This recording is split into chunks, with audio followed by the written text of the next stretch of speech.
No Excuses by Brian Tracy. Read by the author. Introduction: The Miracle of Self-Discipline. Mark Twain said that there are 1,000 excuses for failure, but never a good reason. Why are some people more successful than others? Why do some people make more money, live happier lives, and accomplish much more in the same number of years than the great majority? What is the real secret of success? Often I begin a seminar with a little exercise.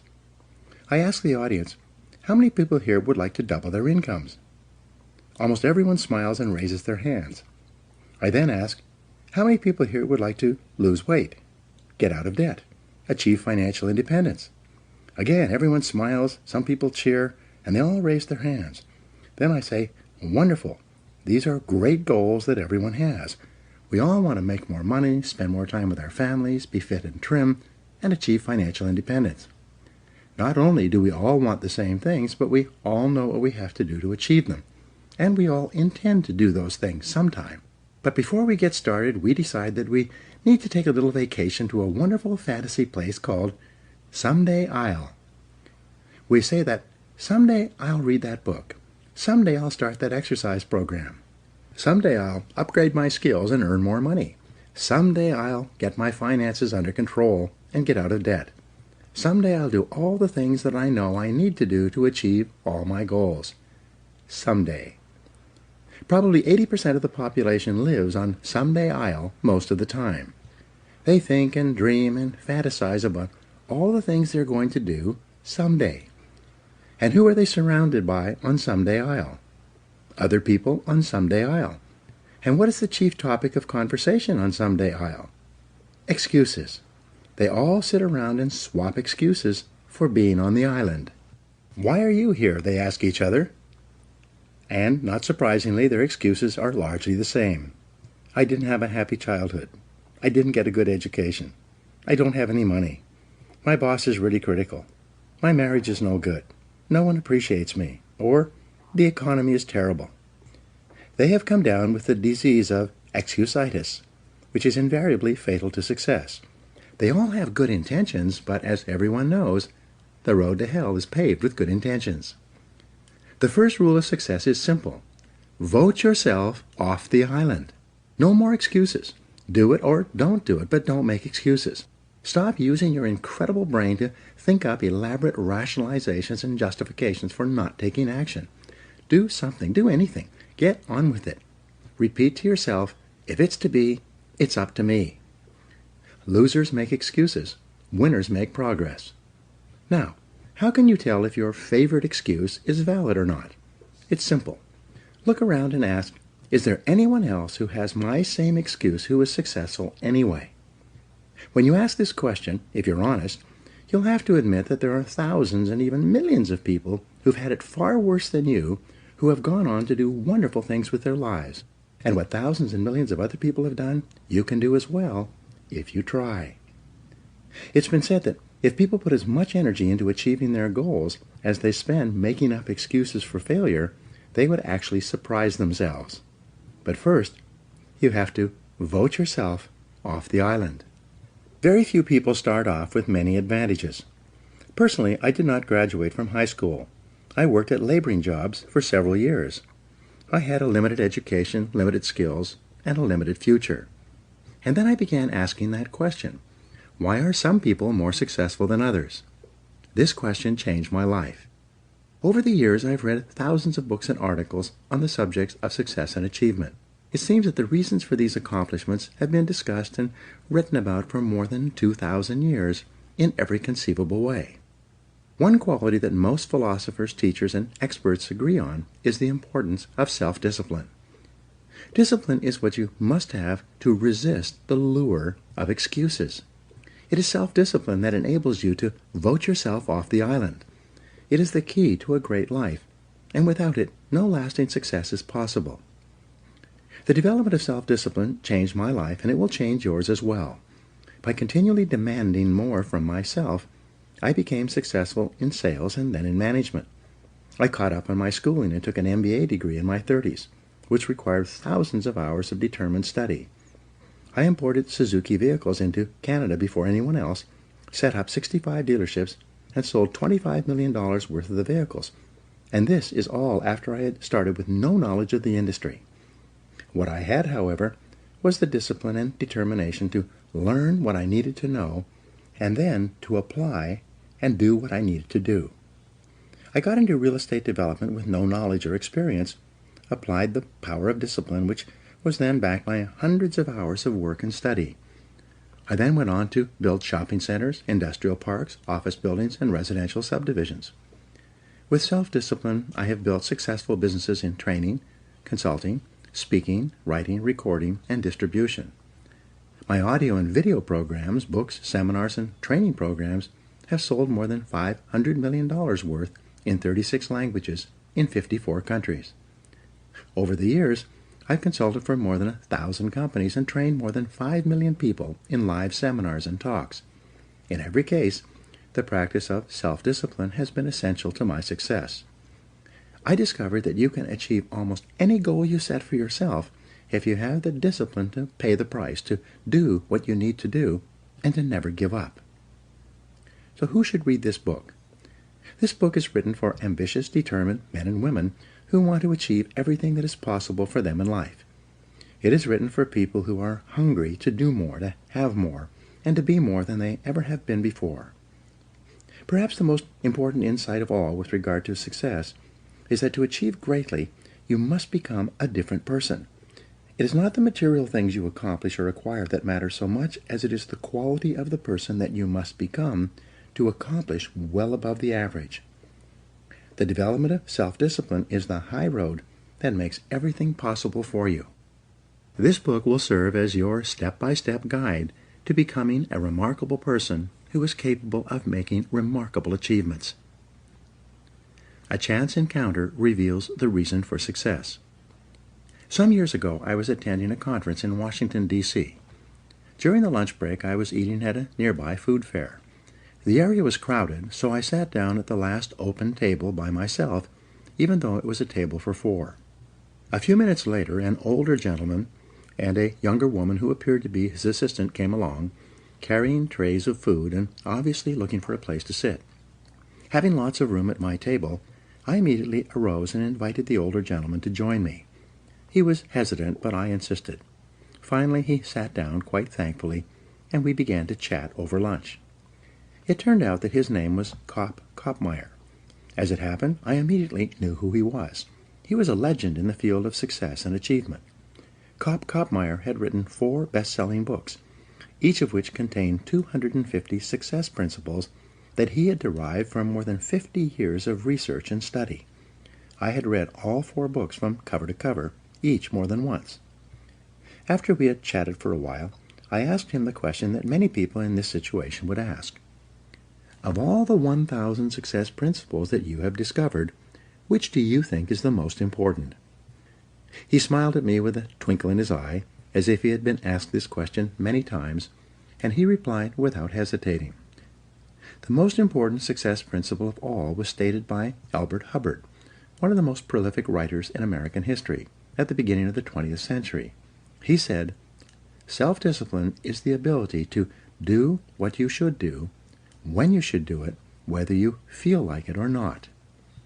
He went on to say, "There are 999 other success principles that I have found in my reading and experience. But without self-discipline, none of them work. With self-discipline, they all work." Thus, self-discipline is the key to personal greatness. It's the magic quality that opens all doors for you and makes everything else possible. With self-discipline, the average person can rise as far and as fast as his talents and intelligence can take him. But without self-discipline, a person with every blessing of background, education, and opportunity will seldom rise above mediocrity. Your 2 worst enemies. Just as self-discipline is the key to success, the lack of self-discipline is the major cause of failure, frustration, underachievement, and unhappiness in life. It causes us to make excuses and sell ourselves short. Perhaps the 2 biggest enemies of success, happiness, and personal fulfillment are first, the path of least resistance, and second, the expediency factor. The path of least resistance is what causes people to take the easy way in almost every situation. They seek shortcuts to everything. They arrive at work at the last minute and leave at the first opportunity. They look for get-rich-quick schemes and easy money. Over time, they develop the habit of always seeking an easier, faster way to get the things they want, rather than doing what is hard but necessary to achieve real success. The expediency factor, which is an extension of the law of least resistance, is even worse when leading people to failure and underachievement. This principle says, people invariably seek the fastest and easiest way to get the things they want right now, with little or no concern for the long-term consequences of their behaviors. In other words, most people do what is expedient, what is fun and easy, rather than what is necessary for success. Every day, and every minute of every day, there's a battle going on inside of you between doing what is right, hard, and necessary, like the angel on one shoulder, or doing what is fun, easy, and of little or no value, like the devil on your other shoulder.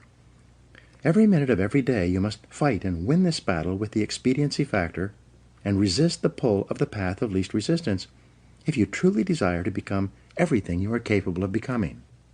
Take control of yourself. Another definition of self-discipline is self-mastery. Success is only possible when you can master your own emotions, appetites, and inclinations. People who lack the ability to master their appetites become weak and dissolute, as well as unreliable in other things as well. Self-discipline can also be defined as self-control.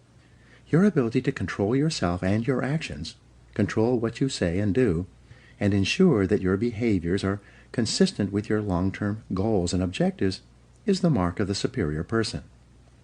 Discipline has been defined as self-denial.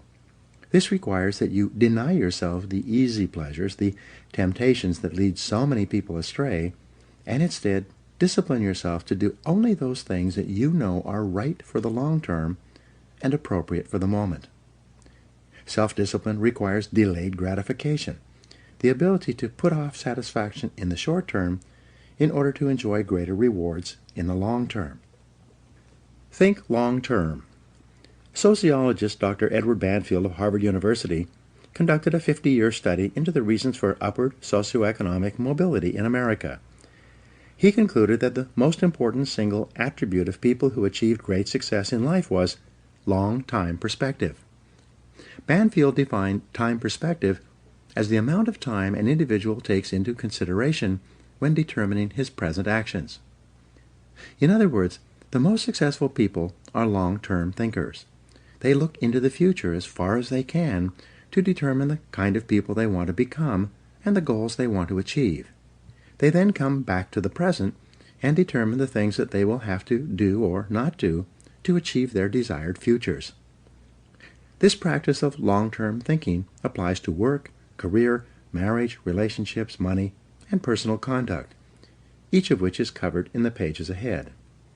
Successful people make sure that everything they do in the short term is consistent with where they want to end up in the long term. They practice self-discipline at all times. Perhaps the most important word in long-term thinking is sacrifice. Superior people have the ability throughout their lives to make sacrifices in the short term, both large and small, so as to assure greater results and rewards in the long term. You see this willingness to sacrifice in people who spend many hours and even years preparing, studying, and upgrading their skills to make themselves more valuable so that they can have a better life in the future, rather than spending most of their time socializing and having fun in the present. Longfellow once wrote, "Those heights by great men won and kept were not achieved by sudden flight, but they, while their companions slept, were toiling upward in the night." Your ability to think, plan, and work hard in the short term, and to discipline yourself to do what is right and necessary before you do what is fun and easy, is the key to creating a wonderful life for yourself. Your ability to think long-term is a developed skill. As you get better at it, you become more able to predict with increasing accuracy what is likely to happen to you in the future as the result of your actions in the present. This is a quality of the superior thinker. Short-term gain can cause long-term pain. There are two laws that you fall victim to when you fail to practice self-discipline. The first is called the law of unintended consequences. This law states that the unintended consequences of an action can be far worse than the intended consequences of that behavior because of a lack of long-term thinking. The second law is the law of perverse consequences, which says that a short-term action aimed at immediate gratification can lead to perverse or the opposite consequences from those at which it was aimed. For example, you might make an investment of time, money, or emotion with the desire and intent to be better off and happier as a result.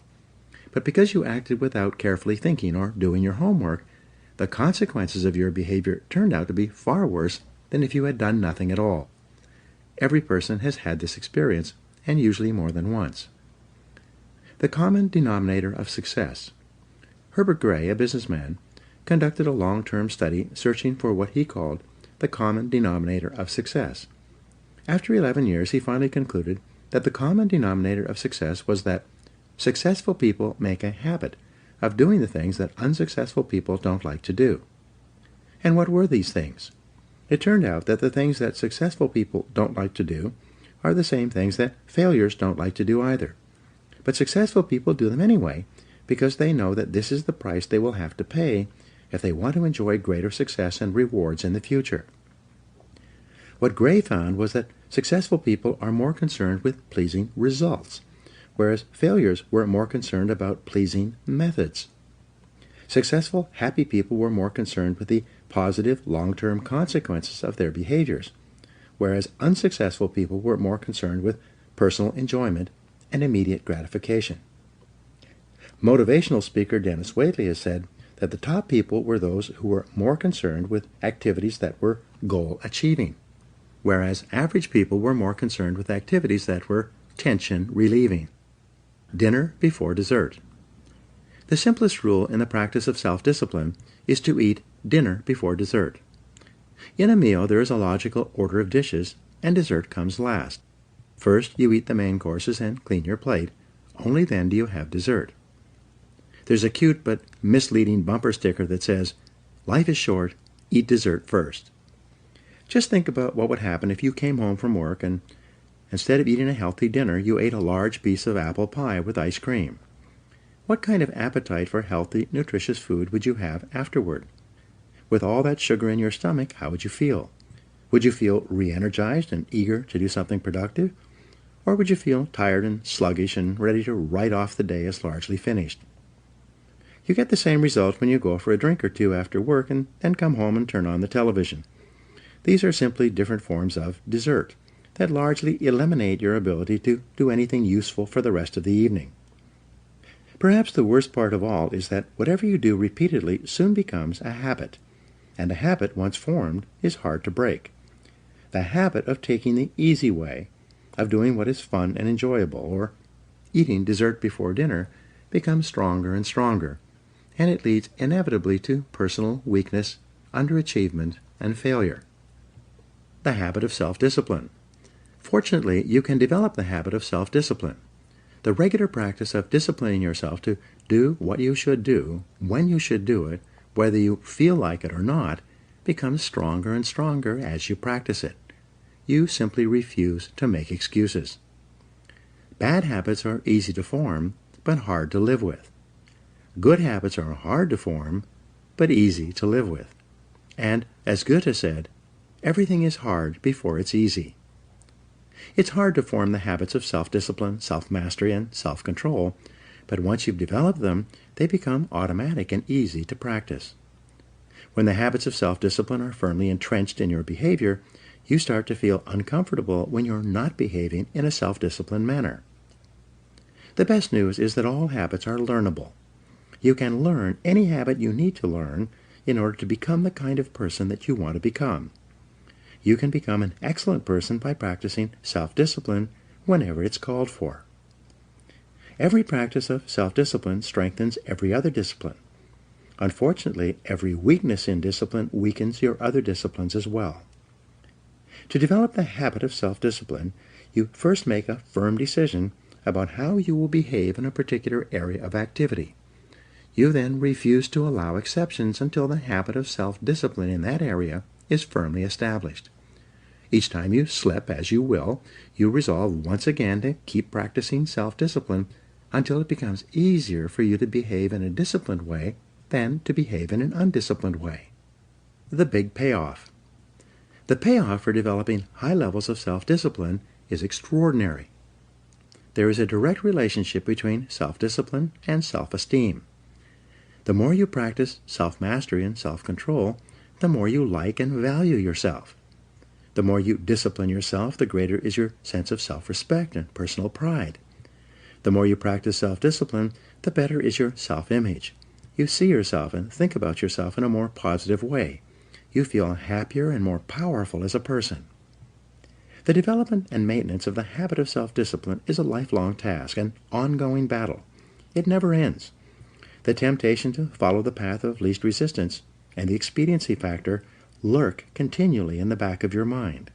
They are always waiting for an opportunity to pounce, to lead you astray into doing what is fun, easy, and unimportant, rather than what is hard, necessary, and life-enhancing.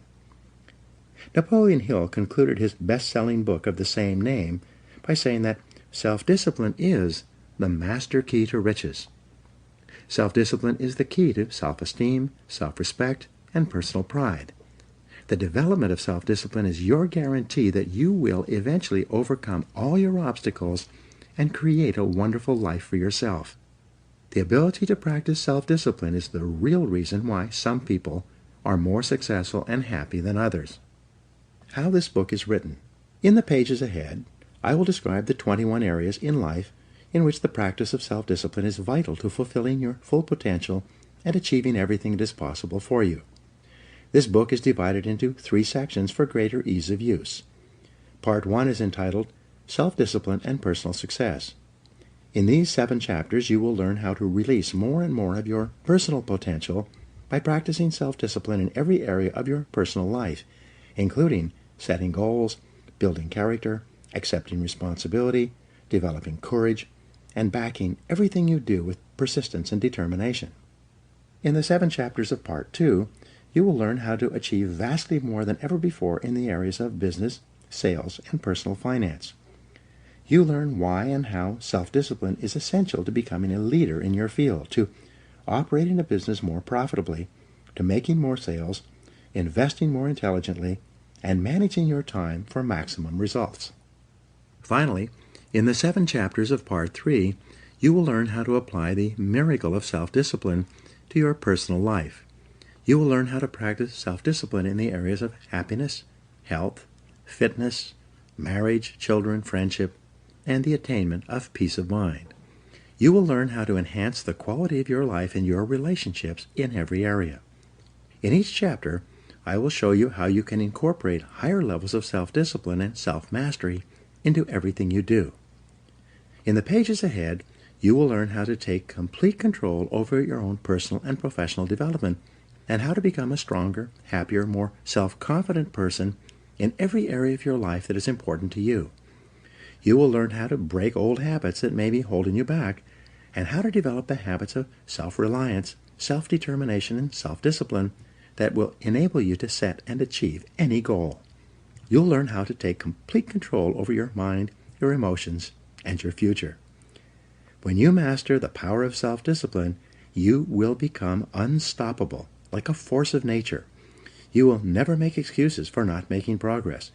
You will accomplish more in the next few months and years than most people accomplish in a lifetime.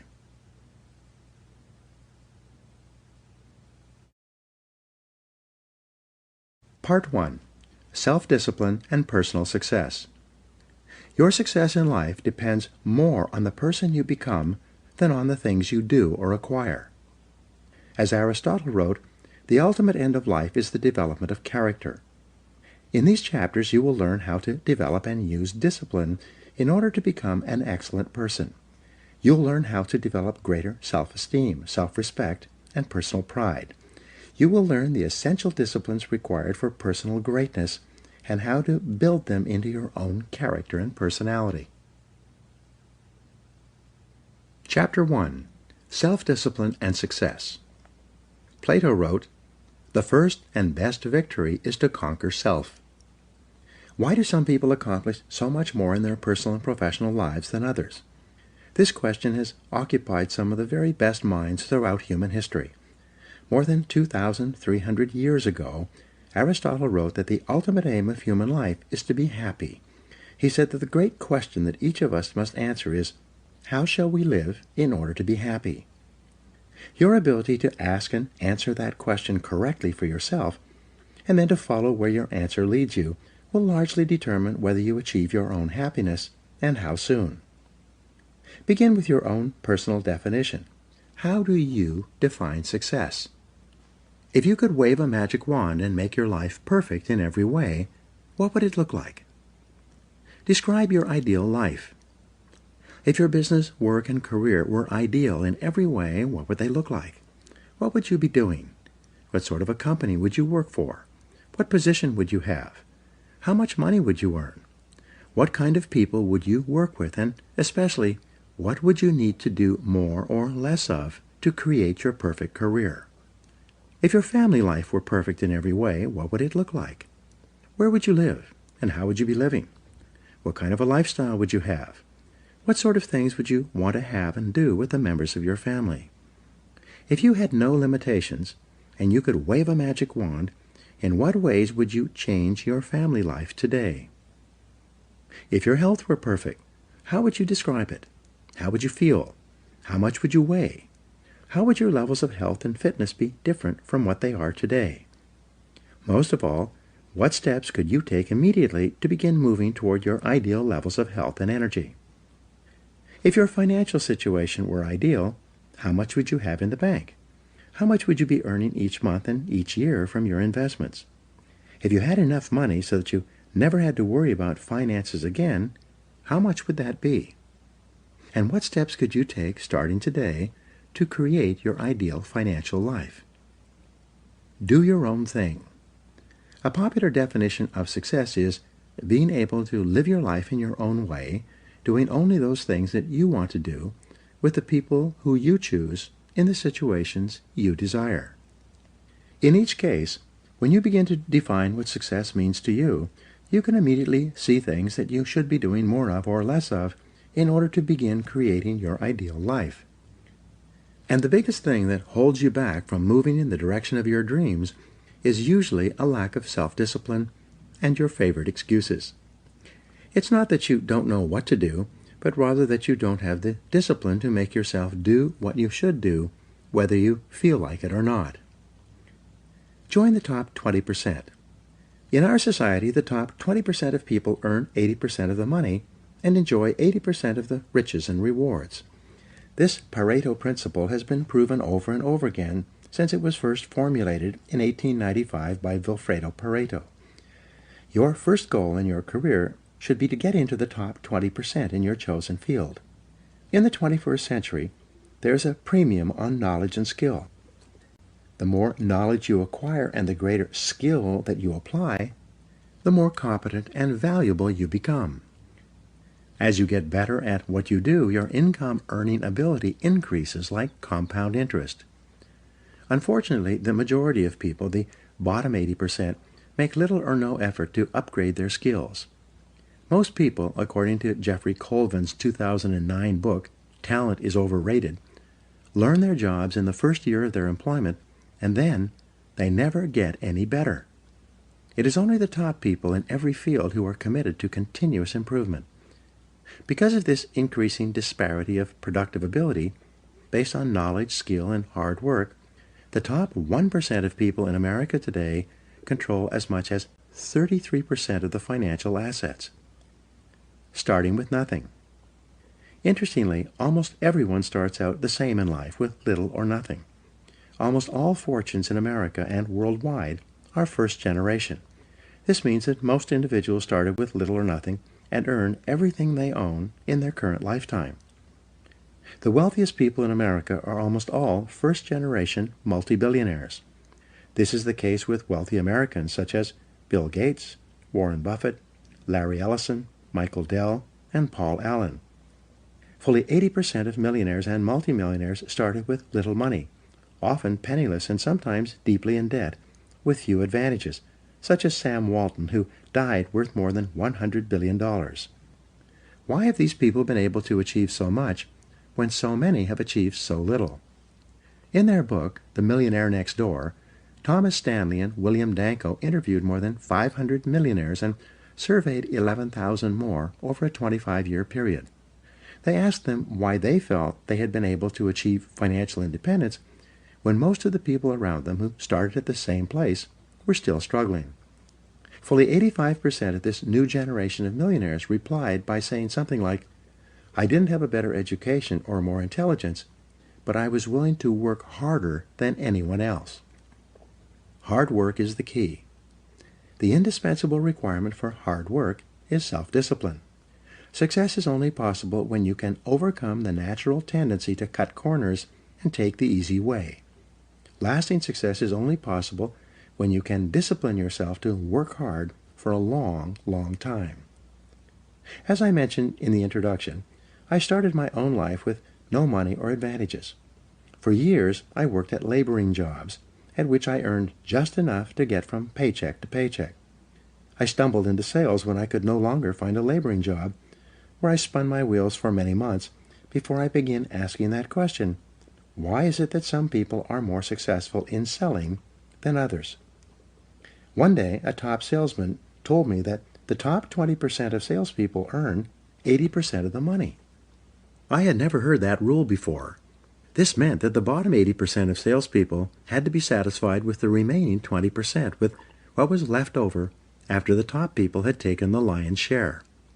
I decided then and there that I was going to be in the top 20%, and this decision changed my life. The great law. Then I learned the iron law of the universe, which made getting into the top 20% possible. It was the law of cause and effect, or sowing and reaping. This law says that for every effect there is a specific cause or series of causes. This law says that if you want to achieve success in any area, you must determine how success is achieved in that area, and then practice those skills and activities repeatedly until you achieve the same results. Here's the rule. If you do what other successful people do over and over again, nothing can stop you from eventually enjoying the same rewards that they do. But if you don't do what successful people do, nothing can help you. The law of sowing and reaping from the Old Testament is a variation of the law of cause and effect. It says that, "Whatsoever a man soweth, that also shall he reap." This law says that whatever you put in, you get out. It also says that whatever you are reaping today is a result of what you have sown in the past. So if you're not happy with your current crop, it's up to you starting today to plant a new crop, to begin doing more of those things that lead to success, and to stop engaging in those activities that lead nowhere. Success is predictable. Success is not an accident. Sadly, failure is not an accident either. You succeed when you do what other successful people do over and over until these behaviors become a habit. Likewise, you fail if you don't do what successful people do. In either case, nature is neutral. Nature does not take sides. Nature doesn't care. What happens to you is simply a matter of law, the law of cause and effect. You can look at yourself as a machine with a default mechanism. Your default mechanism is the almost irresistible attraction of the expediency factor and the path of least resistance that I described in the introduction. In the absence of self-discipline, your default mechanism goes off automatically. This is the main cause of underachievement and the failure to realize your true potential. When you are not working deliberately, consciously, and continuously to do, be, and have those things that constitute success for you, your default mechanism is at work. You end up doing those fun, easy, and low-value things in the short term that lead to frustration, financial worries, and failure in the long term. The great oil man, H.L. Hunt, who was at one time the richest self-made billionaire in the world, was once asked by a television journalist for his secrets of success. He replied there are only 3 requirements for success. First, decide exactly what it is you want in life. Second, determine the price that you're going to have to pay to get the things you want. And third, and this is most important, resolve to pay that price. One of the most important requirements for success, once you have decided what it is that you want, is the quality of willingness. Successful people are willing to pay the price, whatever it is and for as long as it takes, until they achieve the results they desire. Everyone wants to be successful. Everyone wants to be healthy, happy, thin, and rich. But most people are not willing to pay the price. Occasionally, they may be willing to pay part of the price, but they're not willing to pay the whole price. They always hold back. They always have some excuse or rationalization for not disciplining themselves to do everything that they need to do to achieve their goals. Pay the price. How can you tell when you have paid the full price of success? It's simple. Look around you. There it is. You can always tell how much of the price of success you have paid by looking at your current lifestyle and your bank account. By the law of correspondence, your outer world will, like a mirror, always reflect the person you are and the price that you have paid on the inside. There's an interesting point about the price of success. It must always be paid in full and in advance. Success, however you define it, is not like a restaurant where you pay after you've enjoyed your meal. Instead, it's like a cafeteria where you can choose whatever you want, but you must pay for it before you eat it. Motivational speaker Zig Ziglar says, "The elevator to success is out of order, but the stairs are always open." Learn from the experts. Kopp Koppmeyer, who I mentioned in the introduction, also told me that the second most important success principle after self-discipline is that you must learn from the experts. He said you will never live long enough to learn it all for yourself. If you want to be successful, your first job is to learn what you need to learn in order to achieve the success you desire. Learn from the experts. Read their books. Listen to their audio programs. Attend their seminars. Write to them or approach them directly and ask for advice. Sometimes one idea is all you need to change the direction of your life. Let me give you an example of what I mean. Some years ago, I was referred by a friend to an excellent dentist. I learned later that he had a superb reputation. He was called the dentist's dentist. He was the dentist that the other dentists went to when they needed excellent dental work. He told me that he attended every major dental conference that he could.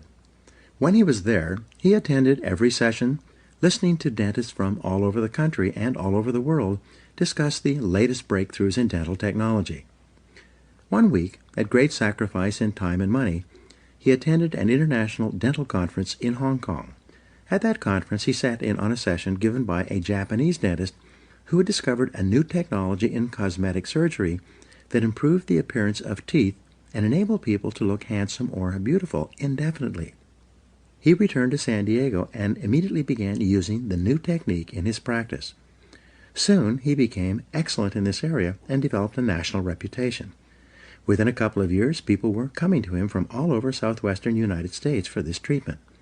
Because he had developed this expertise, he could raise his fees again and again. Eventually, he had made so much money that he was able to retire at the age of 55, financially independent and able to spend the rest of his life with his family, traveling and fulfilling his dreams.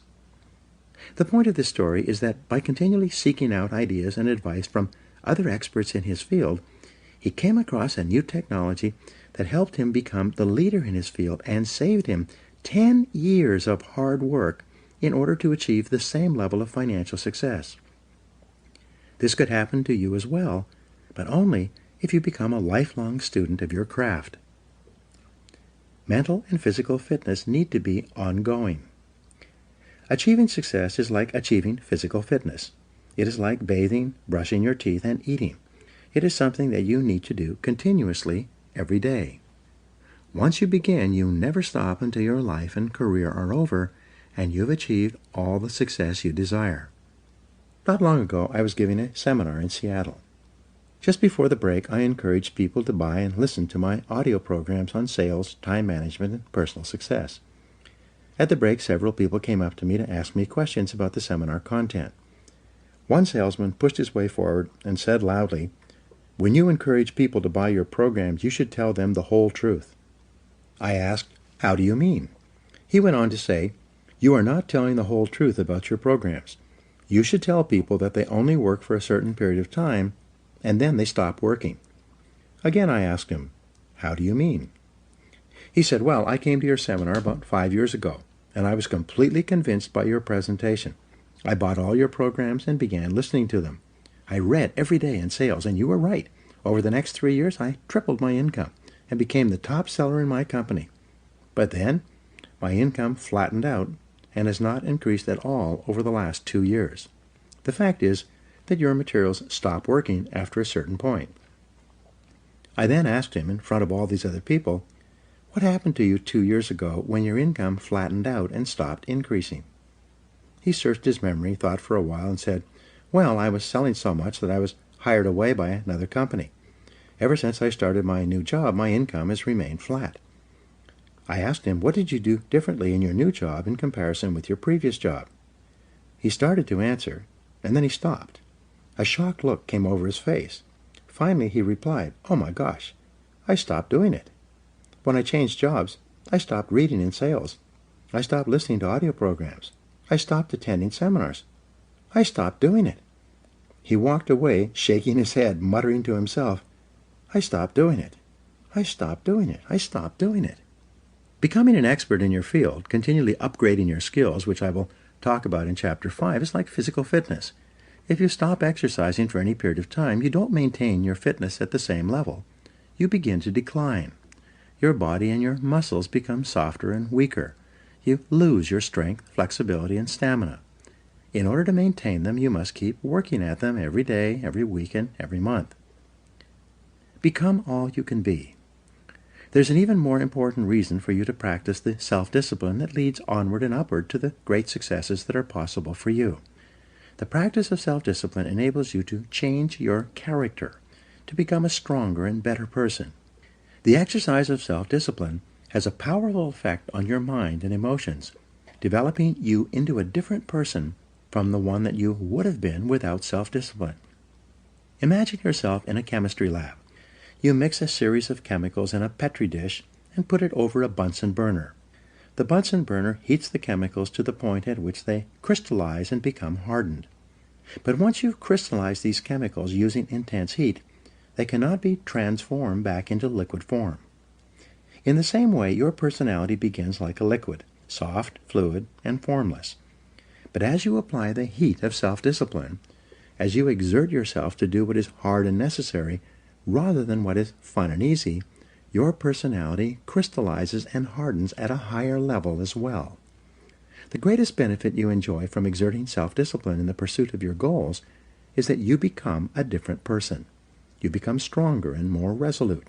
You develop greater self-control and determination. You actually shape and strengthen your personality and transform yourself into a better person. The rule is that to become someone that you have never been before, you must do something that you have never done before. This means that to develop a superior character, you must exert ever higher levels of self-discipline and self-mastery on yourself. You must do the things that average people don't like to do. Another success principle is that to achieve something that you've never achieved before, you must learn and practice qualities and skills that you've never had before. By practicing self-discipline, you become a new person. You become better, stronger, and more clearly defined. You develop higher levels of self-esteem, self-respect, and personal pride. You move yourself up the ladder of human evolution and become a person of higher character and resolve. Success is its own reward. The wonderful thing about the achievement of success is that every step in that direction is rewarding in itself. Each step you take toward becoming a better person and accomplishing more than you ever have before makes you feel happier, more confident, and more fulfilled. You've heard it said that nothing succeeds like success. What this means is that the greatest reward of success is not the money you make, but rather the excellent person you become in the process of striving toward success and exerting self-discipline every time it's required. In the next chapter, I will explain to you how you can become the truly excellent person you are capable of becoming. Now, Here are some action exercises. Take out a pen right now and write down your answers to the questions below. 1. If your work life and career were ideal, what would they look like? What one discipline could you develop that would help you to achieve it? 2. If your family life were ideal, what would it look like? And what one discipline would help you the very most to make it a reality? 3. If your health were perfect in every way, what discipline would you have that would make that possible? 4. If your financial situation were ideal today, what one discipline would you have that would help you the most? 5. Why aren't you already as successful as you would like to be?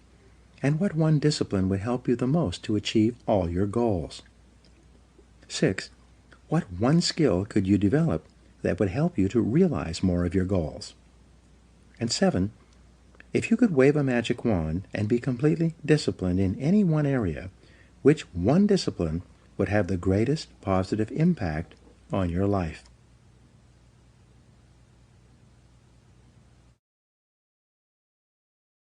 Chapter 2. Self-Discipline and Character. Henry Ward Beecher wrote, "Hold yourself responsible for a higher standard than anyone else expects of you. Never excuse yourself, never pity yourself. Be a hard master to yourself, and be lenient to everyone else." The development of character is the great business of life. Your ability to develop a reputation as a person of character and honor is the highest achievement of both social and business life.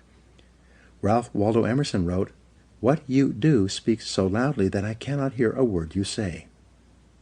The person you are today, your innermost character, is the sum total of all your choices and decisions in life up to this date. Each time you have chosen rightly and acted consistently with the very best that you know, you have strengthened your character and become a better person. The reverse is also true.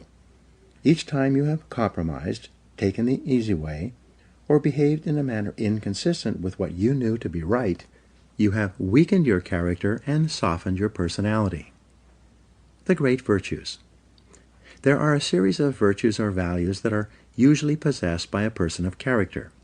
These are courage, compassion, generosity, temperance, persistence, and friendliness, among others. We'll talk about some of these in Part 3 of this book. Coming before all these values, however, is the most important one of all when determining the depth and strength of your character: integrity. It is your level of integrity, living in complete truth with yourself and others, that demonstrates more than anything else the quality of your character. In a way, integrity is actually the value that guarantees all the other values. When your level of integrity is higher, you are more honest with yourself and more likely to live consistently with all the other values that you admire and respect. However, it takes tremendous self-discipline to become a person of character. It takes considerable willpower to always do the right thing in every situation. And it takes both self-discipline and willpower to resist the temptation to cut corners, to take the easy way, or to act for short-term advantage. All of life is a test to see what you are really made of deep down inside. Wisdom can be developed in private through study and reflection, but character can only be developed in the give and take of daily life, when you are forced to choose and decide among alternatives and temptations. The test of character. It is only when you are under pressure, when you are forced to choose one way or another to either live consistently with a value or to compromise it, that you demonstrate your true character. Emerson also said, "Guard your integrity as a sacred thing. Nothing at last is sacred except the integrity of your own mind." You are a choosing organism. You are constantly making choices, one way or the other. Every choice you make is a statement about your true values and priorities. At each moment, you choose what is more important or of higher value to you over what is less important or of lesser value. The only bulwark against temptation, the path of least resistance, and the expediency factor is character. The only way you can develop your full character is by exerting your willpower in every situation when you are tempted to do what is easy and expedient rather than what is correct and necessary. the big payoff. The payoff for becoming a person of character, for exercising your willpower and self-discipline to live consistently with the very best that you know, is tremendous. When you choose the higher value over the lower, the more difficult over the easy, the right over the wrong, you feel good about yourself. Your self-esteem increases. You like and respect yourself more. You have a greater sense of personal pride. In addition to feeling excellent about yourself when you behave with character, you also earn the respect and esteem of all the people around you. They will look up to you and admire you. Doors will be opened for you. People will help you. You'll be paid more, promoted faster, and given even greater responsibilities. As you become a person of honor and character, opportunities will appear all around you. On the other hand, you can have all the intelligence, talent, and ability in the world, but if people do not trust you, you will never get ahead. People will not hire you, and if they do, they will de-hire you as soon as possible. Financial institutions will not lend you money. Because birds of a feather flock together, the only associates, never friends, you will ever have will be other people of questionable character. Furthermore, since the people you associate with have a major effect on your attitude and personality, you make or break your entire life with the quality of your character or the lack thereof. The development of character. Aristotle wrote, "All advancement in society begins with the development of the character of the young." This means that advancement in your life begins with the learning and practice of values. You learn values in one or all of three ways: instruction, study, and practice. Let's look at each of these more closely. Teach your children values. One of the chief roles of parenting is to teach children values. This requires patient instruction and explaining values to them over and over again as they are growing up. Once is never enough. The value and the importance of living by that value must be explained. Parents must not only give illustrations, but also contrast the adherence to a value, especially that of telling the truth, with its opposite, that of lying or telling half-truths. Children are very susceptible to the lessons they receive from the important people in their lives as they are growing up. They accept what you say as their parent as a fact, as absolute truth. They absorb what you say like a sponge. You write your description of values on their souls, which are like wet clay, so that what you write becomes a permanent part of the way they see the world and relate to life. More than anything else, as we'll see in Chapter 19, you demonstrate your values in your behavior. Your children watch you and strive to emulate the values that you not only teach and preach, but also practice. And they are always watching. The Rockefeller family children were famous for being taught financial values at an early age.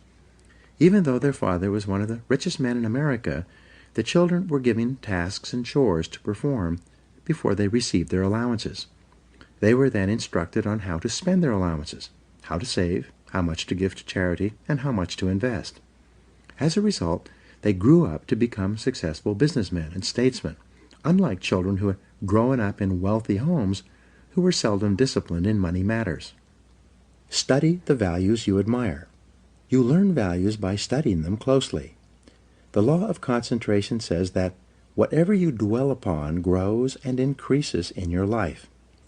What this means is that when you study and read stories about men and women who demonstrated the kind of values that you admire and respect, and then think about those stories and that behavior, those values sink ever deeper into your mind.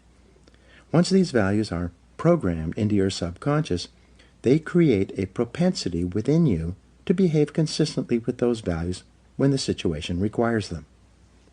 For example, in military training, soldiers are continually told stories of courage, obedience, discipline, and the importance of supporting their fellow soldiers. The more they hear these stories, discuss them, and think about them, the more likely they are to behave consistently with these values when they are under the pressure of actual combat. The core value or virtue of character is truth. Whenever you tell the truth, however inconvenient it may be at the time, you feel better about yourself and you earn the respect of the people around you. One of the highest accolades you can pay another person is to say that he or she always tells the truth. Emulate the people you most admire. Much of your character is determined by the people you most admire, both living and dead. Who are they? Looking over your life and history, make a list of the people whom you most admire, and next to their names, write out the virtues or values that they most represent to you. If you could spend an afternoon with anyone, living or dead, what one person would you choose? Why would you choose that person? What would you talk about during your afternoon together? What questions would you ask, and what would you want to learn? Consider this as well. Why would that person want to spend an afternoon with you? What are the virtues and values that you have developed that make you a valuable and interesting person? What makes you special? Practice the values you respect. You develop values by practicing them whenever they are called for. As the Roman Stoic philosopher Epictetus said, "Circumstances do not make the man, they merely reveal him to himself." When a problem occurs, people tend to react automatically based on the highest values that they have developed up to that moment. We develop values by repetition, by behaving consistently with a particular value over and over again until it becomes a habit and locks in so that we come to practice it automatically. Men and women with highly developed characters behave in a manner consistent with their highest values, and they do so without thought or hesitation. There's no question in their minds about whether or not they are doing the right thing. The structure of personality. The psychology of character involves the three parts of your personality: your self-ideal, your self-image, and your self-esteem. Your self-ideal is that part of your mind composed of your values, virtues, ideals, goals, aspirations, and your idea of the very best person that you could possibly be. In other words, your self-ideal is composed of those values that you most admire in others and most aspire to possess in yourself. The most important part of your self-ideal is summarized in the word clarity. Superior people are those who are absolutely clear about who they are and what they believe. They have complete clarity about the values they believe in and what they stand for. They are not confused or indecisive. They are firm and resolute when it comes to any decision in which a value is involved. On the other hand, weak and irresolute people are fuzzy and unclear about their values. They have only a vague notion of what is right or wrong in any situation. As a result, they take the path of least resistance and act expediently. They do whatever seems to be the fastest and easiest thing to get what they want in the short term, giving little or no consideration or concern about the consequences of their acts. The evolution of character. In biology, life forms are categorized from the least to the most complex, from single-celled plankton all the way up to the increasingly complex spectrum of life to the human being. Similarly, human beings can be organized along a spectrum as well, from the least to the most developed. The lowest forms of humans are those with no values, virtues, or character. These people always act expediently and take the path of least resistance in their search for immediate gratification. At the highest levels of development of the human race, however, are those men and women of complete integrity, who would never compromise their honesty or their character for anything, including the threat of financial loss, pain, or even death. George Washington is famous for his honesty, which was demonstrated in the story in which he admitted that he had cut down the cherry tree. In the same vein, the founding fathers of the United States wrote that, "We hereby pledge our lives, our fortunes, and our sacred honor to the signing of the Declaration of Independence." In his book, Trust, the Social Virtues and the Creation of Prosperity, philosopher Francis Fukuyama observed that societies worldwide can be divided into two kinds: high trust and low trust. He also argues that the highest trust societies, those in which integrity is most admired, encouraged, and respected, are also the most law-abiding, free, and prosperous. At the other end of the societal spectrum, however, are those societies characterized by tyranny, thievery, dishonesty, and corruption. Each of these are, without exception, both undemocratic and poor. Trust is the key. Trust is the lubricant of human relationships. Where there is high trust among and between people, economic activity flourishes and there are opportunities for all. On the other hand, where there is low trust, economic resources are squandered in an attempt to protect against thievery and corruption, or those resources are not available at all. In the United States, we have the Constitution and Bill of Rights. These documents lay out the rules by which Americans agree to live.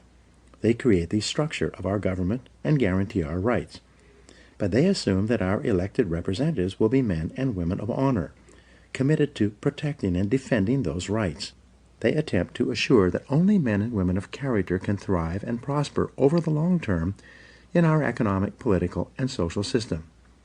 They aim to assure that in most cases, only men and women of character can rise to high positions in society. Although our system is not perfect and people of questionable character occasionally rise to positions of prominence, it is seldom for very long. The basic demand of Americans for honesty and integrity eventually leads to the exposure and censure of dishonest people.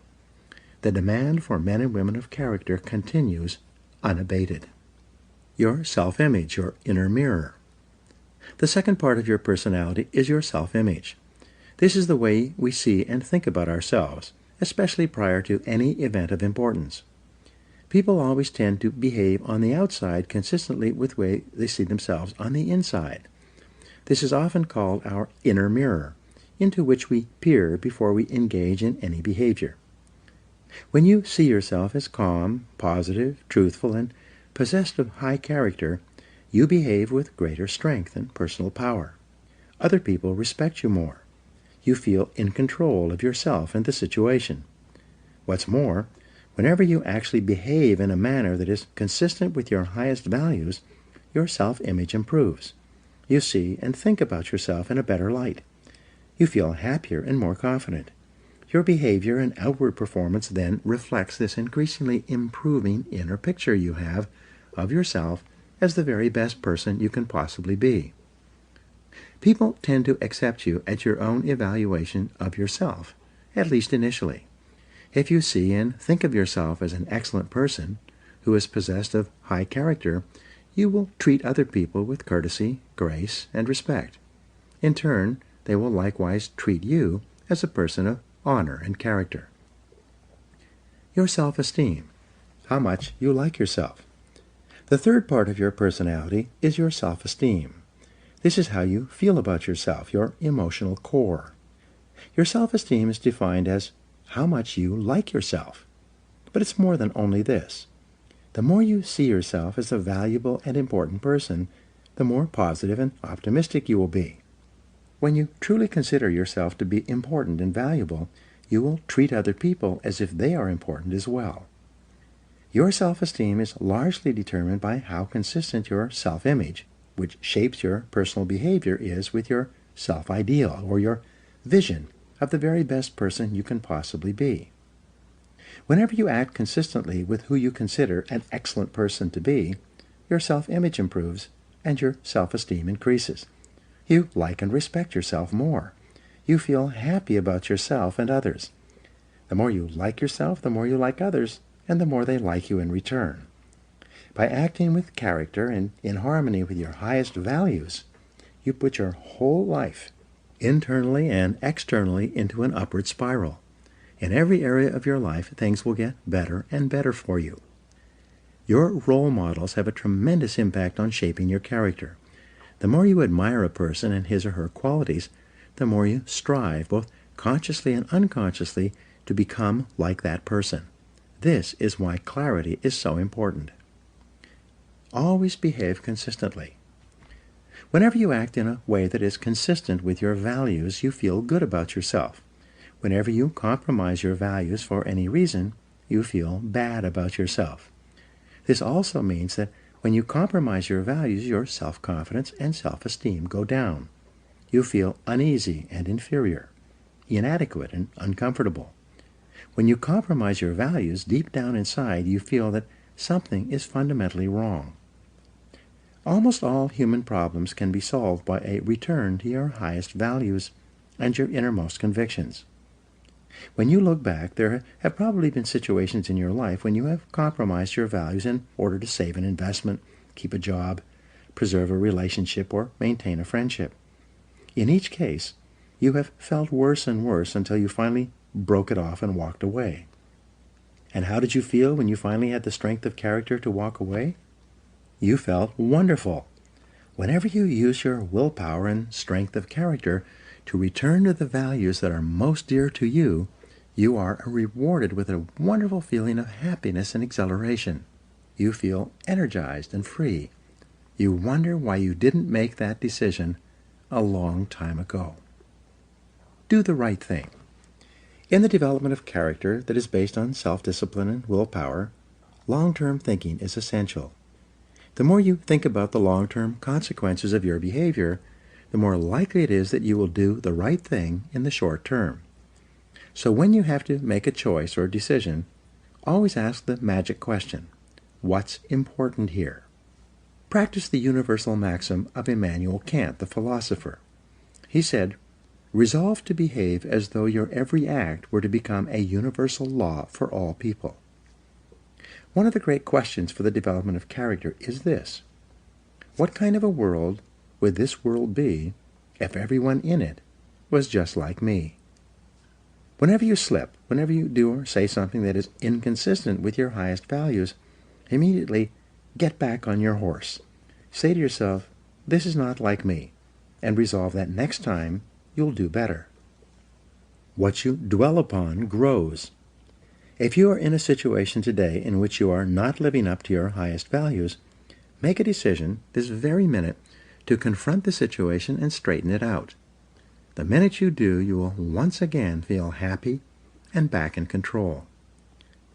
There's an old Indian story. On my shoulders are two wolves. One is a black wolf, evil, who continually tempts me to do and say the wrong things. On my other shoulder is a white wolf that continually encourages me to live up to my very best. A listener asked the old man, which of these wolves has the greatest power over you? The old man replied, the one I feed. By the law of concentration, whatever you dwell upon grows and increases in your life. When you think and talk about the virtues and values that you most admire and respect, you therefore program those values deeper and deeper into your subconscious until they begin to operate automatically in every situation. Whenever you exercise your self-discipline and willpower to live your life consistently with those values that you most aspire to be known for, you begin to move rapidly along the path to becoming an excellent person. Now here are some action exercises for you. Take out a sheet of paper and write out your answers to these questions. 1. Name 3 people, living or dead, who you most admire, and describe one quality of each of them that you respect. 2. Determine the most important virtue or quality in your life that you strive the most to practice or emulate. 3. Identify those situations in which you feel the most confident, in which you feel like the very best person you could possibly be. 4. What situations give you your greatest feelings of self-esteem and personal worth? 5. If you are already an excellent person in every respect, how would you behave differently from today onward? 6.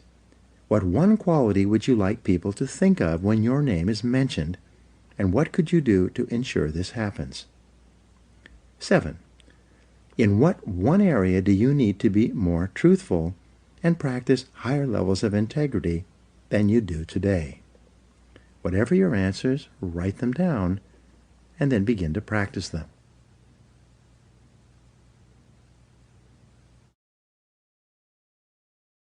Chapter 3.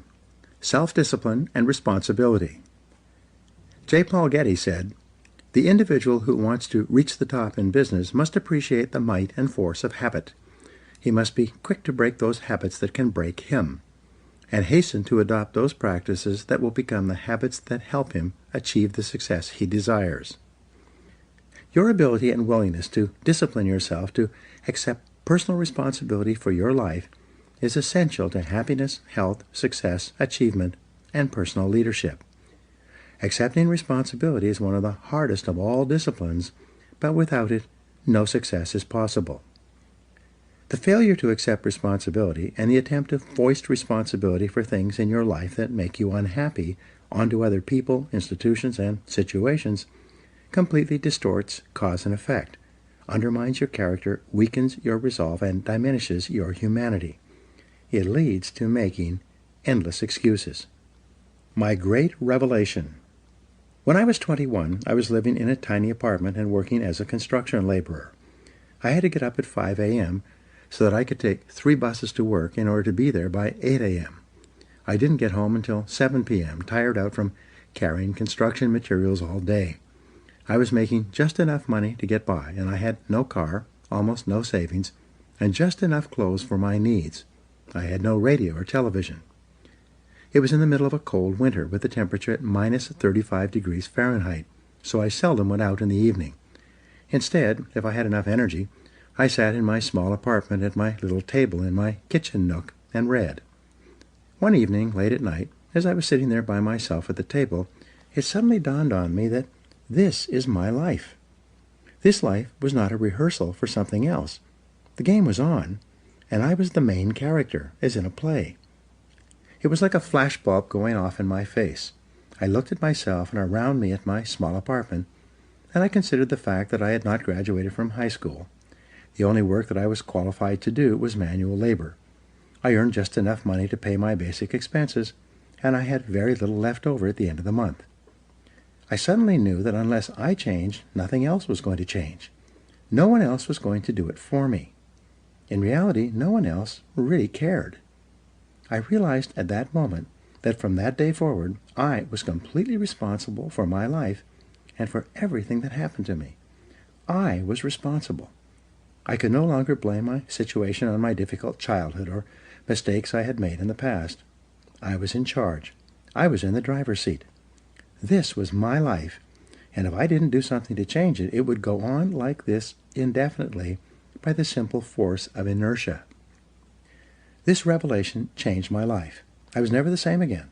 From that moment on, I accepted more and more responsibility for everything in my life. I accepted responsibility for doing my job better than before, rather than doing only the minimum that was necessary to avoid getting fired. I accepted responsibility for my finances, my health, and especially my future. The very next day, I went down to a local bookstore at my lunch break and began the lifelong practice of buying books with information, ideas, and lessons that could help me. I dedicated my life to self-improvement, to continuous learning in every way possible. For the rest of my business life, right up to the present moment, whenever I have wanted or needed to learn something to help me, I have returned to learning, to reading, to listening to audio programs, and attending courses and seminars. I found that you could learn anything you need to learn in order to accomplish any goal you set for yourself. Over time, I learned that fully 80% of the population never accepts complete responsibility for their lives. They continually complain, criticize, make excuses, and blame other people for things in their lives about which they're not happy. The consequences of this way of thinking, however, can be disastrous. They can sabotage all hopes for success and happiness later in life. From childhood to maturity. When you are growing up, from an early age you become conditioned to see yourself as not responsible for your life. This is normal and natural. When you're a child, your parents are in charge. They make all your decisions. They decide what food you will eat, what clothes you will wear, what toys you will play with, what home you will live in, what school you will attend, and what activities you will engage in during your spare time. Because you are young, innocent, and unknowing, you do what they want you to do. You have little choice or control. As you grow up, however, you begin to make more and more of your own decisions in each of these areas. But because of your early programming, you are conditioned unconsciously to feel that someone else is still responsible for your life, that there's still someone else out there who can or should take care of you. Most people grow up believing that if something goes wrong, someone else is responsible. Someone else is to blame. Someone else is guilty. Someone else is the villain, and they are the victim. As a result, most people make more and more excuses for the things in their lives, past and present, that make them unhappy. Get over the mistakes your parents made. If your parents criticized you or got angry with you for mistakes you made when you were growing up, you began to unconsciously assume that somehow you were at fault.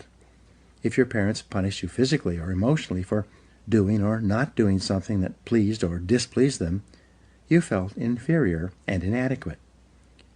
When your parents withheld their love to punish you for not doing something they demanded, you might have grown up with deep feelings of guilt, unworthiness, and undeservingness. All these negative feelings could then intersect to make you feel like a victim, like you are not responsible for yourself or your life once you became an adult. The most common feeling that we have as adults, if we have been raised in a critical home environment, is the feeling that I'm not good enough. Because of this feeling, we compare ourselves unfavorably to others. We think that other people who seem to be happier or more confident are better than us. We develop feelings of inferiority. This can become an emotional trap. The fatal fallacy. If we think for any reason that others are better than us, we unconsciously assume that we must be worse than they are. If they are worth more than we are, we assume that we must be worth less. This feeling of inadequacy or worthlessness lies at the root of most personality problems in our lives, as well as most political and social problems in our world, both nationally and internationally. To escape from these feelings of guilt and worthlessness that have been instilled in us as the result of destructive criticism in childhood, we lash out at our world, other people, and situations.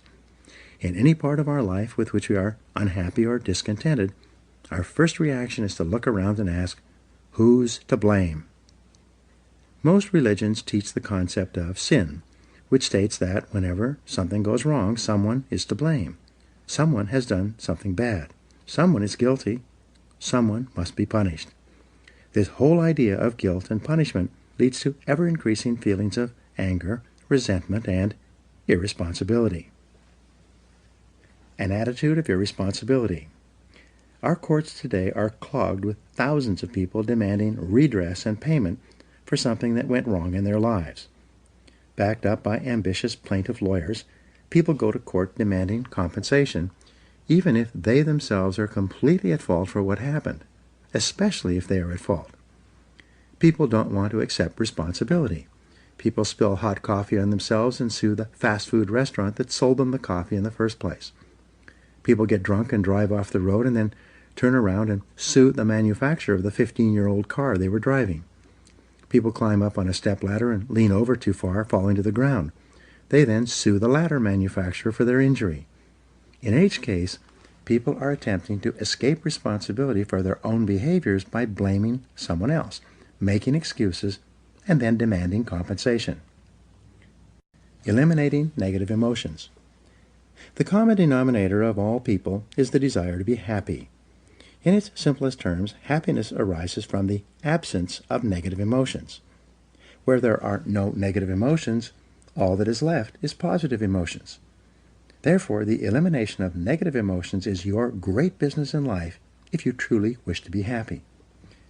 There are dozens of negative emotions.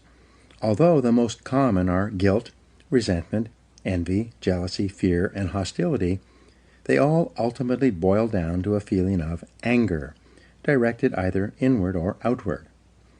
Anger is directed inwardly when you bottle it up rather than expressing it constructively to others. Anger is directed outwardly when you criticize or attack other people. Psychosomatic illness. Negative emotions are the major causes of psychosomatic illness. This occurs when the mind, psycho, makes the body, soma, sick. Negative emotions, especially as expressed in the form of anger, weaken your immune system and make you susceptible to colds, flu, and other diseases. Uncontrolled bursts of anger can actually bring about heart attacks, strokes, and nervous breakdowns. Here's the great discovery. All negative emotions, especially anger, depend for their very existence on your ability to blame someone or something else for something in your life that you're not happy about. It takes tremendous self-discipline to refrain from blaming others for our problems.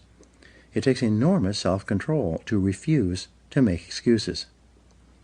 It takes tremendous self-discipline for you to accept complete responsibility for everything you are, everything you become, and everything that happens to you. Even if you are not directly responsible for something that happens, like Hurricane Katrina, you are responsible for your responses, for what you do and say from that moment forward. It takes tremendous self-mastery for you to take complete control of your conscious mind and deliberately choose to think positive, constructive thoughts that enhance your life and improve the quality of your relationships and results. But the payoff of this form of positive thinking is tremendous. Blaming is easy. By following the path of least resistance, the easiest and most mindless behavior of all is for a person to lash out and blame someone else anytime anything goes wrong for any reason. People who develop the habit of automatically blaming often become angry at things. Blaming inanimate objects when they do not function as expected is so silly that it almost becomes a mild form of insanity. People become angry at doors that stick. They swear at tools that they are using when they themselves make a mistake. They get mad when their car doesn't start. Even if it is an inanimate object, if it doesn't work perfectly, then the thing must be to blame. People will often kick a car that they are mad at or a box that they tripped over. The antidote to negative emotions. The fastest and most dependable way to eliminate negative emotions is to immediately say, I am responsible. Whenever something happens that triggers anger or a negative reaction of any kind, quickly neutralize the feelings of negativity by saying, I am responsible. The law of substitution says that you can substitute a positive thought for a negative one. Since your mind can only hold one thought at a time, when you deliberately choose the positive thought, I am responsible, you cancel out any other thought or emotion at that moment. It is not possible to accept responsibility and remain angry at the same time. It's not possible to accept responsibility and experience negative emotions. It's not possible to accept responsibility without becoming calm, clear, positive, and focused once more. As long as you are blaming someone else for something in your life that you don't like, you will remain a mental child. You continue to see yourself as small and helpless, like a victim. You continue to lash out. However, when you begin to accept responsibility for everything that happens to you, you transform yourself into a mental adult. You will see yourself as being in charge of your own life and no longer a victim. In Alcoholics Anonymous, people who are having problems with drinking attend meetings with others going through the same situation. What they have found is that until the individual accepts responsibility for his or her problems, both with alcohol and in other areas of life, no progress is possible. But after the person accepts responsibility, everything is possible. This is true with almost every difficult situation in life in which you project your unhappiness onto other people or factors outside yourself. Money and emotions. Many of our biggest problems and concerns in life have to do with money, earning it, spending it, investing it, and especially losing it. As a result, many of our negative emotions are associated with money in some way. However, the fact is that you are responsible for your financial life. You choose. You decide. You are in charge. You cannot blame your financial problems or situation on other people. You are in the driver's seat. So it is only when you accept responsibility for your income. Who chose to accept the job you are working at? Your bills. Who spent the money that put you into debt? And your investments. Who made those decisions? Can you move from becoming an economic child to an economic adult? Responsibility and control. There's a direct relationship between the acceptance of responsibility and the amount of personal control you feel you have over your life. This means that the more you accept responsibility, the greater sense of control you experience. There's also a direct relationship between the amount of control you feel you have and how positive you feel. The more you feel that you have a high sense of control in the important areas of your life, the more positive and happy you are in everything you do. When you accept responsibility, you feel strong, powerful, and purposeful. Accepting responsibility eliminates the negative emotions that rob you of happiness and contentment.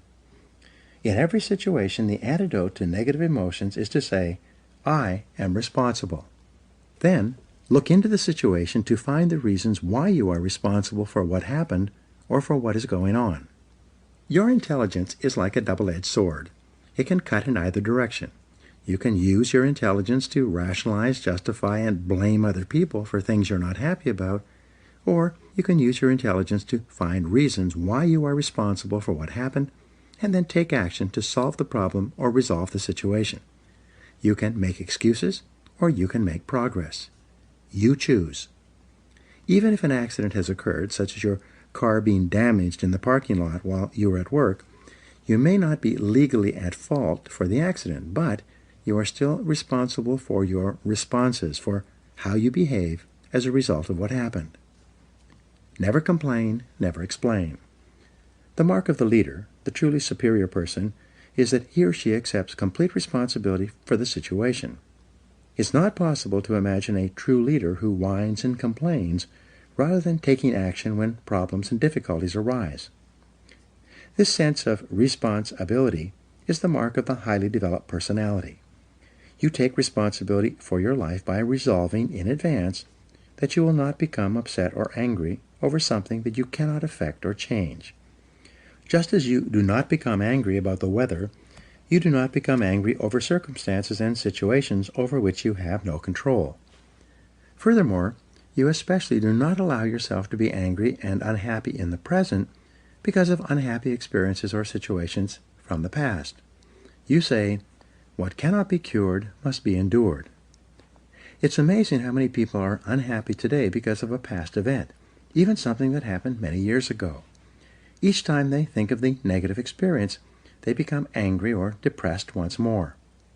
The good news is that at any time you can stop thinking about discussing and rehashing the past. You can let it go and begin thinking instead about your goals and your unlimited future. As Helen Keller said, "When you turn toward the sunshine, the shadows fall behind you." Self-mastery and self-control. Any self-discipline, self-mastery, and self-control begins with taking responsibility for your emotions. You take charge of your emotions by accepting 100% responsibility for yourself and for your responses to everything that happens to you. You refuse to make excuses, complain, criticize, or blame other people for anything. Instead, you say, "I am responsible," and then you take action of some kind. The only antidote is action. The only real antidote for anger or worry is purposeful action in the direction of your goals, which is the subject of the next chapter. Before you turn to that, however, resolve today to first take complete control of your thoughts, feelings, and actions, and then to get so busy working on things that are important to you that you don't have time to think about or express negative emotions to or about anyone for any reason. When you exert your self-discipline and willpower in the acceptance of personal responsibility for your life, you take complete control of your thoughts and feelings. By doing so, you become a much more effective, happy, and positive person in everything you do. Now here are some action exercises for you. 1. Resolve today to accept 100% responsibility for everything you are and for everything you become. Never complain, never explain. 2. Look into your past and select a person or incident that still makes you unhappy today. Instead of justifying your negative feelings, look for reasons why you were partially responsible for what happened. 3. Select a relationship in your past that made you unhappy, and then give 3 reasons why you were responsible for what occurred. 4. Select one person in your past with whom you are still angry, and resolve to forgive that person completely for what happened. This act will liberate you emotionally. 5. Accept complete responsibility for your financial situation, and refuse to blame any financial problems on anyone else. Now, what steps are you going to take to resolve that situation? 6. Accept complete responsibility for your family situation with each person, and then take immediate action to improve your relationships wherever there may be problems. And number 7, accept 100% responsibility for your health. Resolve today to do or stop doing whatever is necessary for you to attain excellent all-around health.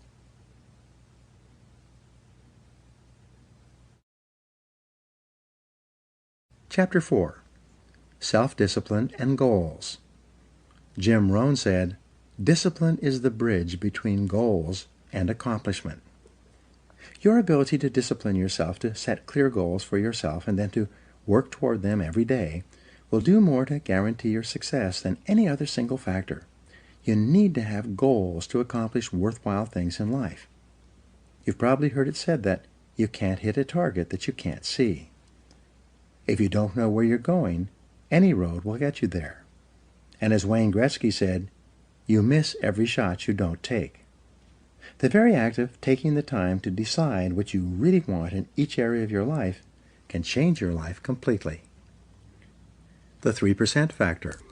It seems that only 3% of adults have written goals and plans, and this 3% earn more than all of the other 97% put together. Why is this? The simplest answer is that if you have a clear goal and a plan to achieve it, you therefore have a track to run on every single day. Instead of being sidetracked by distractions and diversions, getting lost or going astray, more and more of your time is focused in a straight line, from where you are to where you want to go.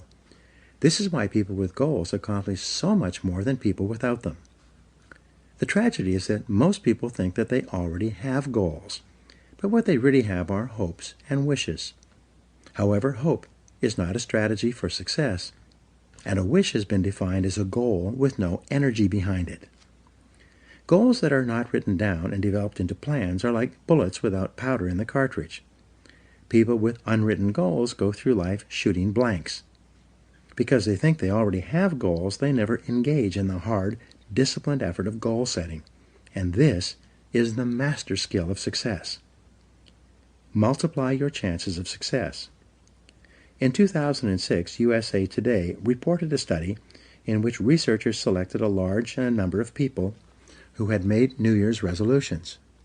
They then divided these people into two categories: those who had set New Year's resolutions and written them down, and those who had set New Year's resolutions but had not written them down. 12 months later, they followed up on the respondents in this study, and what they found was astonishing. Of the people who had set New Year's resolutions but had not written them down, only 4% had actually followed through on their resolutions. But among the group who had written down their New Year's resolutions, an exercise requiring only a couple of minutes, 44% had followed through on them. This is a difference of more than 1,100% in success, and it was achieved by the simple act of crystallizing the resolutions on paper. The discipline of writing. In my experience working with several million people over the past 25 years, the disciplined act of writing out goals, making plans for accomplishing them, and then working on those goals daily increases the likelihood of achieving your goals by 10 times or 1,000%. This doesn't mean that writing out your goals guarantees success, but rather only that it increases the probability of success by 10 times. These are very good odds to have working in your favor, especially when there is no cost or risk involved in putting pen to paper. Just a little time. Writing is called a psychoneuromotor activity. The act of writing forces you to think and concentrate. It forces you to choose what is more important to you and your future. As a result, when you write down a goal, you impress it into your subconscious mind, which then goes to work 24 hours a day to bring your goal to reality. Sometimes I tell my seminar audiences, only 3% of adults have written goals, and everyone else works for those people. In life, you either work to achieve your own goals or you work to achieve the goals of someone else. Which is it going to be? Success versus failure mechanisms. Your brain has both a success mechanism and a failure mechanism. The failure mechanism is the temptation to follow the undisciplined path of least resistance, to do what is fun and easy rather than what is hard and necessary. Your failure mechanism operates automatically throughout your life, which is the major reason why most people fail to fulfill their individual potentials. While your failure mechanism functions automatically, your success mechanism is triggered by a goal. When you decide on a goal, you override your failure mechanism and can help you change the direction of your life. You go from being a ship without a rudder, drifting with the tide, to being a ship with a rudder, a compass, and a clear destination, sailing in a straight direction toward your goal. The power of goals. A client of mine recently told me an interesting story. He said that he had attended one of my seminars in 1994 where I spoke about the importance of writing down goals and making plans for accomplishing them. At that time, he was 35 years old, selling cars for a dealership in Nashville and earning about $50,000 a year. He told me that that day changed his life. He began writing out his goals and plans and working on them daily. 12 years later, he was earning more than $1 million a year and was the president of a fast-growing company that sells services to some of the biggest companies in the country. He told me that he could not imagine what his life would have been like if he had not taken out a piece of paper and written down the goals he wanted to achieve in the years ahead. Take control of your life. Aristotle wrote that human beings are teleological organisms, which simply means that we are purpose-driven. Therefore, you only feel happy and in control of your life when you have a clear goal that you are working toward each day. This also means that this ability to become a lifelong goal setter is one of the most important disciplines you will ever develop. In nature, the homing pigeon is a remarkable bird. It has an uncanny instinct that enables it to fly back to its home roost, no matter how far away it starts or in what direction it must go. You can take a homing pigeon out of its roost, put it in a cage, put the cage in a box, cover the box with a blanket, and put the covered box in the back of a pickup truck. You could then drive 1,000 miles in any direction, open up the truck, take out the box, take off the blanket, open the cage, and throw the homing pigeon up into the air. The homing pigeon will circle 3 times, get its bearings, and then fly straight back to its home roost. This is the only creature on Earth that has this ability, except for human beings, except for you. You also have this remarkable homing ability within your own brain, but with one special difference. The homing pigeon seems to know instinctively exactly where its home roost is located. It then has the ability to fly directly back to that roost. In contrast, when human beings program a goal into their minds, they can then set out without having any idea where they will go or how they will achieve that goal. But by some miracle, they will begin to move unerringly toward that goal, and the goal will begin to move toward them. Still, many people are hesitant to set goals. They say, I want to be financially independent, but I have no idea how I'm going to get there. As a result, they don't even set financial success as a goal. But the good news is that you don't need to know how to get there. You just need to be clear about what you want to accomplish, and the goal-striving mechanism in your brain will guide you unerringly to your destination. For example, you can decide that you are going to find your ideal job, in which you work for and with people you like and respect, and do work that is both challenging and enjoyable. You take some time to write down an exact description of what your ideal job and workplace would look like, and then you go out into the job market and begin searching. After a series of interviews, you will often walk into the right place at the right time and find yourself in exactly the right job. Almost everyone has had this experience at one time or another. You can have it by design rather than by chance, simply by developing absolute clarity about what you really want.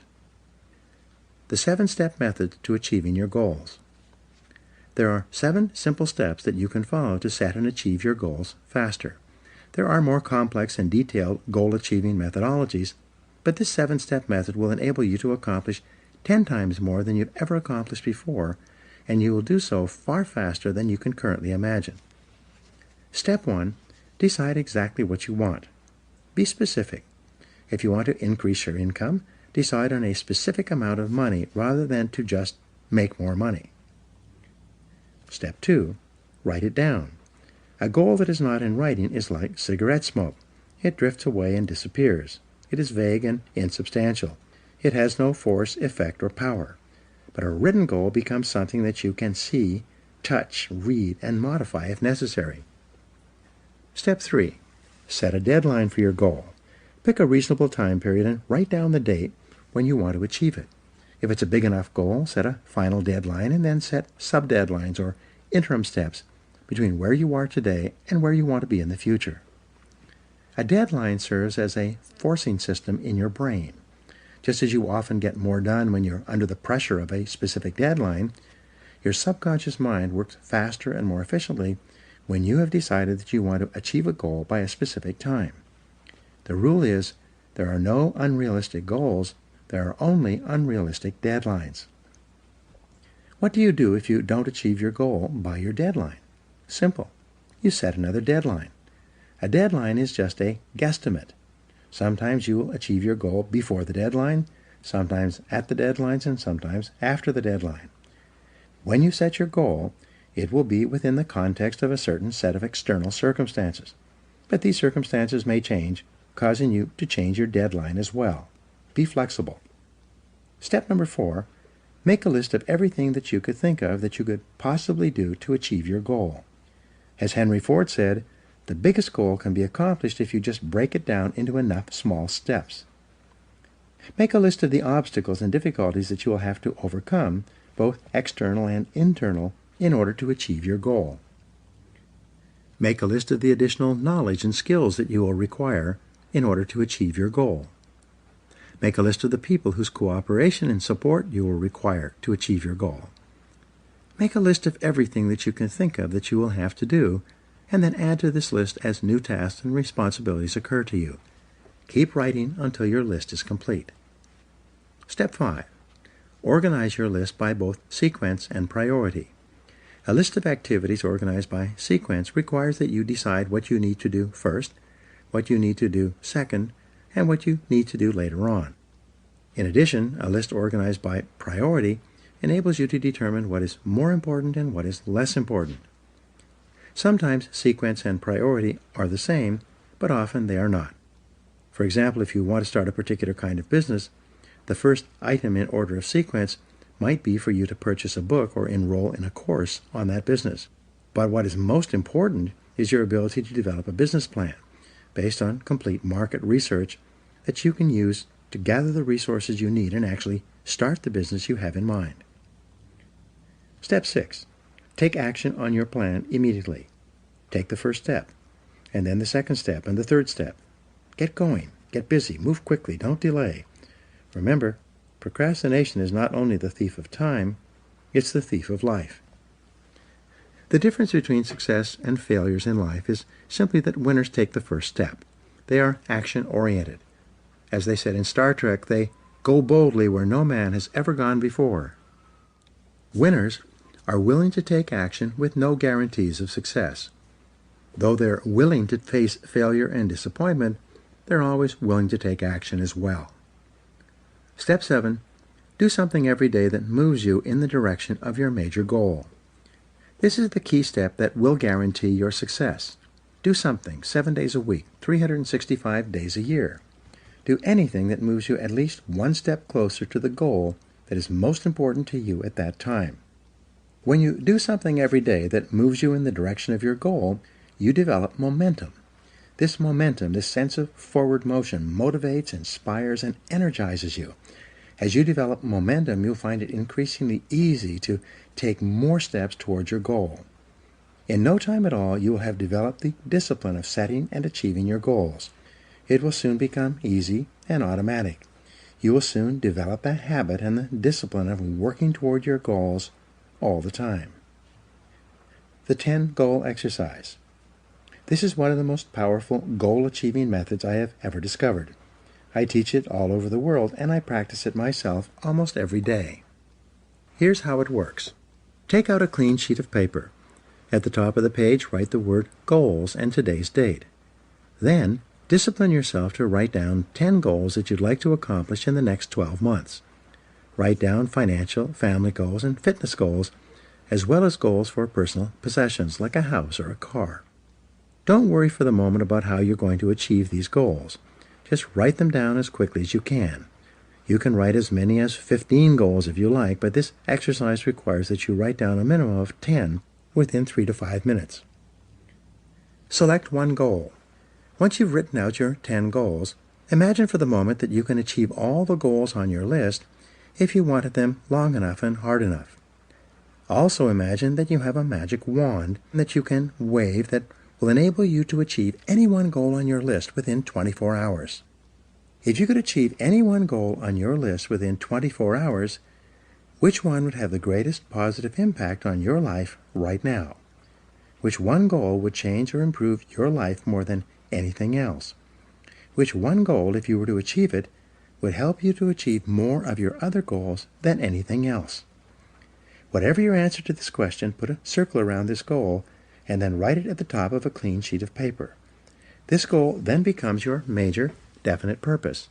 It becomes your focal point and the organizing principle of your future activities. Make a plan. Once you've written out this goal clearly and specifically and made it measurable, set a deadline on your goal. Your subconscious mind needs a deadline so that it can focus and concentrate all your mental powers on goal attainment. Make a list of everything that you could think of that you could do to achieve your goal. Organize this list by sequence and priority. Select the most important or logical next step in your plan and take action on it immediately. Take the first step. Do something. Do anything.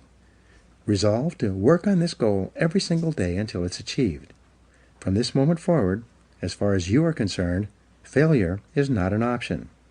Once you've decided that this one goal can have the greatest positive impact on your life, and you've set it as your major definite purpose, resolve that you will work toward this goal as hard as you can, as long as you can, and that you will never give up until it's achieved. This decision alone can change your life. Use mindstorming to get started. Here's another technique that you can use to dramatically increase the likelihood that you will achieve your most important goal. This is the most powerful creative thinking technique I've ever seen. More people have become wealthy using this method than any other way. Take another clean sheet of paper. Write out your major definite purpose, your number one goal, at the top of the page in the form of a question. Then, discipline yourself to write a minimum of 20 answers to the question. For example, if your goal is to earn a certain amount of money by a certain date, you would write the question, how can I earn this amount of money by this specific date? You then discipline yourself to generate 20 answers to your question. This exercise of mindstorming will activate your mind, unleash your creativity, and give you ideas that you may have never thought of before. The first 3 to 5 answers will be easy. The next 5 will be difficult, and the last 10 answers will be harder than you can imagine, at least the first time you do this exercise.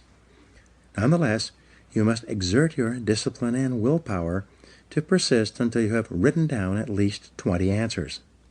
Once you've generated 20 answers, look over your list and select one of those answers to take action on immediately. It seems that when you take action on a single idea on your list, it triggers more ideas and motivates you to take action on even more of these answers. The great law of cause and effect. The most important application of the law of cause and effect is that thoughts are causes and conditions are effects. Your thoughts create the conditions of your life. When you change your thinking, you change your life. Your outer world becomes a mirror image reflection of your inner world.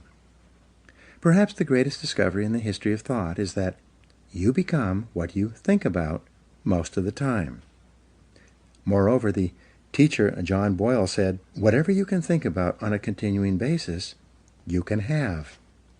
Napoleon Hill, author of the success classic Think and Grow Rich, which was first published in 1939 and is still selling today, said, whatever the mind of man can conceive and believe, it can achieve. When you think about your goal continually and work on it every day, more and more of your mental resources will be concentrated on moving you toward that goal and moving your goal toward you. The discipline of daily goal setting will make you a powerful, purposeful, and irresistible person. You'll develop self-esteem, self-confidence, and self-respect. As you feel yourself moving toward your goals faster and faster, you will ultimately become unstoppable. In the next chapter, I'll explain how the use of self-discipline to develop personal excellence is the most powerful step you can take to achieve all your material and emotional goals. Now here are some action exercises for you. 1. Resolve today to switch on your success mechanism and unlock your goal-achieving mechanism by deciding exactly what you really want in life. 2. Make a list of 10 goals that you want to achieve in the foreseeable future. Write them down in the present tense as if you had already achieved them. 3. Select the one goal that could have the greatest positive impact on your life if you were to achieve it, and write it down at the top of another piece of paper. 4. Make a list of everything that you could do to achieve this goal, organize it by sequence and priority, and then take action on it immediately. Number 5. Practice mindstorming by writing out 20 ideas that could help you to achieve your most important goal, and then take action on at least one of these ideas. 6. Resolve to do something every day, 7 days a week, to achieve your most important goal until you are successful. And number 7, continually remind yourself that failure is not an option. No matter what, resolve to persist until you succeed.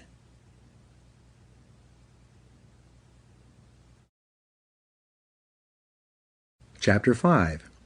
Self-Discipline and Personal Excellence. Aristotle wrote, "We are what we repeatedly do. Excellence, therefore, is not an act, but a habit." You are your most valuable asset. Your life, your potential, and your possibilities are the most precious things you have. Thus, your great goal in life should be to fulfill that potential and become everything you are capable of becoming. Your ability to learn, grow, and fulfill your potential is unlimited. Today, people are graduating from high school and college in their 70s, learning new subjects and developing new capabilities.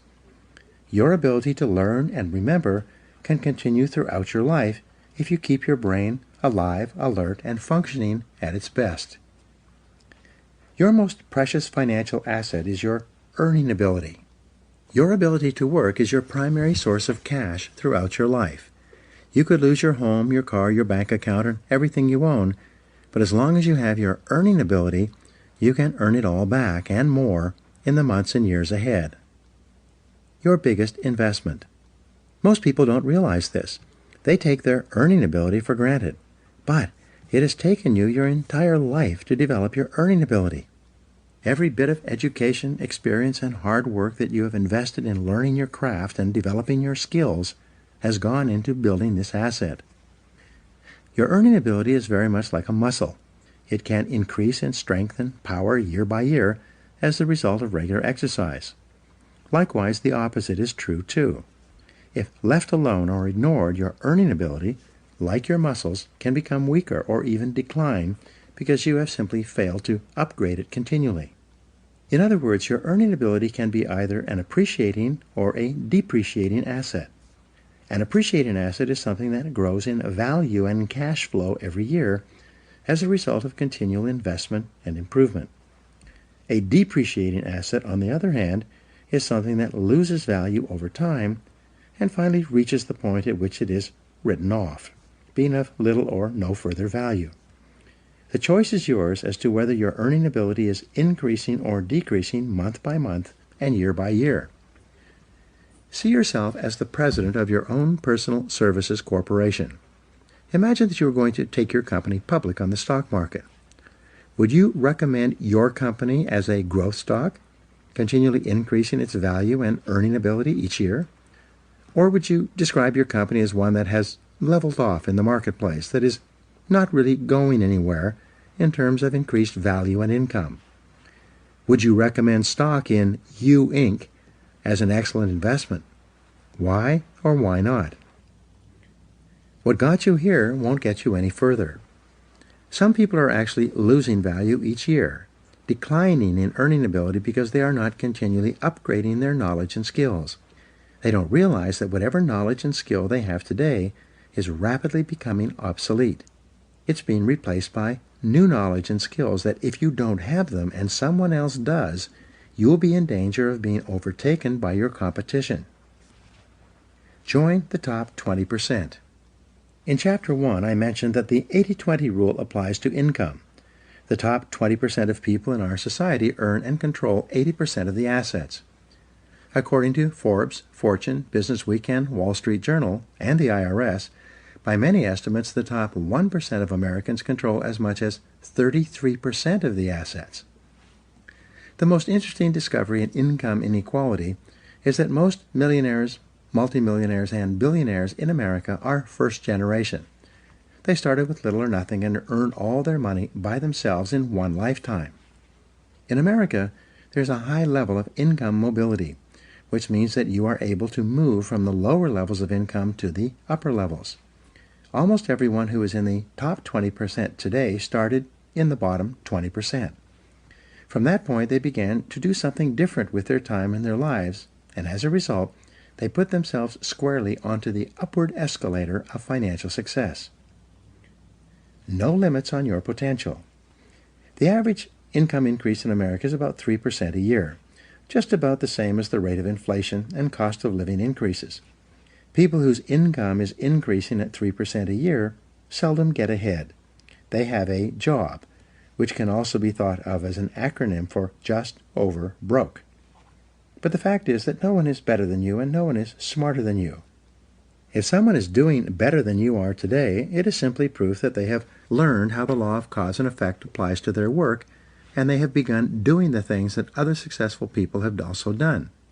The application of the law of cause and effect to your personal life is learn and do. The achievement of personal excellence is a decision you make or that you fail to make. But in the absence of a commitment to excellence in your chosen field, you automatically default to average performance, or even mediocrity. No one becomes excellent accidentally or by just going to work each day. Excellence requires a definite decision and a lifelong commitment. The keys to the 21st century. Knowledge and skill are the keys to the 21st century. Becoming the best person you can possibly be and moving to the top of your field requires the application of self-discipline throughout your life. Mental fitness is like physical fitness. If you want to achieve either, you must work at it all the time. You can never let up. You must be continually learning and growing every day, week, and month throughout your career and in other areas of your life if you're going to join the top 20% and stay there. To earn more, you must learn more. Abraham Lincoln once wrote, "The fact that some have become wealthy is proof that others may do it as well. What others have done, you can do as well if you learn how." Everyone who is at the top was once at the bottom. Many people who come from average or poor families with average incomes, or who grow up in average circumstances, have gone on to become some of the most prominent people in their fields. And what hundreds of thousands and even millions of other people have done, you can do as well. The philosopher Bertrand Russell once wrote, "The very best proof that something can be done is that someone else has already done it." Ordinary into extraordinary. Very often you see people who don't seem to be as intelligent or as talented as you are, who are nonetheless accomplishing remarkable things with their lives. There's nothing that will make you angrier than to see someone who seems to be dumber than you, who is doing better than you. How can this be? The answer is simple. At a certain point in their lives, they realized that the key to success was personal and professional growth. It was a dedication to lifelong learning that made them successful. The good news is that almost every important skill is learnable. Every business skill is learnable. Everyone who is proficient in any area of business was at one time completely ignorant in that area. Every sales skill is learnable. Every top salesperson was once a beginning salesperson and unable to make a call or close a sale. All money-making skills are learnable as well. Almost every wealthy person was once poor. You can learn anything you need to learn to achieve any goal you can set for yourself. Make a decision. The starting point of your moving upward and onward toward becoming one of the most competent, most respected, and highest paid people in your field is simple. Make a decision.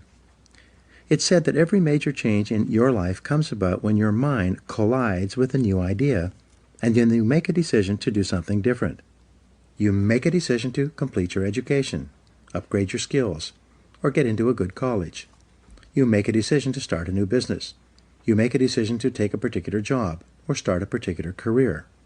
You make a decision to invest your money in a particular way. And especially, you make a decision to be the best in your field. Many people say that they would like to be happy, healthy, thin, and rich. But, as discussed in Chapter 4, wishing and hoping is not enough. You have to make a firm, unequivocal decision that you are going to pay any price and go any distance in order to achieve the goals you have set for yourself. You have to make that decision and then burn your mental bridges behind you. From that moment on, you resolve to continue working on yourself and your craft until you reach the top 20% or beyond. Follow the leaders, not the followers. When you decide to be one of the best people in your field, look around you and identify the people who are already at the top. What characteristics do they have in common? How do they plan and organize their days? How do they dress? How do they walk, talk, and behave with other people? What books do they read? How do they spend their spare time? Who do they associate with? What courses have they taken? What audio programs do they listen to in their cars? These are just a few of the questions you should ask in order to find out what successful people are doing that you might also need to do. After all, you can't hit a target that you can't see.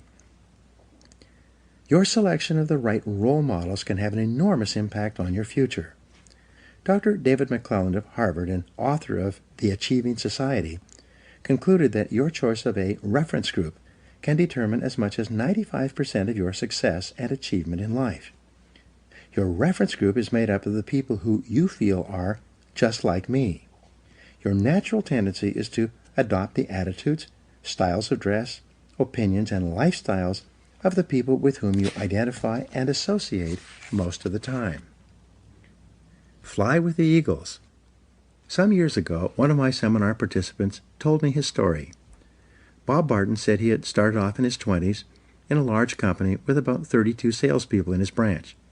It was his first real job, and he was starting at the bottom. Because he was new, he hung around with the other junior salespeople. As they say, birds of a feather flock together. After a month or two, Bob noticed that the top salespeople in the office also associated with each other. They did not spend time with the junior salespeople. They also spent their time differently. When Bob got into work in the morning, the top salespeople were already there, planning their days and working on the telephone and making appointments. Bob also noticed that the junior salespeople would come in later, drink coffee, read the newspaper, and make excuses for not making sales calls. Bob decided that he was going to pattern himself after the top salespeople in the office. He looked at the way they dressed and groomed, and he resolved to dress and groom the way they did. Each morning he would stand in front of his mirror and ask himself, "Do I look like one of the top salespeople in my office?" If the answer was no, he would go back and change his clothes until he felt that he looked as good as the best people. He began to come into the office and organize his day before 8:30 a.m. so that he was ready to make calls as soon as his customers were available to see him. One day, Bob asked one of the top salespeople if he could recommend a book or audio program that would help him. It turns out that top people are always willing to help other people improve. When he got the recommendation, Bob immediately went out and got the book and sent away for the audio program. He read the book and listened to the program, and then reported back to the top salesman. The top salesman gave him some more advice on things to read and listen to, all of which Bob followed. Bob asked another salesperson how he planned his day, and that salesperson showed him his time management system. So Bob began to plan and organize his day the way the top salespeople did it. By using these top salespeople as his role models and emulating them whenever possible, Bob started to make more appointments, see more prospects, and make more sales. Within 6 months, he was one of the top salespeople in the office as well. By that time, the top salespeople had invited him for coffee and lunch, and he became one of them rather than one of the junior people. The next year, Bob went to the National Sales Conference, where he met a lot of the top people from around the country. He deliberately sought them out and asked for their advice. What books would they suggest? What audio programs would they recommend? What seminars had they attended? What strategies did they find that were the most effective in building their sales business? Bob did something that very few people do. When he received advice, he followed it. He immediately took action on the advice and then reported back to the people who had given it to him. Within 4 years, Bob became one of the top salespeople in the country. His friends and associates were the other top salespeople in his branch and in the other branches. His income had increased several times. He wore beautiful clothes, drove a new car, lived in a lovely home, and had a wonderful wife. And he said that it all came about as a result of asking top salespeople for their input and then following that input and applying it to his sales activities. But here's the kicker. Over and over, the top people, the ones who had been winning the sales awards year after year, told Bob the same thing. He was the first person who had ever come up to them and asked them for advice. No one else had ever sought them out and asked them why they were so successful. The answers have all been found. Here is a great discovery. All the answers have been found.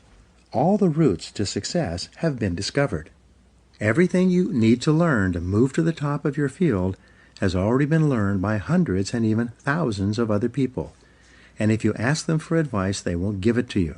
Successful people will have their phone calls held, cancel other appointments, and put their work aside to help other people to be successful. But you must ask, and then you must follow their advice once they give it to you. If you can't ask them directly, read their books and attend their talks and seminars. Listen to audio programs created by successful people. Sometimes you can send them emails and ask for advice. Learn from the best. Set high income as a goal. If your goal is to be in the top 20% of moneymakers in your field, the first thing you need to do is to find out what the people in the top 20% are earning today. This information is available. Just ask around. Check industry statistics. Go on to Google. You can find this information if you look for it. Once you know the income target at which you are aiming, write it down as your goal. Make a plan to achieve this level of income and work on it every day. Never stop until you reach it. The secret to high income in business and sales is quite simple. Learn and do. Like jacking up a car, you improve one notch at a time. Each time you learn and practice a new skill, you ratchet up your earning ability, and it locks in. As long as you keep increasing your earning ability, you keep ratcheting up to a higher level from which you seldom decline. Use the 3% formula to invest in yourself. To guarantee your lifelong success, make a decision today to invest 3% of your income back into yourself. This seems to be the magic number for lifelong learning. According to the American Society for Training and Development, this is the percentage that the most profitable 20% of companies in every industry invest in the training and development of their staff. Decide today to invest 3% of your income into yourself in order to make yourself an appreciating asset, to continually increase your earning ability. If your annual income goal is $50,000, resolve to invest 3% of that amount, or $1,500, back into yourself each year to maintain and upgrade your knowledge and skills. If your income goal is $100,000, resolve to invest $3,000 per year back into yourself to assure that you reach that level of income. The payoff is extraordinary. I was giving a seminar in Detroit a couple of years ago when a young man about 30 years old came up to me at the break. He told me that he had first come to my seminar and heard my 3% rule about 10 years ago. At that time, he had dropped out of college, was living at home, driving an old car, and earning about $20,000 a year as an office-to-office salesman. He decided after the seminar that he was going to apply the 3% rule to himself, and he did so immediately. He calculated 3% of his income of $20,000 would be $600. He began to buy sales books and read them every day. He invested in 2 audio learning programs on sales and time management. He took 1 sales seminar. He invested the entire $600 in himself in learning to become better. That year his income went from $20,000 to $30,000, an increase of 50%. He said he could trace the increase with great accuracy to the things he had learned and applied from the books he had read and the audio programs he had listened to. So the following year he invested 3% of $30,000, a total of $900 back into himself. That year his income jumped from $30,000 to $50,000. He began to think, if my income goes up at 50% per year by investing 3% back into myself, what would happen if I invested 5%?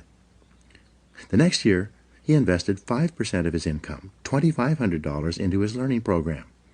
He took more seminars, traveled cross-country to a conference, bought more audio and video learning programs, and even hired a part-time coach. And that year, his income doubled to $100,000. After that, Like playing Texas Hold'em, he decided to go all in and raised his investment into himself to 10% per year. He told me that he'd been doing this ever since. I asked him, how has investing 10% of your income back into yourself affected your income? He smiled and said, I passed $1 million in personal income last year, and I still invest 10% of my income in myself every single year. I said, wow, that's a lot of money. How do you manage to spend that much money on personal development? He said, it's hard. I have to start spending money on myself in January in order to invest it all by the end of the year. I have an image coach, a sales coach, and a speaking coach. I have a large library in my home with every book, audio program, and video program on sales and personal success I can find. I attend conferences both nationally and internationally in my field, and my income keeps going up every year. There are 3 simple steps to become the best. Becoming one of the top people in your field requires discipline and application more than anything else. There are 3 simple steps that you can follow to become the very best in your field.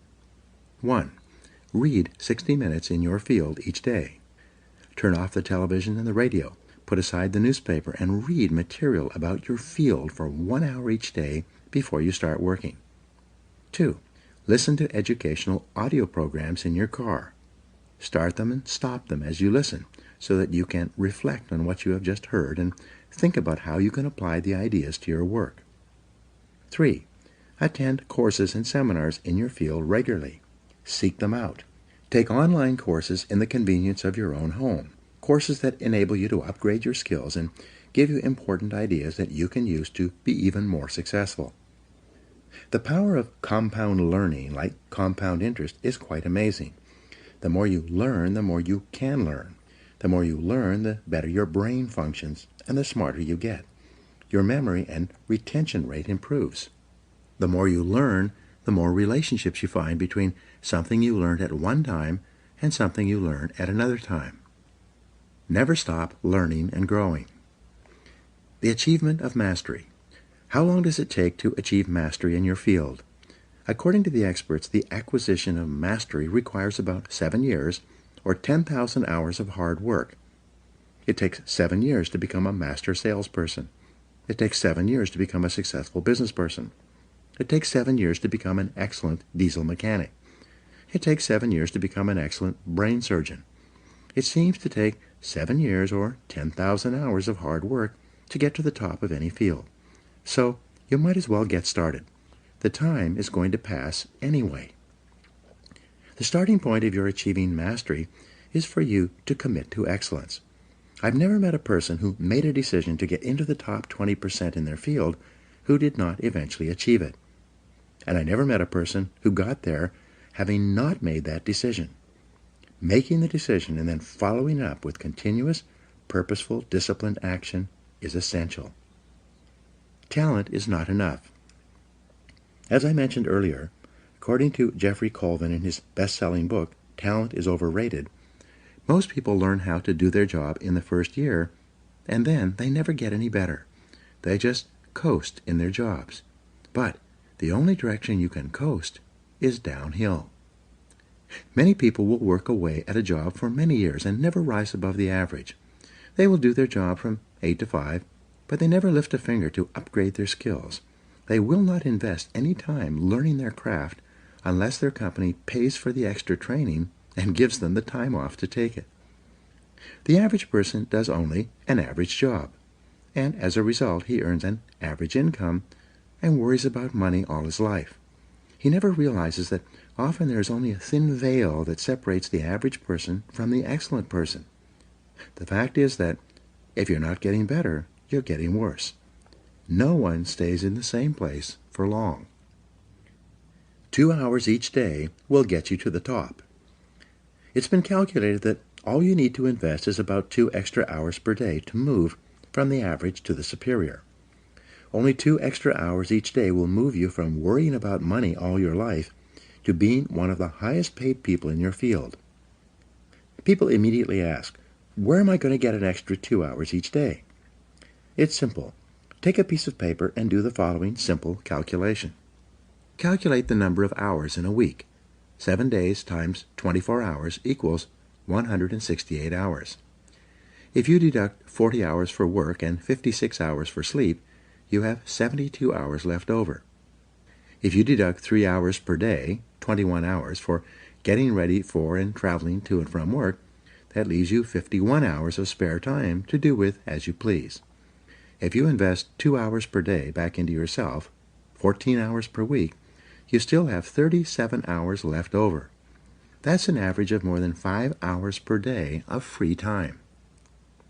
All you need to do is devote 2 hours each day to move you from average performance to superior performance at whatever you choose to do. Form the habit of continuous learning. The best news is that when you begin reading in personal or professional development literature, listening to audio programs in your car, taking additional courses, and upgrading your skills in the evenings and on the weekends rather than watching television, you soon get into the habit of continuous learning. In no time at all, it will become automatic and easy for you to learn, grow, and upgrade your skills every day and every week. The average adult watches about 5 hours of television each day. For some people, it is 7 or 8 hours. They turn on the television first thing in the morning and watch it until they leave for work. They turn it back on as soon as they get home from work. They then watch television until 11 or 12 o'clock at night, going to bed without enough time to get a good night's sleep. They then get up in the morning, drink coffee, and watch television for as long as they can before they go off to work once more. You can be rich or poor. It's your decision. Your television set can make you rich or poor. If you watch it all the time, it will make you poor. Psychologists have shown that the more television you watch, the lower are your levels of energy and self-esteem. At an unconscious level, you don't like or respect yourself as much if you sit there hour after hour watching television. People who watch too much television also gain weight and become physically unfit from sitting around too much. Your television can also make you rich, but only if you turn it off. When you turn off your television, you free up time that you can then use to invest in becoming a better, smarter, or more competent person. When you leave your television off when you are with your family, you'll find yourself talking, sharing, communicating, and laughing more often. When you leave your television off for extended periods of time, you break the habit of watching television, and you'll hardly miss it at all. Your television can be an excellent servant, but it's a terrible master. The choice is yours. Increase your income 1,000%. There is a simple 7-step formula you can use in order to increase your productivity, performance, and output and income by 1,000% over the next 10 years. It works for everyone who tries it. It is simple. First, answer this question. Is it possible for you to increase your overall productivity, performance, and output by 0.1%, which is 1/1000th, in an entire working day? Your answer will probably be yes. If you were to manage your time a little better and work on more valuable tasks, you would quite easily increase your output by 1/1000th in a day. Having done this for the first day, could you increase your output by 0.1% the second day? And the answer, of course, is yes. Having increased your performance by 0.1% on Monday and Tuesday, could you continue to do this for Wednesday, Thursday, and Friday? And again, the answer is yes. 0.1% per week. 0.1% times 5 days per week equals 0.1% per week. Is it possible for a normal, intelligent, hard-working individual to increase his or her output by 0.1% or 1/200th in a single week? Of course it is. Having done this for the first week, could you keep up the same pace of personal development the second week? Of course you could. Could you get 1/1000th of 1% better 5 days a week for an entire month? If you could, this means that you would be 0.5% better per week, multiplied times 4, or 2% more productive in an entire month. There are 13 4-week months in a year. 4 times 13 equals 52. Having become 2% better in a month, could you repeat that in the second month, in the third month, the fourth month, and so on? Of course you could. By working on yourself a little bit each day, learning new skills, getting better at your key tasks, setting priorities, and focusing on higher value activities, you can become 26% more productive over the course of an entire year. Having achieved this goal for the first year, could you do it for the second year and then the third? Could you keep it up for 10 years? And the answer, of course, is yes. And the best news is that when you continue to work on yourself, it becomes easier and easier for you to get better and better as the weeks and months go by. By the law of accumulation, or the law of incremental improvement, by the end of 12 months you would be 26% better. If you continue to improve at 26% per year, by the end of 10 years with compounding, you would be 1,004% more productive. Your income would increase at the same rate. This formula works if you do. There are 7 steps in the 1,000% formula. Step 1. Arise 2 hours before your first appointment, or before you have to be at work. Invest the first hour in yourself by reading something educational, motivational, or spiritual. As Henry Ward Beecher once said, the first hour is the rudder of the day. When you get up and invest the first hour in yourself, you set yourself up mentally to have an excellent day. You'll be more positive, alert, creative, and productive all day long when you start your day by investing the first hour in yourself. If you read in your field 1 hour per day, that will translate into about 1 book per week. 1 book per week will translate into about 50 books per year.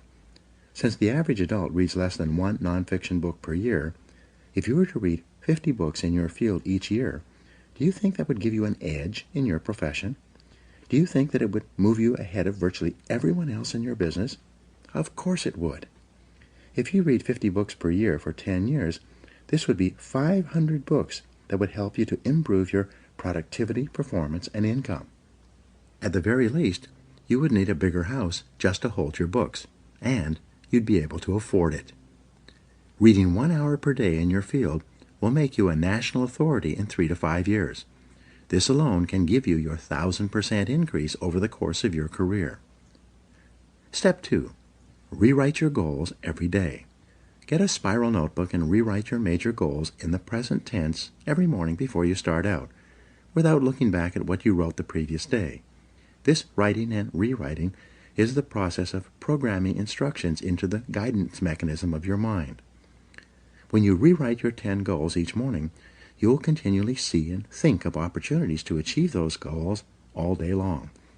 You will become more focused, channeled, and directed. You'll be more purposeful and determined, and you will achieve your goals much faster than if they were merely wishes floating around in the back of your mind. Writing and rewriting your goals each day can give you your 1,000% increase in income over 10 years. Step 3. Plan every day in advance. Make a list and set priorities on your work before you start off. Your ability to set priorities and to choose the most important thing that you could be doing at every moment is the key to organizing your life and doubling your productivity. We'll talk in detail about time management techniques in Chapter 12. Working on your top priorities can increase your income by 1,000% over 10 years, and it is probably impossible to achieve without it. Step 4. Discipline yourself to concentrate single-mindedly on one thing. Choose the most important thing that you can do each day. Then, start on it first thing and work on it until it's 100% complete. Your ability to focus and concentrate, when you develop and hone it into a habit all by itself, will enable you to double your productivity, performance, and output in the next month. And it will give you your 1,000% increase over 10 years. Step 5. Listen to educational audio programs in your car. The average business person who drives spends 500 to 1,000 hours per year behind the wheel of their car. When you turn your car into a university on wheels, a mobile classroom, you get the educational equivalent of 1 to 2 full-time university semesters as you drive around. Many people have gone from rags to riches by simply listening to educational audio programs in their cars as they drive from place to place. You could do the same. This alone could give you your 1,000% increase. Step number 6. Ask 2 magic questions after every call or event. First, ask yourself, what did I do right? Then, ask yourself, what would I do differently? The first question, what did I do right, forces you to think through and recall all the correct things that you did in that last meeting, presentation, or event, even if it was not successful. Write them down. The second question, what would I do differently, forces you to think through all the different ways you could improve your performance in a similar situation. Write these ideas down as well. In both cases, by reviewing your performance, by thinking about what you did right and what you would do differently, you program yourself to perform even better the next time. This is one of the fastest and most powerful exercises in personal growth and development I have ever discovered. This process dramatically speeds up the rate at which you move into the top 20%. Step 7. Treat every person you meet like a $1 million customer. Treat each person you meet and work with, both at home and in the office, as though he or she is the most important person in the world. When you treat people as if they are valuable and important, they will return the favor by treating you as if you are valuable and important as well. They will want to be associated with you, work for you, buy from you, and introduce you to their friends. You begin treating people like $1 million customers by starting at home, with the members of your family. Remember, they are the most important people in your life. So when you start your day well, first thing in the morning, by making the members of your family feel important and telling them that you love them, you'll be more positive, relaxed, and happier for the rest of the day. Fully 85% of your success will be determined by how much people like and respect you, especially in business and sales. Never miss an opportunity to treat people well. When you practice these 7 steps each day for a month, you will see changes and improvements in your life, work, and income that will astonish you. After a month of regular practice, you'll have formed a new habit of continuous personal improvement that can carry you onward and upward for the rest of your life. Be the best.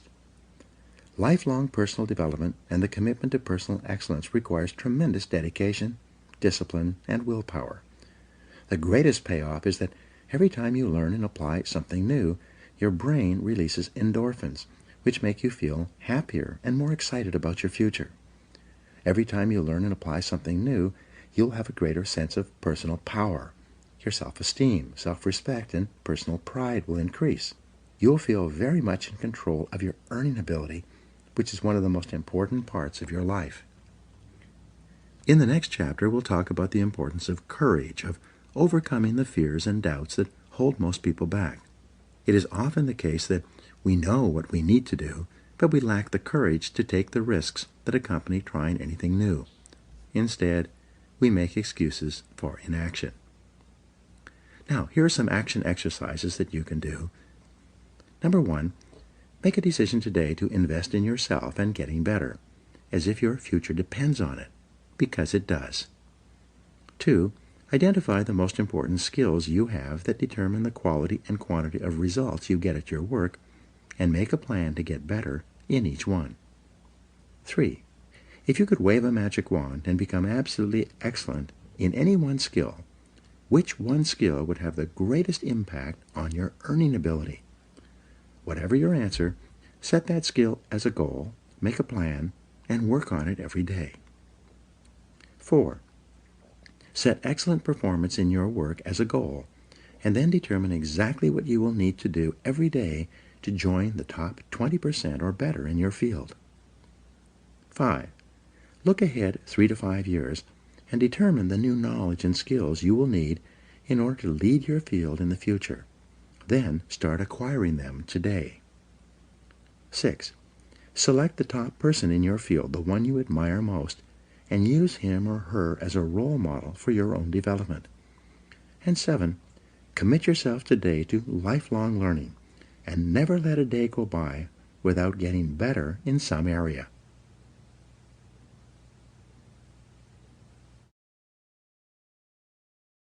Chapter 6. Self-Discipline and Courage. Mark Twain said, "Courage is not absence of fear, it is control of fear, mastery of fear." You need large amounts of self-discipline to deal courageously with all the fear-inducing events of your life. This is probably why Churchill said, "Courage is rightly considered the foremost of the virtues, for upon it all others depend." The fact is that everyone is afraid, and usually of many things. This is normal and natural. Often, fear is necessary to preserve life, prevent injury, and guard against financial mistakes. So, if everyone is afraid, what is the difference between the brave person and the coward? The only difference is that the brave person disciplines himself to confront, deal with, and act in spite of the fear. In contrast, the coward allows himself to be dominated and controlled by the fear. Someone once said that, with regard to warfare, although it applies to any situation, the difference between the hero and the coward is that the hero sticks in there 5 minutes longer. Fortunately, all fears are learned. No one is born with fears. Fears can therefore be unlearned by practicing self-discipline repeatedly with regard to fear until it goes away. The most common fears that we experience, which often sabotage all hopes for success, are the fears of failure, poverty, and loss of money. These fears cause people to avoid risk of any kind and to reject opportunity when it's presented to them. They're so afraid of failure that they're almost paralyzed when it comes to taking any chances at all. There are many other fears that interfere with our happiness. People fear the loss of love or the loss of their jobs and their financial security. People fear embarrassment or ridicule. People fear rejection and criticism of any kind. People fear the loss of respect or esteem of others. These and many other fears hold us back throughout life. Fear paralyzes action. The most common reaction in a fear situation is the attitude of, "I can't." This is the fear of failure and loss that stops us from taking action. It is experienced physically, starting in the solar plexus. When a person is really afraid, their mouth and throat goes dry, their heart starts pounding. Sometimes they breathe shallowly and their stomach churns. Often they feel like getting up and running to the bathroom. These are all physical manifestations of the inhibitive negative habit pattern, which we all experience from time to time. Whenever a person is in the grip of fear, he feels like a deer caught in the headlights of a car. This fear paralyzes action. It often shuts down the brain and causes the individual to revert to the fight or flight reaction. Fear is a terrible emotion that undermines our happiness and can hold us back throughout our lives. Do the opposite. Aristotle described courage as the golden mean between the extremes of cowardice and impetuousness. He taught that to develop a quality that you lack, act as if you already had that quality in every situation where it is called for. In modern terms, however, we say, fake it until you make it. You can actually change your behavior by affirming, visualizing, and acting as if you already have the quality you desire. By affirming, by repeating the words, "I can do it," emphatically, whenever you feel afraid for any reason, you can cancel the feeling of, "I can't." Every time you repeat the words, "I can do it," with conviction, you override your fear and increase your confidence. By repeating this affirmation over and over again, you can eventually build your courage and confidence to the point where you are unafraid. Visualize yourself as unafraid. By visualizing yourself performing with confidence and competence in an area where you are fearful, your visual image will eventually be accepted by your subconscious mind as instructions for your performance. Your self-image, the way you see yourself and think about yourself, is eventually altered by feeding your mind these positive mental pictures of yourself performing at your best. By using the act-as-if method, you walk, talk, and carry yourself exactly as you would if you were completely unafraid in a particular situation. You stand up straight, smile, move quickly and confidently, and in every respect, act as if you already had the courage that you desire. The law of reversibility says that if you feel a certain way, you will act in a manner consistent with that feeling. But if you act in a manner consistent with that feeling, even if you don't feel it, the law of reversibility will create the feeling that is consistent with your actions. This is one of the greatest breakthroughs in success psychology. You develop the courage you desire by disciplining yourself repeatedly to do the thing you fear until that fear eventually disappears. And it will. Blow away the fear. When I work with sales organizations, they often ask me how to help a salesperson break out of a sales slump, especially in a tough economy. I give them a simple formula that is guaranteed to work every single time. It is called the 100 call method. In practicing this method, I instruct the salesperson to go out and call on 100 prospects as fast as he can without caring at all whether or not he makes a sale. When the salesperson doesn't care if he makes a sale, his fear of rejection largely disappears. He stops caring if the prospect he is speaking to is interested or not interested. He has a single focus. It is to make 100 calls as fast as he possibly can. One sales organization I work with has a daily prize for the first salesperson who gets rejected 10 times each morning. At 8:30 a.m., all the salespeople sit down at their desks and start making calls to try to win the prize. By the time the contest is over, usually by 10 a.m., everyone's fears of rejection have been blown out of their systems. They're ready to call on prospects all day long, not caring at all about the reactions they get. Learn to speak on your feet. In 1923, Toastmasters International was formed. Its express purpose was to take people who were terrified of public speaking and help them to become confident and competent when speaking on their feet in front of an audience. According to the Book of Lists, 54% of adults rate the fear of public speaking ahead of the fear of death. But Toastmasters International had a solution. They created a system based on what psychologists call systematic desensitization. Once a week at a luncheon or dinner meeting, small groups of Toastmasters come together. Each person is required to stand up and give a short talk on a specific subject in front of a group of their peers. At the end of each talk, the speaker receives applause, positive input, and comments from the other members. At the end of the evening, each person is given a grade on their talk, even if it was only for 30 or 60 seconds. After 6 months of attending Toastmasters meetings, the individual will have stood on his feet and spoken 26 times, receiving positive applause and feedback each time. Because of this continuous positive reinforcement, his confidence increases dramatically. As a result of this process, countless Toastmasters have gone on to become excellent public speakers and prominent people in their businesses, organizations, and communities. Their fears of public speaking are gone forever. Eliminate 2 fears at once. Psychologists have found that certain fears are bundled together in the subconscious mind, like wires on the same circuit. If you can overcome your fears in one of these areas, you will also eliminate other fears on the same circuit. The fear of rejection or call reluctance seems to be bundled together with the fear of public speaking.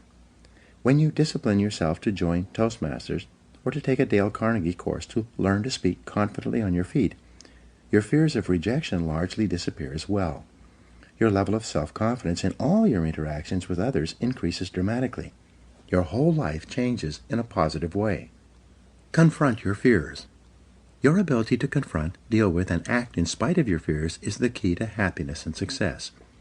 One of the best exercises you can practice is to identify a person or situation in your life of which you are afraid and resolve to deal with that fear situation immediately. Do not allow it to make you unhappy for another minute. Resolve to confront the situation or person and put the fear behind you. A woman in one of my seminars told me that her boss was a very negative person. He was constantly criticizing and berating her about her work, even though she was one of the highest-rated employees in the organization. He was making her life miserable. She didn't want to give up her job, but she was afraid of confronting him. She asked me what she should do. I gave her this advice, which I've subsequently given to many other people. The only reason that one person bullies another is because they feel they can get away with it. The only way to deal with a bully is to confront him. Bullies are actually cowards at heart, and they will flee from a confrontation. I told her to do this. The next time your boss criticizes you for any reason, turn to him and say, quite firmly, "I would appreciate it if you not talk to me like that ever again. It hurts my feelings and stops me from doing my job the way you want." I told her to look him straight in the eye after she had finished making this statement. Well, she had tremendous courage. Rather than putting up with this situation any longer, the next time her boss began to berate her, she squared off with him and said those words. She wrote to me and told me what had happened.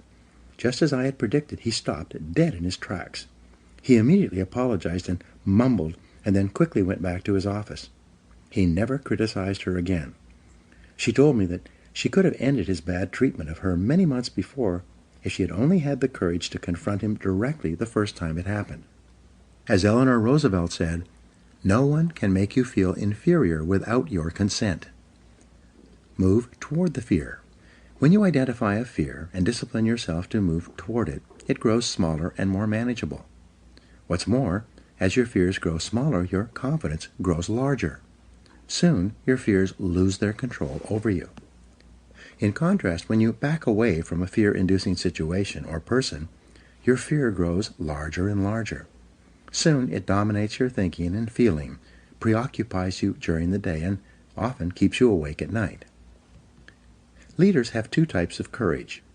In leadership, the most common quality is that of vision. Leaders have a clear vision of where they want to take their organizations. Leaders also have a clear vision of where they want to be sometime in the future in their personal lives. The second most common quality of leaders is that of courage. Leaders have the courage to do whatever is necessary to fulfill their vision. They lead from the front and dare to go forward. There are two types of courage that you need. First, you need the courage to launch, to take action, to take a leap of faith. You need the courage to go all in, without any guarantee of success and with a high possibility of failure, at least in the short term. The major feeling that holds most people back is that, in spite of all their best intentions, they don't have the courage to take the first step. The second type of courage that you need is called courageous patience.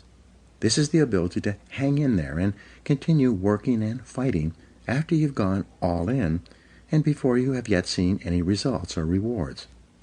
Many people can muster up the courage to take action toward a new goal, but when they see no immediate result, they immediately lose heart and pull back to safety and security. They don't have staying power. Deal with the fear directly. The only way to deal with a fear is to address it head on. Remind yourself that denial is not a river in Egypt. The natural tendency of many people is to deny that they have a problem caused by a fear of some kind. They're afraid of confronting it. In turn, it becomes a major source of stress, unhappiness, and psychosomatic illness.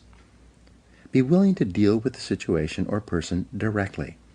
As Shakespeare said, "Take arms against a sea of troubles, and in so doing, end them."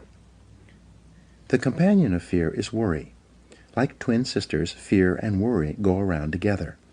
Mark Twain once wrote, "I have worried about a lot of things in life, and most of them never happened." It's been estimated that 99% of the things that you worry about never happen.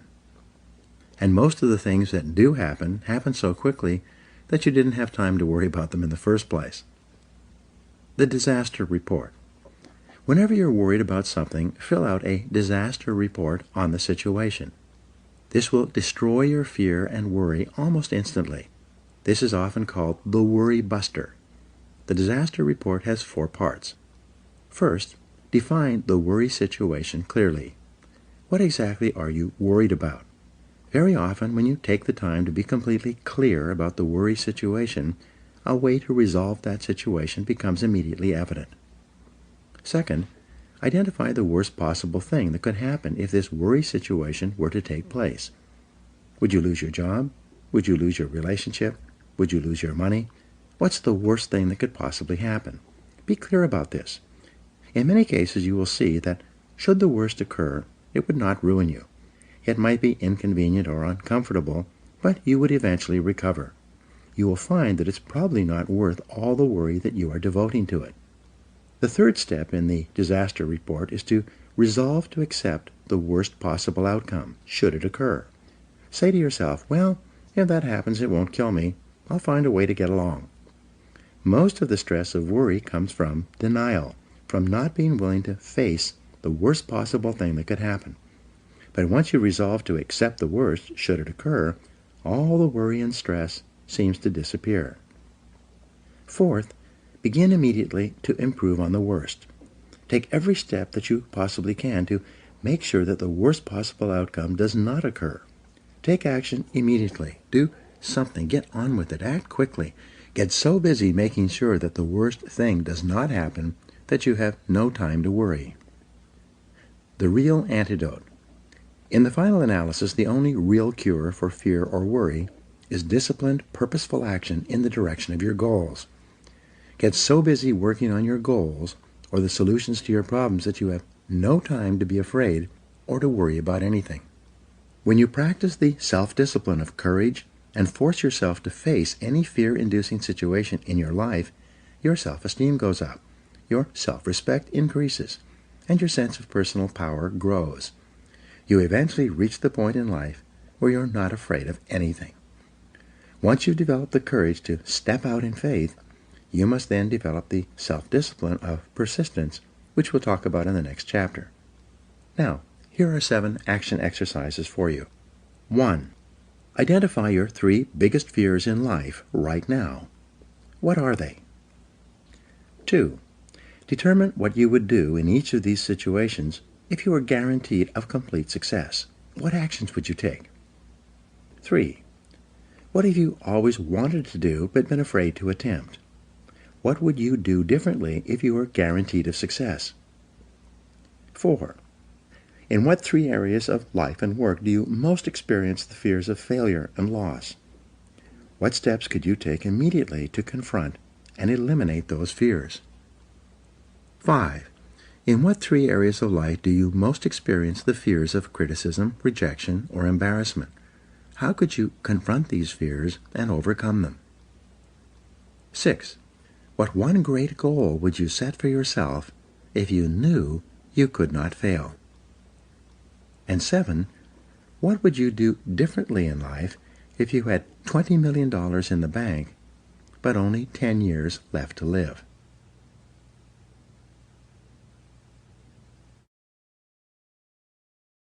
Chapter 7. Self-Discipline and Persistence. Benjamin Disraeli wrote, "Beware of endeavoring to become a great man in a hurry. One such attempt in 10,000 may succeed. These are fearful odds." Persistence is self-discipline in action. Your ability to persist in the face of all setbacks and temporary failures is essential to success in life. Napoleon Hill said, "Persistence is to the character of man as carbon is to steel." The primary reason for success is persistence, and likewise the primary reason for failure is lack of persistence or quitting too soon. There's a direct link between self-discipline and self-esteem. Each time you discipline yourself to do what you should do, when you should do it, whether you feel like it or not, your self-esteem increases. This is why there is a direct relationship between self-esteem and persistence. Each time you persist and force yourself to continue on, even when you feel like quitting, your self-esteem goes up. Each act of self-discipline strengthens every other act of self-discipline. Every act of persistence strengthens every other act of persistence. When you discipline yourself to persist over and over, you like and respect yourself more and more. You become stronger and more confident. Eventually, you become unstoppable. The reward of persistence. Persistence is its own reward. Every time you force yourself to persist on a task, whether it is large or small, you feel happier and better about yourself. When you go the extra mile and do more than you are paid for or more than is expected, your self-esteem goes up. You feel more powerful and in greater control of your life. In your career, when you go the extra mile, you put yourself on the side of the angels. The primary difference between winners and losers in life is simple. Winners never quit, and quitters never win. You can increase your ability to persist by talking to yourself positively. Say these words, "I am unstoppable." Before you begin any major undertaking, pre-program yourself by telling yourself, "I never give up." Before you can achieve anything worthwhile in life, you have to pass the persistence test. This is usually a snap quiz, sprung on you unexpectedly with no warning. You suddenly face a major setback, problem, temporary failure, or even a complete disaster. When this happens, remind yourself that this is the testing time. This is when you demonstrate what you are really made of. This is when you show yourself and others the strength of your character and your true determination to succeed. Your ability to respond. Your ability to respond effectively to setbacks, your level of response ability, is the measure of your readiness to succeed. When you experience a major setback or problem, you will feel temporarily stunned. This feeling is very much like a punch in the emotional solar plexus. You'll be stopped for a few seconds or a few minutes. During this period, you'll often feel discouraged or experience self-pity. You will say, "Why me?" However, it is not how far you fall that counts, but rather how high you bounce. Your aim is to bounce back as quickly as possible. Resilience in the face of unexpected reversals is vital to long-term success. Remember the warrior's creed: I will lay me down to bleed a while, and then rise and fight again. Don't be surprised, shocked, or set back when things go wrong. Your best-laid plans will often fall apart. Instead, expect disappointments and setbacks as a part of life.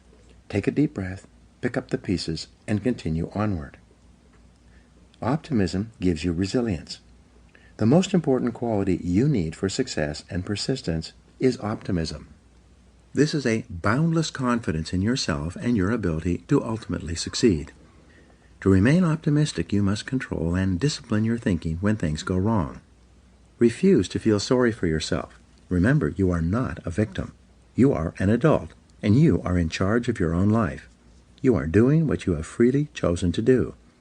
Setbacks come with the territory. They are merely speed bumps on the road to success. Refuse to blame others or make excuses. When you complain or blame other people, it just makes you feel and sound petty and small, and, what's worse, it takes away your personal power. Whenever you criticize or complain, it makes you feel weaker and reduces your ability to deal effectively with the situation. Instead, greet every setback by repeating, "I am responsible." Look for the reasons why you are responsible for what happened rather than trying to pass on the blame to other people. No excuses.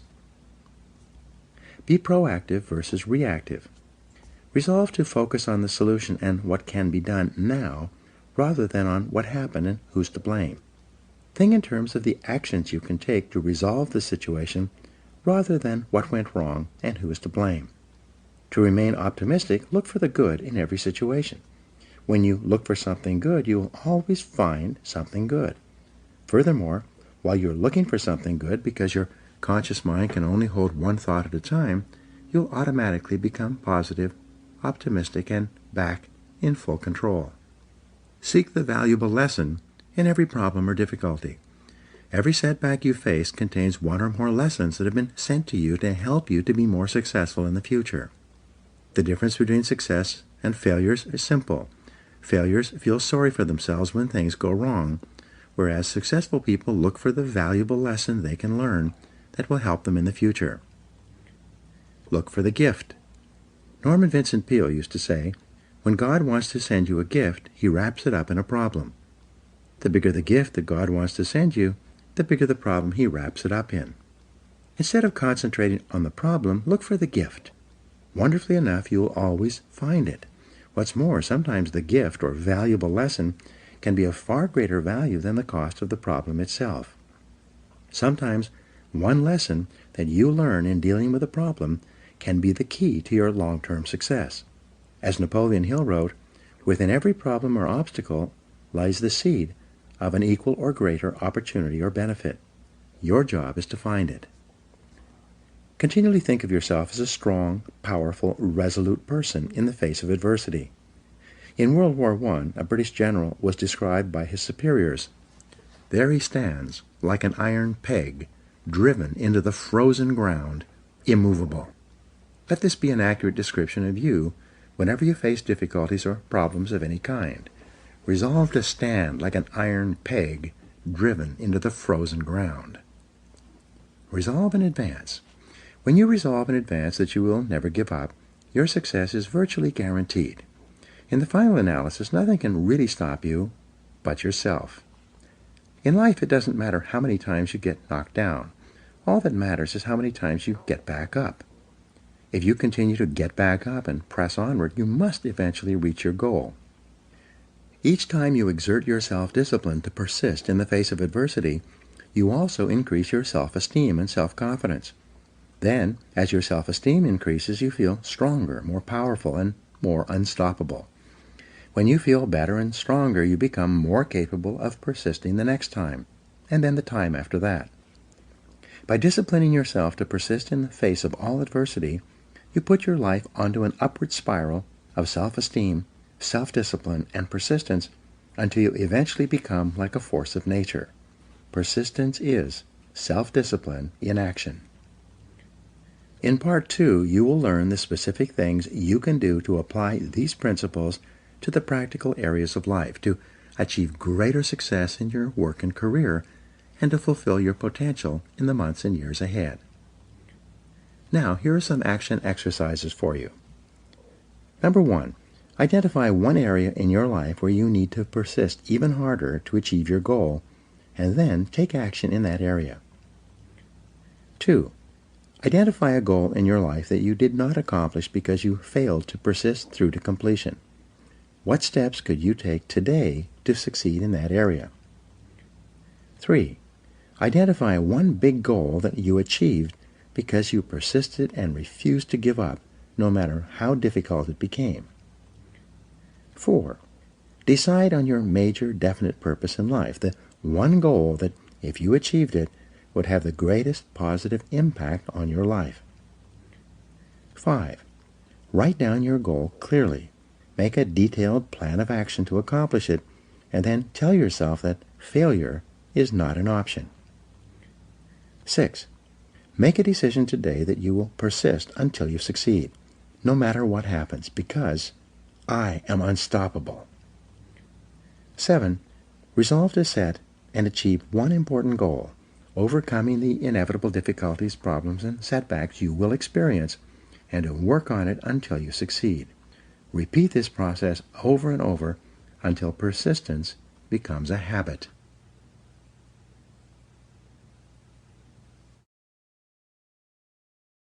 Part 2. Self-discipline in business, sales, and finances. In this part, you will learn how to develop the discipline necessary to join the top 10% of people in your field. You'll learn how to increase your productivity, performance, output, and results. You'll learn how to become one of the most respected and esteemed people in your organization and your industry. Chapter 8. Self-discipline and work.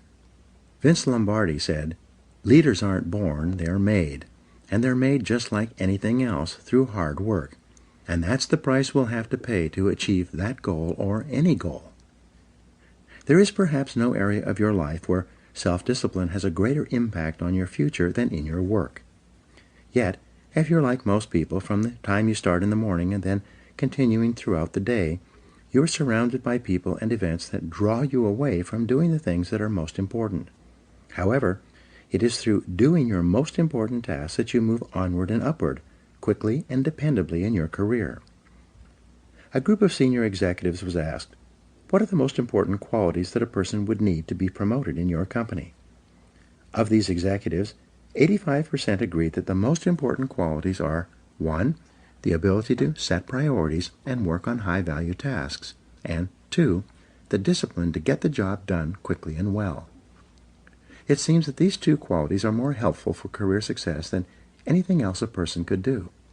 Diligent, disciplined, focused work will enable you to get consistently and predictably more done, get paid more, and get promoted faster throughout your career than the average person. Separate the relevant from the irrelevant. I've mentioned the Pareto principle, the 80-20 rule, several times in this book, and it applies again here. Fully 80% of the value of what you accomplish will come from 20% of the things you do. Your job, then, is to identify those top 20% of your tasks and then concentrate single-mindedly on doing them quickly and well. Chapter 13 discusses time management in detail, but for now, let's take a look at the flip side of good time management, poor time management.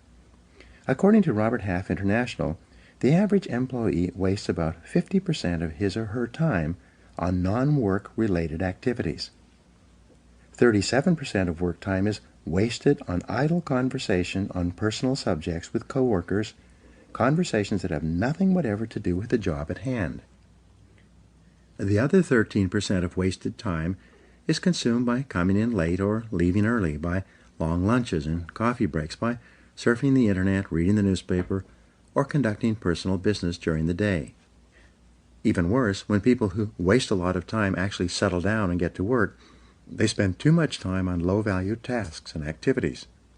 As a result, they get very little done, which then causes them to feel that they are under continual pressure to get caught up.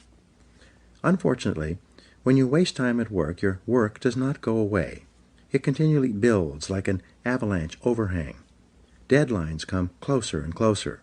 Stress mounts up until you finally force yourself to do the job, usually at the last minute, and then you often make expensive mistakes. Develop an excellent reputation. There is nothing that will bring you to the attention of people who can help you faster than for you to develop a reputation for hard, disciplined work every hour of every day. Average employees increase their income at only about 3% per year, which is just about the rate of inflation or cost of living increases. In other words, if you're an average employee, you're not really making any more money from year to year. Rather, you're just keeping up with your expenses. But the top 20% in most fields increase their income anywhere from 10 to 25% per year, which is also compounded year after year. The top 20% of people at work earn 80% of the money. The bottom 80% of employees have no choice but to share the 20% of the money that is left over. They must scramble for the crumbs that fall off the tables of the highly productive people in their fields. You can double your income. When I say to people in my seminars that you should set a goal to double your income in the months and years ahead, people react in different ways. Often at the break, someone will come up to me and say, "You don't understand my company. There's no way that I could double my income at my current company. They simply would not pay me that amount of money." Having heard this before, I then ask them the critical question: is there anyone at your company who earns twice as much as you do? The person that I'm talking to will always agree that, yes, there are people in my company who earn 2 or 3 times as much as I do. I then make the key point. So your company is quite willing to pay some people twice as much as they pay you. They're just not willing to pay you twice as much. Why is that? Then suddenly the light goes on. The individual realizes that it is not the company that is not willing to pay the money. It is the individual who is not contributing enough to be worth that additional money. The responsibility is his, not the company's. The law of 3 helps you to prioritize. When we coach entrepreneurs, executives, and business owners, we take them through an exercise that is designed to help them double their productivity, performance, and output within 12 months, sometimes even within 30 days. It's simple. Here's how it works.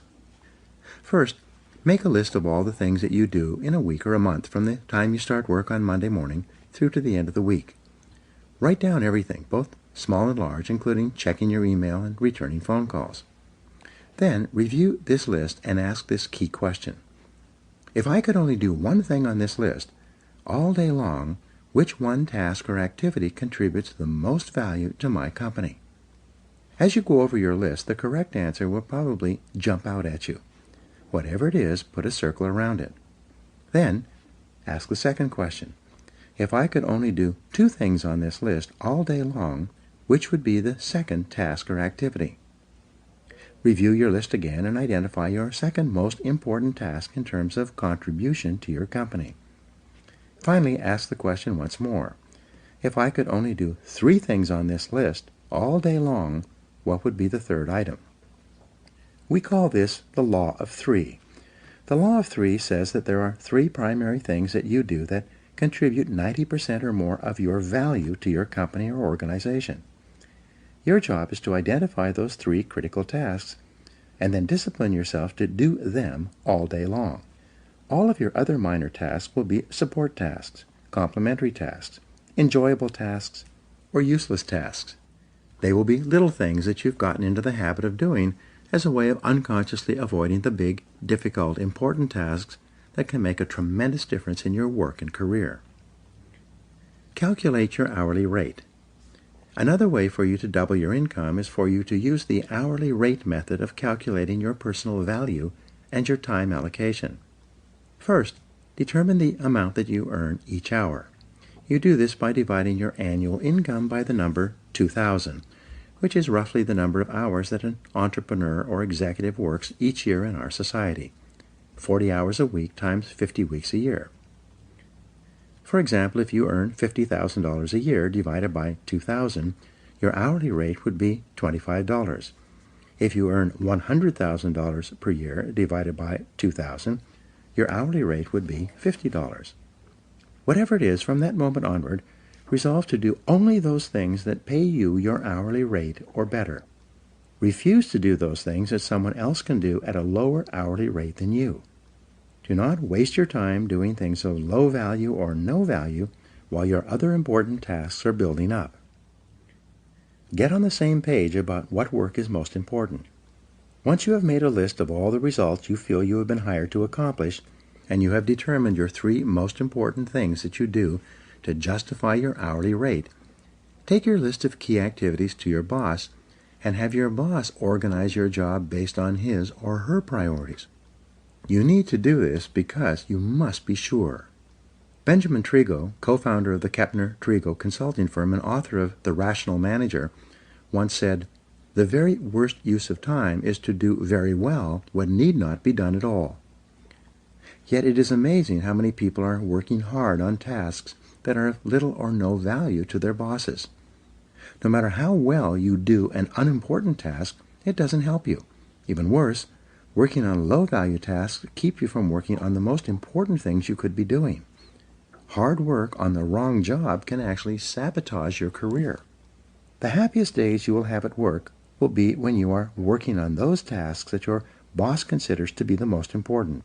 The unhappiest days at work will be when you and your boss are at cross purposes and not getting along, primarily because you are not completing the jobs that are most important to him and to his career. Your goal is to be paid more and promoted faster. Your goal is to become one of the most valuable and highest paid people in your field. Your job is first to make yourself valuable and then to make yourself indispensable to your company. This requires first and foremost that you are always working on those tasks your boss considers most important. Work all the time you work. The key to doubling your productivity and output, and eventually your income, is to really work all the time you're at work. Simply put, when you work, work. Don't waste time. Don't delay. Don't chat with coworkers or sit around drinking coffee. Don't read the newspaper or surf the internet. When you come into work in the morning, put your head down and then work all day long. The biggest time wasters in the world of work are other people who want to talk with you, distract you, delay you, and take up the time that you should be spending on high-value tasks. When a time waster approaches you and says, "Do you have a minute to talk?" you reply by saying, "Yes, but not now. Why don't we talk at lunchtime or after work? In the meantime, I have to get this job finished. I have to get back to work." When you tell people that you are under the gun, that you have to get a task finished for your boss, they will usually leave you alone. If you do this often enough, they will develop that habit of leaving you alone and instead find someone else with whom to waste time. Keep yourself motivated and focused by talking to yourself in a positive way. Your mantra from now on should be, back to work, back to work, back to work. Whenever you find yourself slowing down on a major task, begin repeating to yourself those magic words, back to work. Who works hardest? The Secret Survey. Imagine that an outside company is going to do a study of all the people who work in your organization. They're going to give each person a list of all the employees and ask them to rate their fellow employees in terms of who works the hardest, the second hardest, and so on. They're then going to give this list of people, organized from the hardest worker down to the laziest, to your superiors.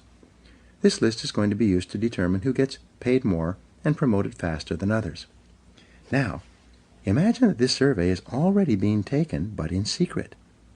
The fact is, in any organization, everyone knows who works harder than anyone else. Everyone knows who works less and who does not pull their weight. Everyone knows. It's not a secret at all. Resolve today that if a survey like this were to be taken 1 year from today, you would win the contest. Resolve today that you are going to develop the reputation for being the hardest working person in your business. This will do more to help you than almost anything else. When you are surrounded by time-wasting people and situations, it takes tremendous self-discipline to work all the time you're at work. You must constantly fight against distractions and interruptions so that you can get back to work. The success formula. When I began my career working for a large company, I was the low man on the totem pole. Everyone had been there longer than me and was ahead of me in the company pecking order.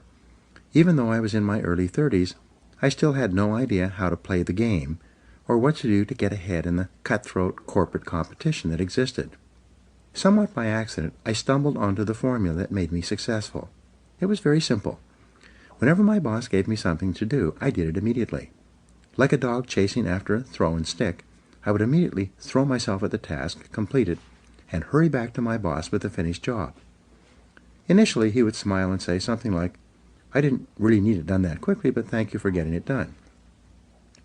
When I was caught up with my work, instead of relaxing, I would go to my boss and say, "I'm all caught up. I want more work to do. I want more responsibility." These words became my mantra. I want more responsibility. Again, my boss, who was preoccupied with an enormous number of projects, would say something like, "Okay, leave it with me. I'll think about what else I can give you to do." Every day, like a broken record, I would go to my boss at the end of the day and say, "I'm all caught up. I would like more responsibility." Bit by bit, he began to toss me sticks. He would give me a little task to do to keep me busy. Whatever it was, I would go out immediately, complete the task, and bring him the results. I would then say, "I'm all caught up. I want more responsibility." Within 6 months, he began to see me as the go-to guy. Whenever he had something he needed done quickly, he passed by everyone else and gave it to me. He knew that whatever he asked me to do, I would do it quickly. Once, my boss asked me to fly to Reno to begin development work on a property that the company was purchasing. He told me I could go sometime in the next couple of weeks. Instead, I left the next morning. I went straight to the lawyer who was handling the transaction, and then to the engineer who was in charge of the development work. I immediately sensed that something was seriously wrong with this land purchase. I didn't know what it was, but as I went from person to person, asking questions and gathering information. By the end of the day, just a few hours before this $2 million transaction was set to close, and the money would change hands forever, I found that we were about to be sold a piece of land that had no water and was therefore undevelopable. Because of complex laws and limited riparian rights, water rights, the property was a worthless piece of ground that could not be developed within the next 100 years. If we had proceeded with the purchase, we would have lost $2 million. I immediately stopped the transaction, demanded that the lawyer cut me a certified check for the $250,000 deposit that was in his trust account, and flew home to my boss to tell him the story. As you can imagine, my boss was very happy with what I had done. From that day forward, I received more and more responsibilities. Within another year, I was running 3 divisions of the company and had a staff of 42 people in 3 cities. I later learned that my boss paid me more money than anyone else who ever worked for him, and he did so all on the basis of results and profitability. This is why whenever people ask me how to succeed in business by really trying, I give them the same advice. Whatever your boss gives you to do, do it quickly and well. Then go and ask for more responsibility.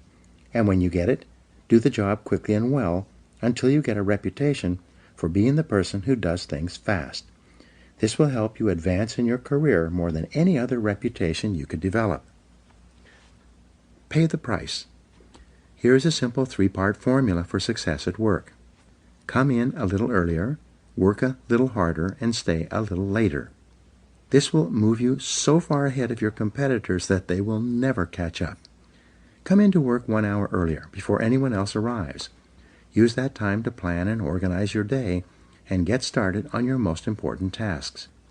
Make sure that whatever time your boss comes to work, you are always there working before he arrives. Second, work a little harder. Don't waste time. Don't chat with coworkers. Work through lunchtime so that you can get on top and stay on top of your main tasks and responsibilities. Third, work 1 hour later than your coworkers. If they leave at 5 o'clock, you leave at 6. Use that extra time to complete your important tasks and get yourself organized for the following day.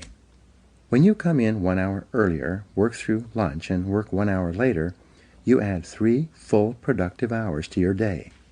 Because there are no interruptions when you work during these time periods, you'll actually accomplish 2 or 3 times as much as you would during your other work hours when you're constantly interrupted by other people and telephone calls.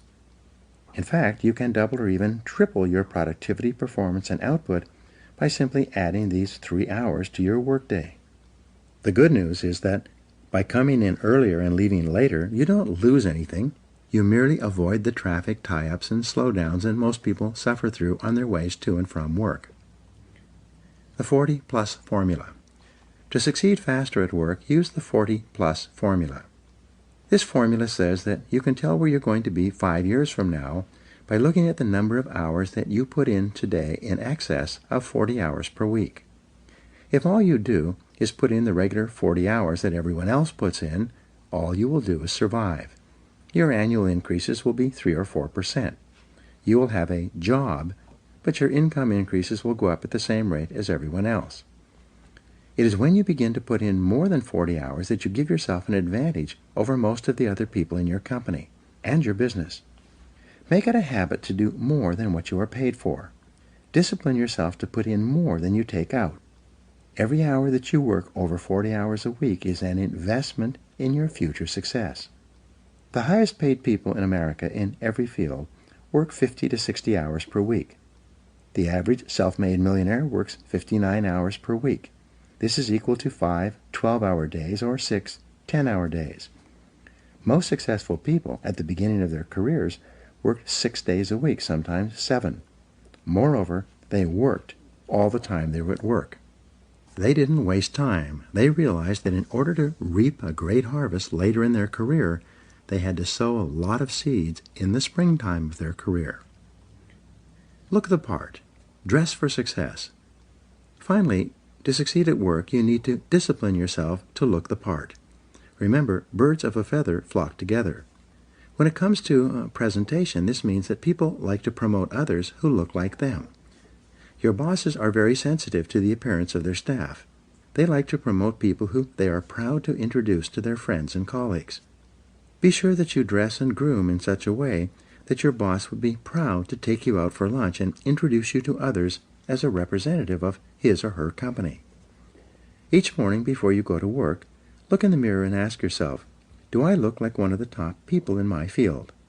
If you don't, go back and change, and keep changing until you look like one of the top people in your business.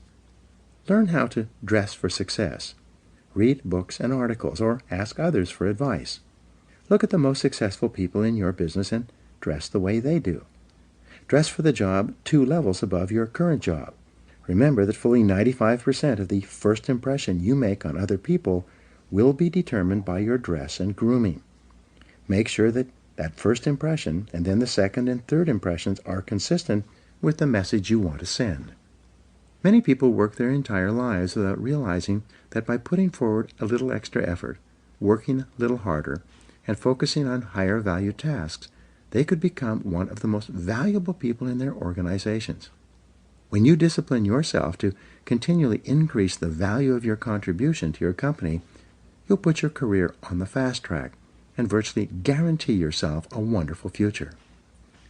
In the next chapter, you will learn that your work behaviors naturally determine your ascension to leadership, and you will see how self-discipline is essential to fulfilling your potential as a leader. Now here are some action exercises for you. Number 1, make a decision today that you're going to become one of the top 20% of people in your company and your industry. What should you or could you do differently to achieve that goal? 2, make a list of everything you do in your job and then identify the 3 things that contribute the greatest value to your work and your company. 3, set a new work schedule for yourself and begin to start earlier, work harder, and stay later until it becomes a habit. 4, identify the most important results you're expected to achieve in your job and then work on those results all day long. 5, determine the person who is the best dressed and groomed in your company and then resolve to use him or her as a role model for your own appearance. 6. Decide today that from now on you are going to actually work all the time you're at work, and that you are going to develop the reputation for being the hardest working person in your company. And 7. Develop a sense of urgency. Resolve to move fast when you're given a job or opportunity. This can change your life.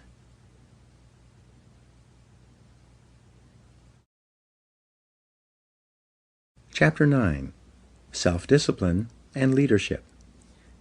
Nothing is more harmful to the service than the neglect of discipline, for it is discipline more than numbers that gives one army superiority over another. George Washington. Leadership and self-discipline go hand in hand. It is not possible to imagine an effective leader who lacks self-discipline, willpower, self-control, and self-mastery. The overarching characteristic of a leader is that he is in complete control of himself and every situation. There has seldom been a time in history when leaders were so needed and so much in demand as today. We need leaders at every level of society, both in the profit and non-profit sectors. We need leaders in our families, businesses, places of worship, community organizations, and especially politics. We need men and women who take their responsibilities seriously and are willing to step forward to take command of the situation. Fortunately, leadership is learnable.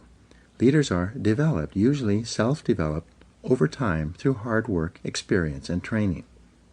As Peter Drucker once said, there may be natural-born leaders, but there are so few of them that they make no difference in the great scheme of things. 4 stages of development. In your career in business, you progress through 4 levels of activity and attainment. First, you start off as an employee with limited knowledge and experience. Then, as you grow, learn, and develop the ability to get results, you evolve upward and become a supervisor, with responsibility for the performance and results of other people.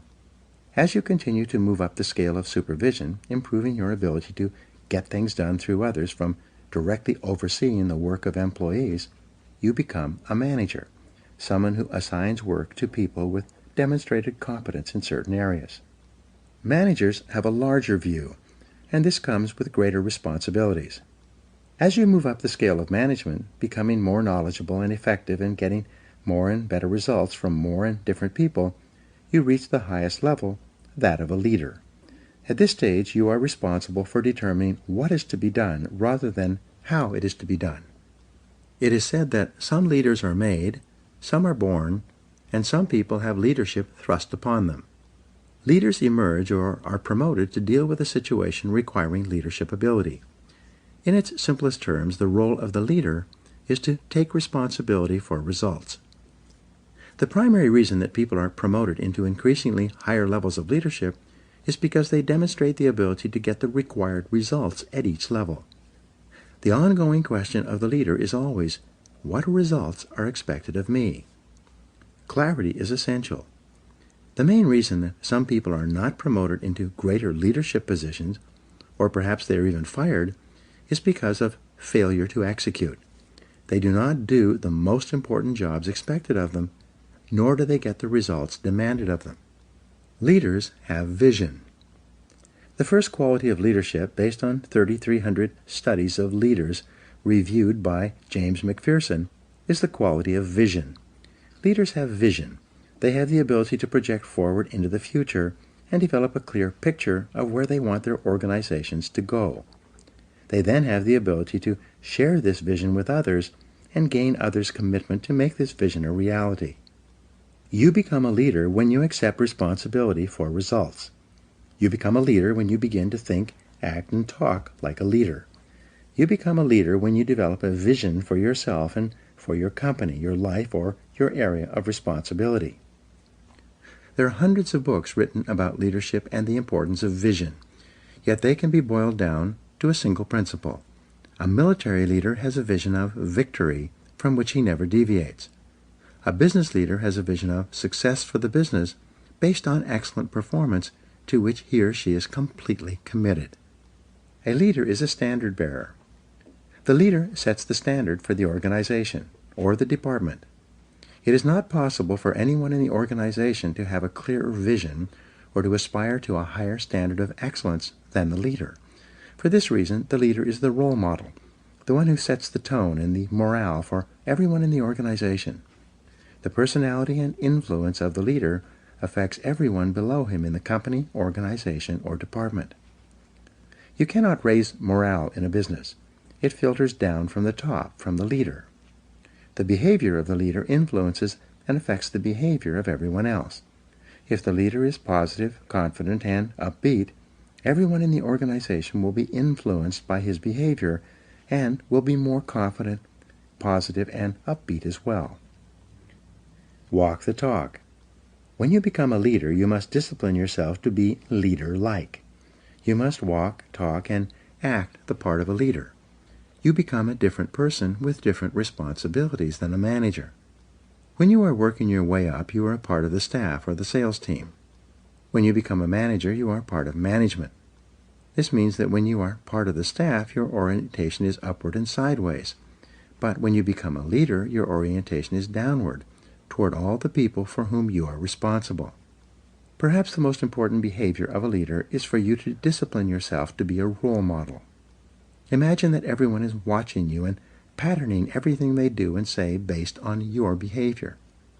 When you become a leader, you no longer have the luxury to let it all hang out.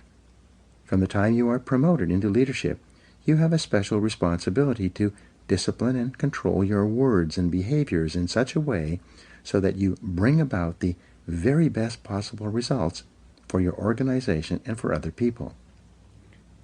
Set the standards. The leader sets the standards for the organization's behavior, quality of work, personal organization, time management, and appearance.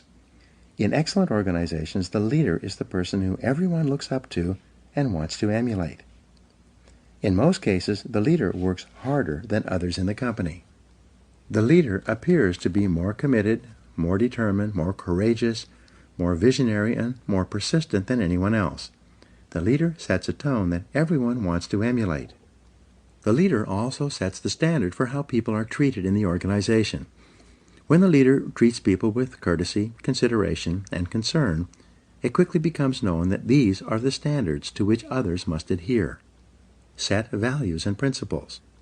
In addition to a clear vision for the organization, the leader must have a set of values and organizing principles that guide behavior and decision-making. Everyone must know what the leader and the company stands for and believes in. The job of the leader, then, is to articulate this vision of excellent performance within the constraints of high ethical standards at all times. He or she must walk the talk and live the values and behaviors he or she teaches. The very best standard for a leader is the golden rule: do unto others as you would have them do unto you. For example, when Jack Welch was the president of General Electric, he encouraged managers to treat each employee as if that employee might be promoted over his head sometime in the future, and he might find himself working under the person who is now working below him. This way of thinking assured that managers treated their staff with a high degree of respect and courtesy. 7 Principles of Leadership. To be an effective leader, there are 7 principles you must incorporate into your leadership behavior and activities. 1. Clarity. This is perhaps your most important responsibility. You must be absolutely clear about who you are and what you stand for. You must be absolutely clear about your vision and where you want to lead your people. You must be absolutely clear about the goals and objectives of the organization and how they are to be achieved. Especially, you must be absolutely clear about the values, mission, and purpose of the organization and what it stands for. Everyone around you and below you must know exactly why they are doing what they do and what their company has been formed to accomplish. 2. Competence. As the leader, you must set a standard of excellent performance for the organization as well as for every person and function in the company. Your goal must be for your company to be as good or better than your very best competitor. You must be continually seeking ways to improve the quality of your product and services to your customers. 3. Commitment. The leader is absolutely committed to the success of the organization and believes completely that this organization is the best in the business or will be the best in the future. This passionate commitment to the organization and to success and achievement motivates and inspires people to do their best work and put their whole hearts into their jobs. 4. Constraints. The job of the leader is to identify the constraints or limiting factors that set the speed at which the company achieves its most important goals of revenue and profitability. The leader then allocates people and resources to alleviate those constraints and remove the obstacles so it can perform as one of the best in the business. 5. Creativity. The leader is open to new ideas of all kinds and from all sources. The leader is continually encouraging people to find faster, better, cheaper, and easier ways to produce excellent products and services and to take better care of customers. Number 5. Continuous learning. The leader is personally committed to reading, listening, and upgrading his or her personal knowledge and skills as an executive. The leader should attend additional seminars and courses to improve his or her skills and abilities. At the same time, the leader encourages everyone in the organization to learn and grow as a normal and natural part of business life. The leader provides time and resources for training and development. The leader knows that the best companies have the best trained people. The second best companies have the second best trained people, and the third best companies have the least trained people and are on their way out of business. Number 7 is consistency.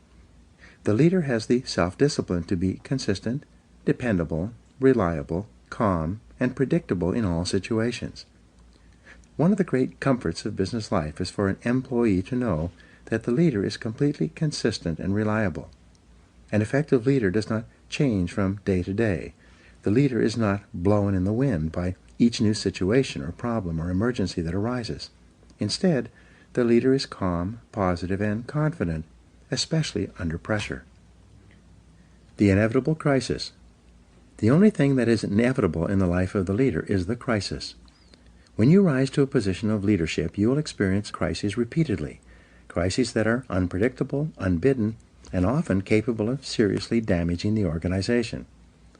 It is in the crisis that the leader demonstrates his competence. In times of crisis, the leader becomes calm, cool, objective, and completely in control. The leader asks questions and gathers information. The leader assesses the situation accurately and makes whatever decisions are necessary to minimize the damage or cut the losses. Great leaders discipline themselves to keep their fears and misgivings private. They do not share their concerns with their staffs, knowing that this can cause confusion and loss of morale. Instead, the leader asks a lot of questions, probes deeply into situations so that he or she understands them thoroughly, and keeps his or her feelings private. As far as the members of the organization are concerned, the leader is always calm, positive, relaxed, and in complete control, no matter what is happening. Self-control and leadership. There's a direct relationship between your ability to discipline yourself and your behaviors and your readiness to lead. It is only when you prove to others that you are in complete control of yourself that they develop the confidence to put you in a leadership position and keep you there. The leader realizes that everything he says to or about another person is magnified. The leader therefore praises and encourages people, both in their presence and when they are not around. He never says anything negative that could be misinterpreted or that could demotivate or offend another person. If he has problems with someone, he addresses them privately, out of sight and earshot of anyone else. Leadership qualities. Leaders discipline themselves to plan, prepare, organize, and check every detail. They take nothing for granted. They ask questions to ensure that they have a complete understanding of a situation, problem, or difficulty. Great leaders act as if they own the entire company. They accept a high level of personal responsibility. The leader never complains, makes excuses, or blames others for problems. Leaders are intensely action-oriented. They gather information carefully and they make the decisions that are necessary. They set measures and standards and hold others to them. They insist that the job be done quickly and well. Leaders rise to the top. Leaders rise to the top of an organization as cream rises in milk. When you accept complete responsibility for getting results, concentrate single-mindedly on completing your most important tasks, continually upgrade your knowledge and skills as well as your ability to contribute value to your company, and treat other people with kindness and consideration, you will emerge as a natural leader. As you demonstrate your ability to make an increasingly valuable contribution to your organization, people above, below, and on both sides of you will want you to be promoted into leadership and will support you when you reach that position. One of your primary aims in life is to walk, talk, act, speak, and treat others as a leader would. Eventually, your position will be equal to your performance. In the next chapter, you will learn how to develop and practice the disciplines necessary to be more successful in your business life and activities. Now here are 7 action exercises that come from this chapter. 1. Ask yourself, what results are expected of me? And then, concentrate single-mindedly on getting those results every day. 2. See yourself as the leader of your organization and ask yourself, what kind of a company would this company be if everyone in it were just like me? 3. Create a clear, exciting vision for yourself and your organization based on success and excellent performance. 4. Identify the most important people in your business world and determine how you will have to behave toward them to get them to perform at their best. 5. Resolve in advance that when the inevitable crisis occurs, you will respond in a calm, controlled, and intelligent manner. 6. Clarify the exact values and principles you believe in and stand for, and then share them with the people around you. And 7. Treat each person around you as if they are competent, valuable, and important. This is the key to gaining the loyalty and commitment that you require as a leader.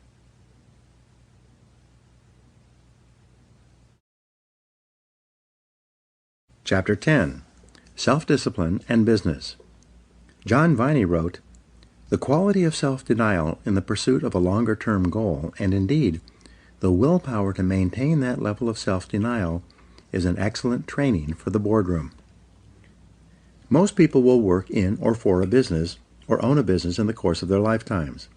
The achievement of business success demands high levels of discipline from you in every area of business activity, both large or small.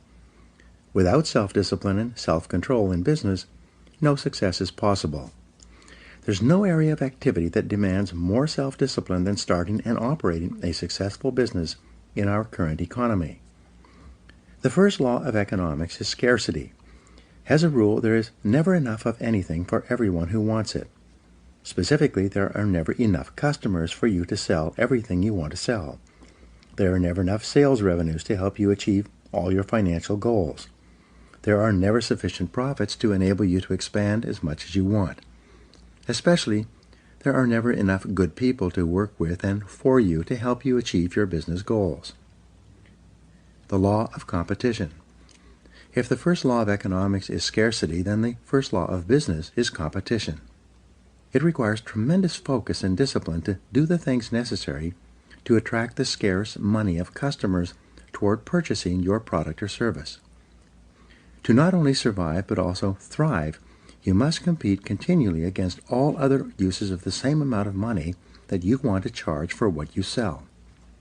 The first discipline of business success is that you offer a product or service that people want, need, and will pay for at a price they will accept, a price that is competitive with every other business that wants the same customer dollar. You must be completely honest with your product-service mix to ensure that it is well suited to the current market.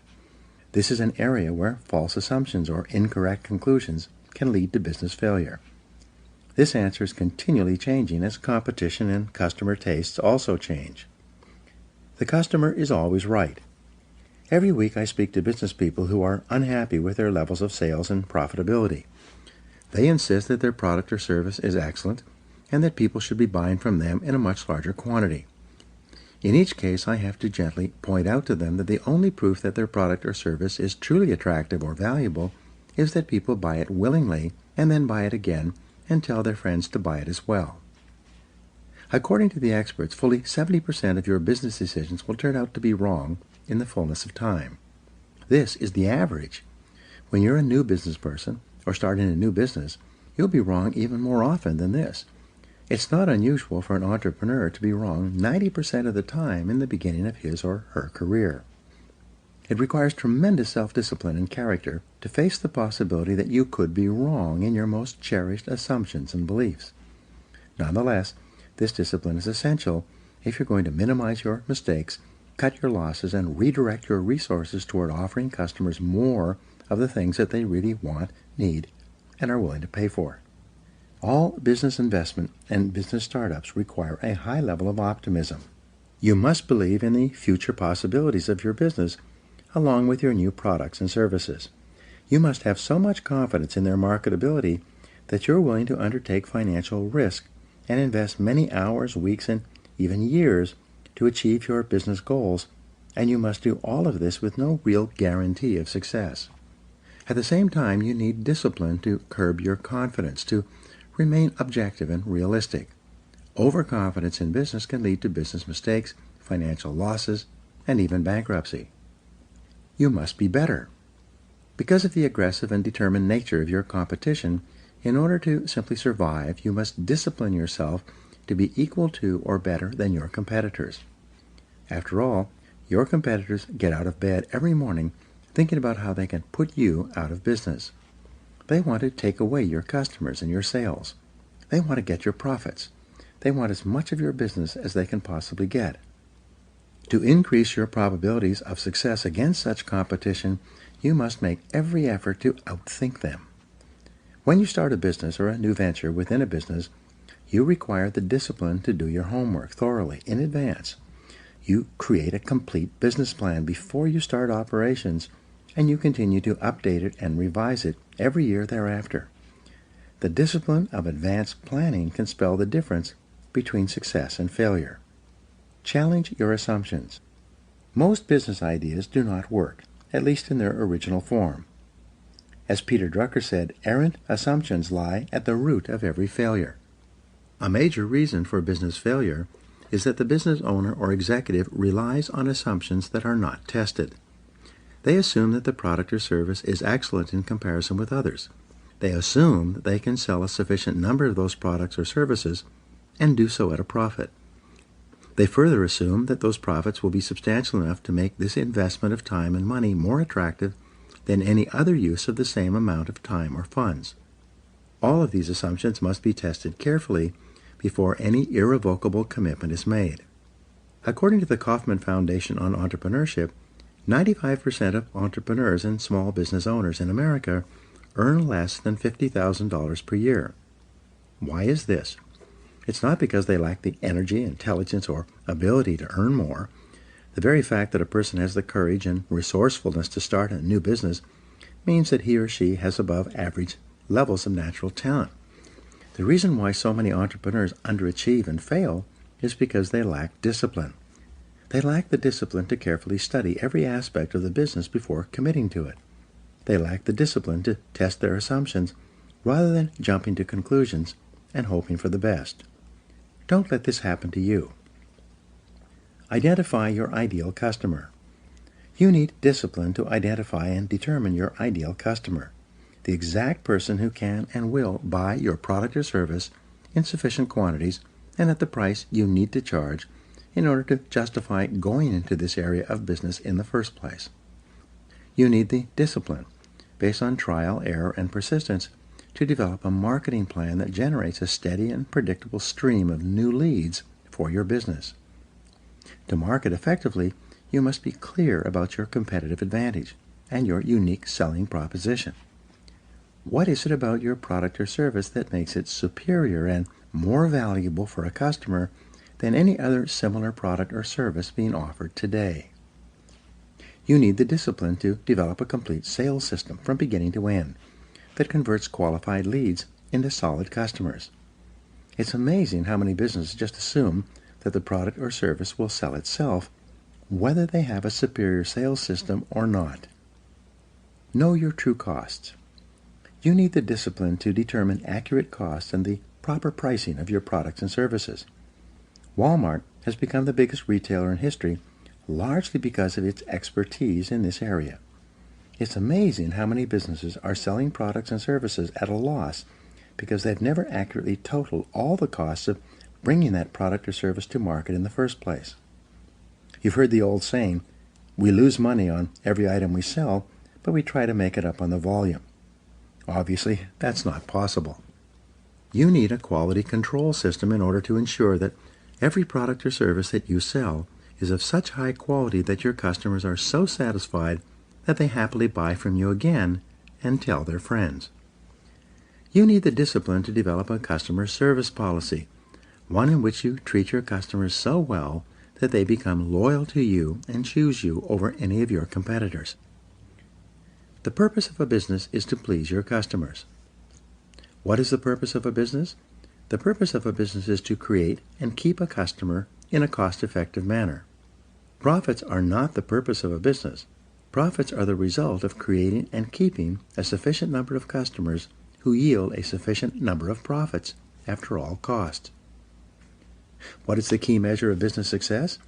The answer is customer satisfaction. Every effort and activity of your business must be aimed at satisfying customers in a manner that is better than any other competitor. What is the measure of customer satisfaction? The answer is repeat business. It is only when customers buy from you again that you demonstrate that you have fulfilled the promise you made to them when you got them to purchase the first time.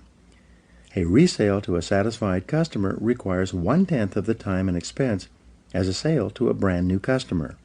All successful businesses rely on repeat business, which is only possible with high levels of customer satisfaction. This is a real discipline. What is the key to long-term profitability? The answer is recommendations and referrals. The ultimate question that determines the long-term success or failure of your business is, based on your experience with us, would you recommend us to others? You can only survive and thrive when the majority of your customers are so happy with your products and services that they will encourage their friends and associates to buy from you as well. Since a referral from a satisfied customer is 15 times easier to sell to than a cold call, which means it only costs 1/15 as much, referral business is the key to your future. You require tremendous focus and discipline to develop and maintain customer service policies that cause people to buy from you, then buy again, and recommend you to their friends. Set high standards. You require the discipline to set standards of excellent performance in every area of your business and then to continually strive to get even better. You need to practice the CANI formula, which stands for continuous and never-ending improvement. No matter how high your level of quality is today, you can never be satisfied. You must be continually raising the bar on yourself and on everyone within your area of responsibility. You require the self-discipline to work long, hard hours for many months and even years to get to the top of your business. The average entrepreneur, business owner, or self-made millionaire in America works 59 hours per week. Some entrepreneurs even work 70 to 80 hours per week in the first few years of building their businesses. You must be prepared to discipline yourself to put in this amount of time and level of hard work if you want to be the best and get to the top of your field. Think about the solution. To succeed in business, you need the self-discipline to be proactive rather than reactive. You need to focus on solutions rather than problems. You need to concentrate on the most important thing you could possibly be doing every hour of every day rather than getting sidetracked by low-value or no-value tasks and activities. Above all, you need the self-discipline to settle in for the long term, to develop a long-time perspective in your business life. Because of the intensity of competition, it takes many years of disciplined effort for you to become a business success, whether this is in your own business or working for someone else. There are no shortcuts. There are no easy ways to get to the top. There is only one way, and that is through hard work, discipline, and willpower. On average, it takes about 2 years to break even in a new business venture. It takes another 2 years of positive cash flow to pay back the money you borrowed in the first 2 years.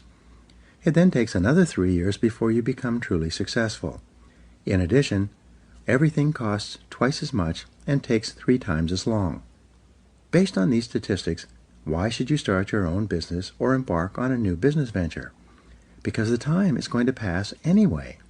After all, 5 years from now you will be 5 years older, and 10 years from now you will be 10 years older. At the end of that time you will either be at the top of your field or still down among the 80%, struggling for every dollar and worrying about money every day. The choice is yours. Discipline is the key.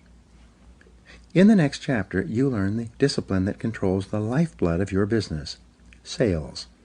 In the final analysis, as Peter Drucker said, the purpose of a business is to create and keep a customer. Now, here are some action exercises for you.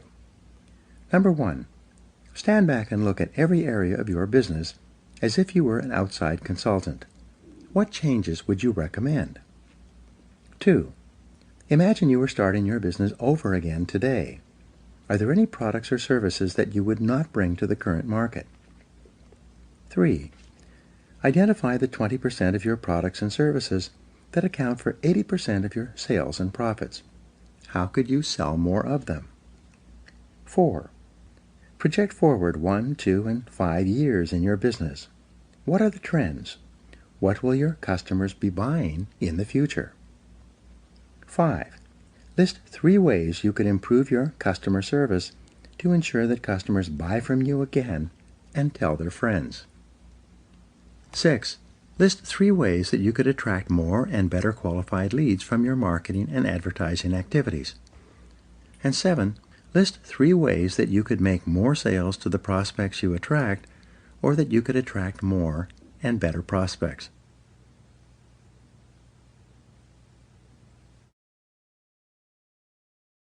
Chapter 11.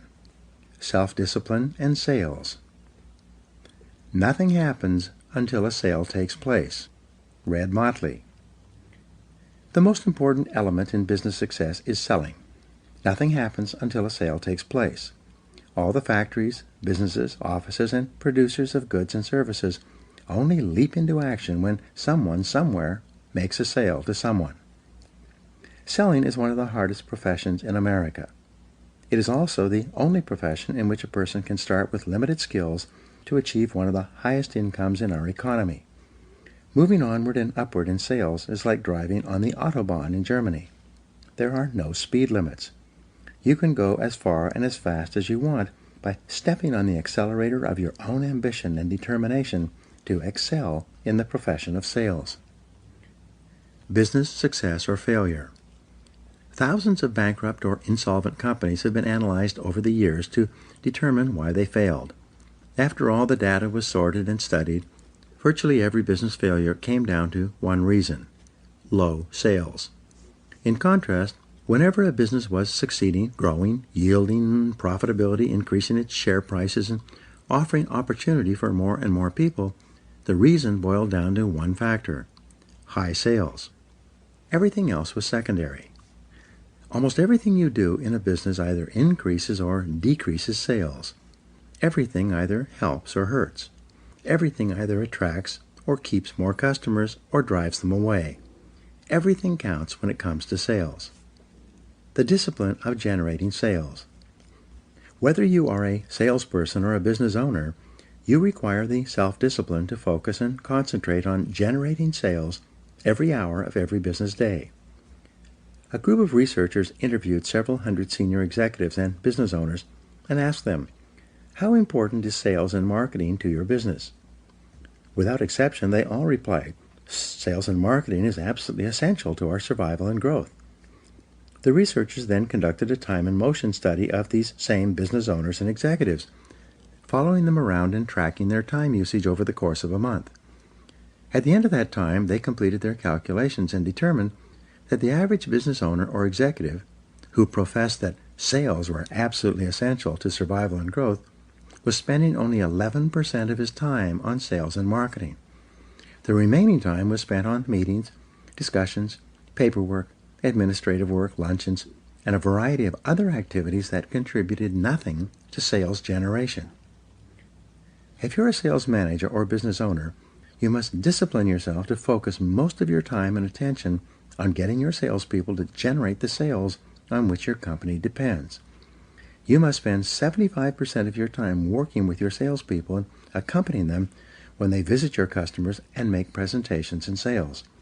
Do your paperwork before or after work, but during working hours, when customers are available to be seen, you should dedicate yourself entirely to sales generation. How to go broke. Some years ago, I started a new business. I developed the product and then began advertising via direct mail, radio, television, and newspaper. I allowed myself to be completely overwhelmed with planning, paperwork, and advertising activities. By the end of the year, I was out of money and my business was almost broke. At that time, I realized that I had taken my eye off the ball of sales. I then sat down over Christmas and designed a complete sales process. On January 2nd, I picked up the telephone and began making appointments. Over the next 2 months of aggressive and focused sales activity, I did more business than I had done over the entire previous year. I saved my business and my home, and I never lost sight of that focus again. One of the most important questions you can ask as a salesperson, entrepreneur, or business owner is whether what I'm doing right now is leading to a sale. Ask this question of yourself repeatedly throughout the day. Every time the answer comes up no, you must immediately stop whatever you are doing of lower value and turn your attention to sales generation. In addition, make sure that all the people who are responsible for sales in your company ask and answer this question in the affirmative all day long. Overcome your fear of rejection. Assuming that you have an attractive product or service, one that is reasonably priced and suited to the current market, the biggest problem that telephone salespeople and outside salespeople face is rejection.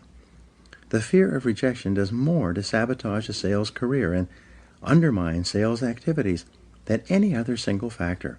It is the major obstacle to sales success. It takes tremendous discipline for salespeople to get up every morning and go out and face the inevitable rejection that they know they're going to receive all day long. Most people cannot handle this continuous rejection. Therefore, to avoid the emotional pain that comes with rejection, many salespeople engage in a series of displacement activities to avoid being rejected. First of all, they make fewer calls. According to Columbia University, the average salesperson works about 90 minutes per day. In other words, only about 1.5 hours out of an 8-hour day. They spend the rest of the time warming up and getting ready, shuffling paperwork, checking the internet, reading the newspaper, chatting with coworkers, coming in late, leaving early, and taking extended lunches and coffee breaks. As a result, by the end of the day, on average, the salesperson has worked only 90 minutes. Increase face time with customers and prospects. When is a salesperson actually working?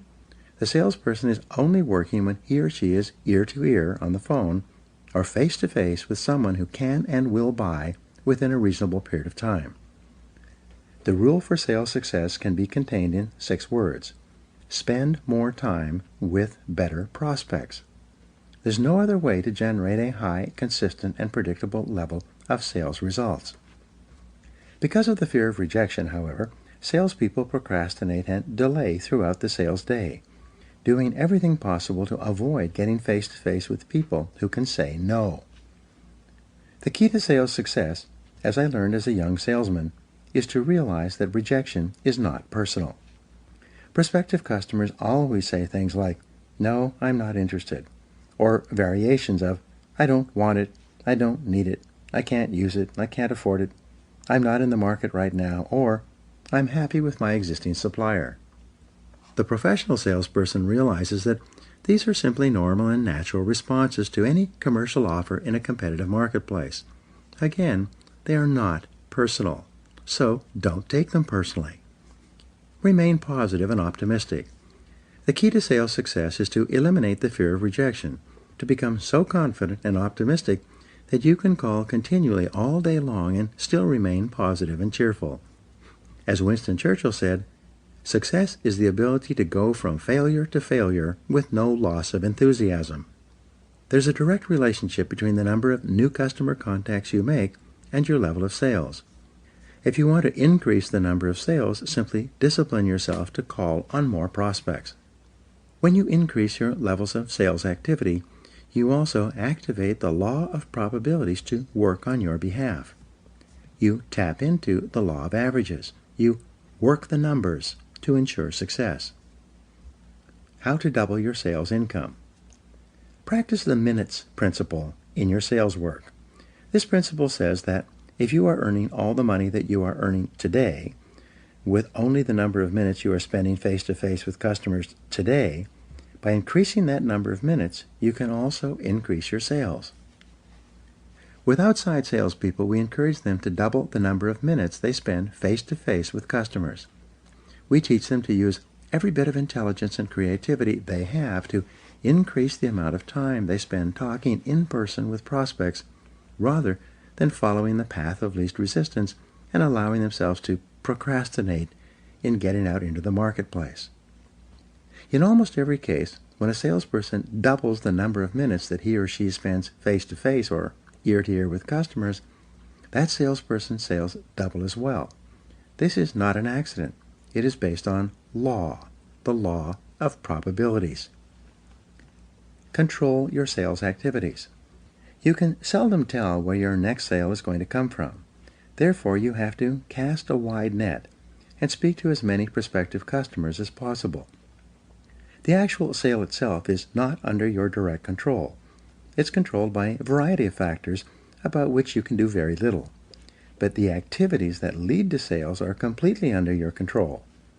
The rule is, do what you can with what you have right where you are. To achieve high levels of sales success, you must discipline yourself to plan your days and weeks in advance. You must discipline yourself to plan your sales activities, especially your prospecting activities, every single day, and then you have to discipline yourself to follow through on your plans and resolutions.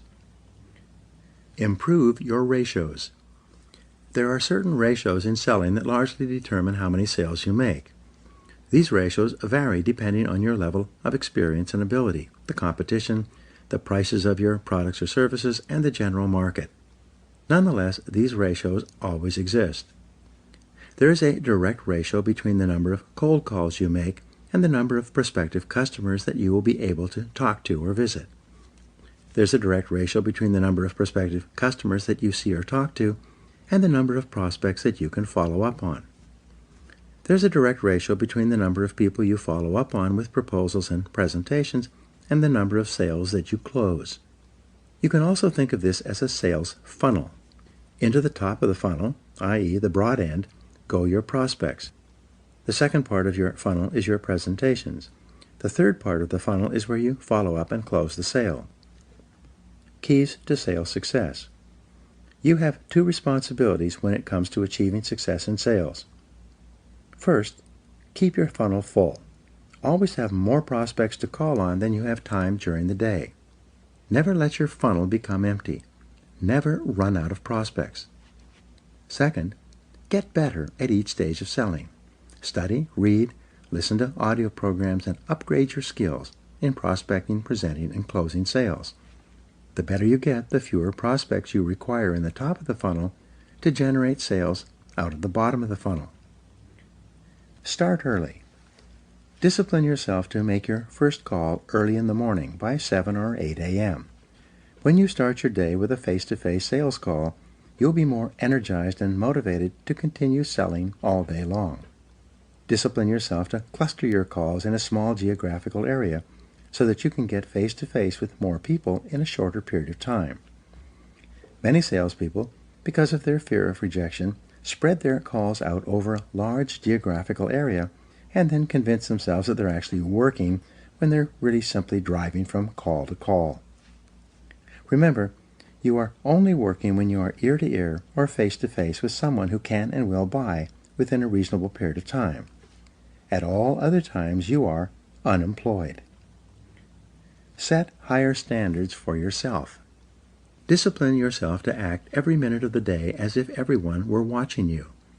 Outside salespeople require a higher level of discipline than people who work in the office where everyone can see them. Because salespeople are on their own, like guerrilla fighters in the sales jungle, The temptation is never-ending to slack off, to take it easy, or to go for coffee or lunch, rather than to make sales calls. To perform at your best, you must discipline yourself to work throughout the day, as though your sales manager was doing a ride-along. Imagine that your sales manager is sitting next to you all day long. How would you work differently if someone were accompanying you and observing everything you did throughout the day? Whatever your answer, that is how you should work, even when no one else is around. All sales skills are learnable. To become one of the highest-paid salespeople in your industry, you must discipline yourself to practice continuous personal and professional development. Read in your field every day. Listen to educational audio programs in your car as you drive along. Attend every sales seminar you can, whether sponsored by your company or not. Dedicate yourself to continuous learning as if your future depends on it, because it does. The turning point in my life when I was a young salesman, frustrated and unhappy, going in circles and barely making a living, was when I learned the law of cause and effect. I learned that if you do what the most successful salespeople do over and over, there's nothing that can stop you from eventually achieving the same results and rewards that they do. I learned that every salesperson in the top 10% started in the bottom 10%. Everyone who is doing well today was at one time doing poorly. Every person at the top of your field was at one time not even in your field at all and did not even know that it existed. I learned that all sales skills are learnable. You can learn any sales skill you need to learn to achieve any sales goal you can set for yourself. There are no limits except the limits you place on yourself with your own thinking. When you discipline yourself to become one of the top salespeople in your field, you will find that you will have turned an important corner in your career. Most salespeople only do what they have to do to keep their jobs. But those people who resolve to become the very best in their fields accomplish far more than anyone else. Your job is to become one of them. In the next chapter, we'll talk about money and how the practice of self-discipline in this area can dramatically increase your likelihood of achieving all your financial goals. Now, here are some exercises for you. Number 1. See yourself as the president of your own personal sales corporation, completely responsible for sales results. This is the attitude of the highest paid salespeople in every field. 2. Set clear, written income goals for yourself for the next 12 months, as well as goals for each month of the year. 3. Determine exactly how much of your product or service you will have to sell in order to earn that desired income. 4. Determine how many individual sales you will have to make based on your average size of sale and amount of commission earned. 5. Determine how many prospects you'll have to call on based on your current experience to make this number of sales. 6. Dedicate yourself to continuous improvement in sales by reading each day, listening to audios in your car, and attending sales seminars. And number 7, spend every minute of every sales day getting face-to-face with people who can and will buy from you in the near future.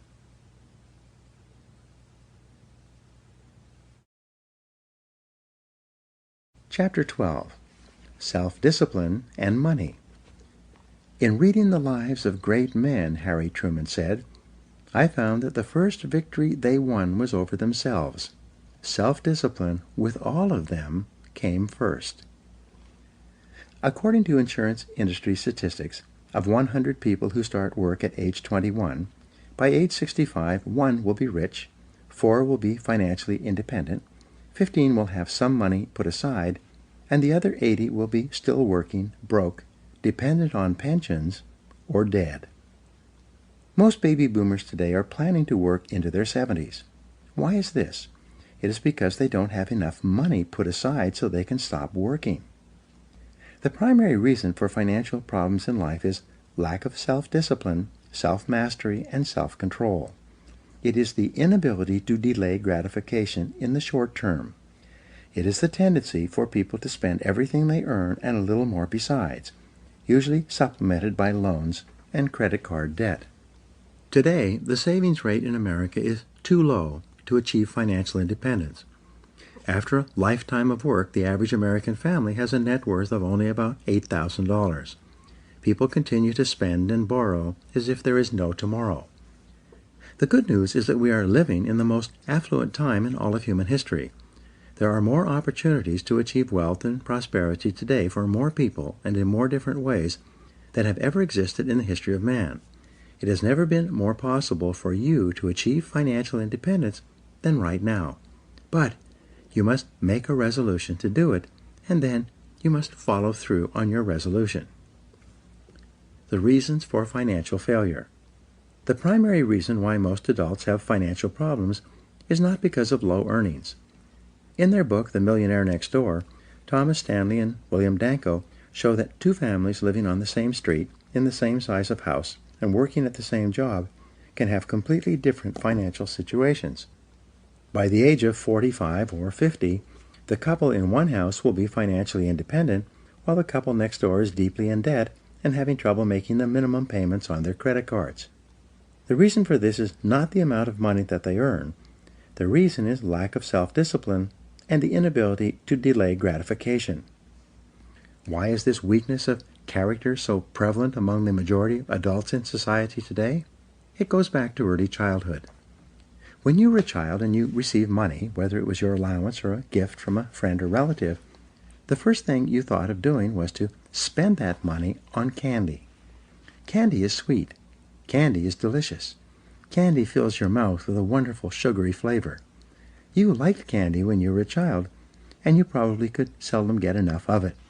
Many children will eat candy until they become physically ill because it tastes so good. As you grew older, you developed what psychologists call a conditioned response to receiving money from any source. Like Pavlov's dog, when you receive money, you mentally salivate at the thought of spending this money on something that makes you happy, at least temporarily. Spending makes you happy. When you become an adult and you earn or receive money, this automatic reaction continues. Your first thought is, how can I spend this money to achieve immediate pleasure? When you get your first job, the very first thing you think about is how you can spend not only the money you earn, but also every penny you can borrow on a credit card, on clothes, cars, cosmetics, socializing, entertainment, travel, and everything else. Your mental equation is money equals enjoyment.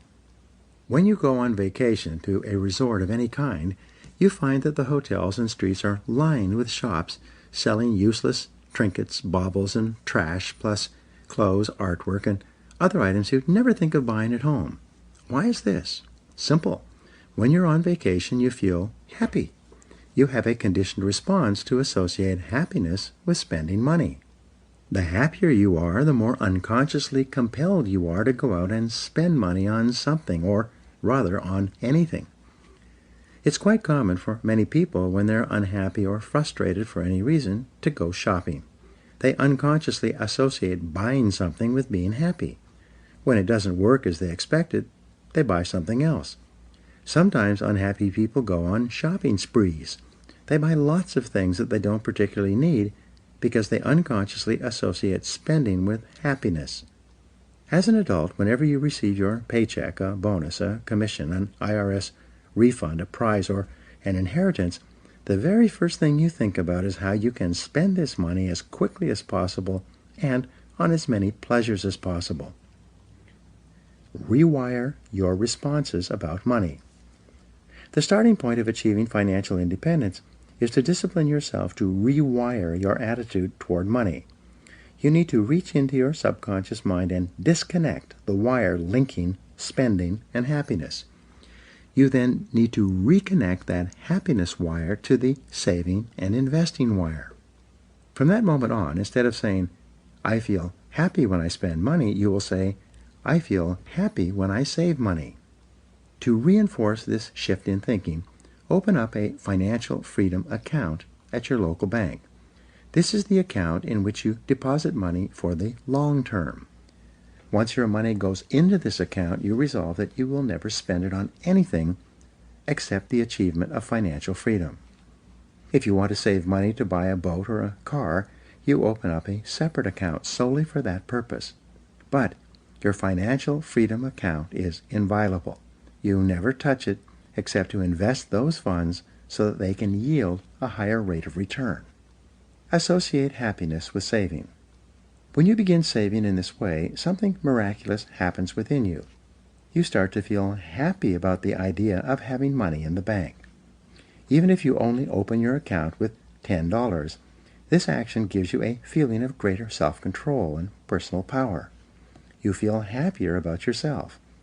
The very act of disciplining yourself to save money makes you feel stronger and more in control of your destiny. Each time you get some extra money, you put it into your financial freedom account. Eventually, your financial freedom account will begin to grow.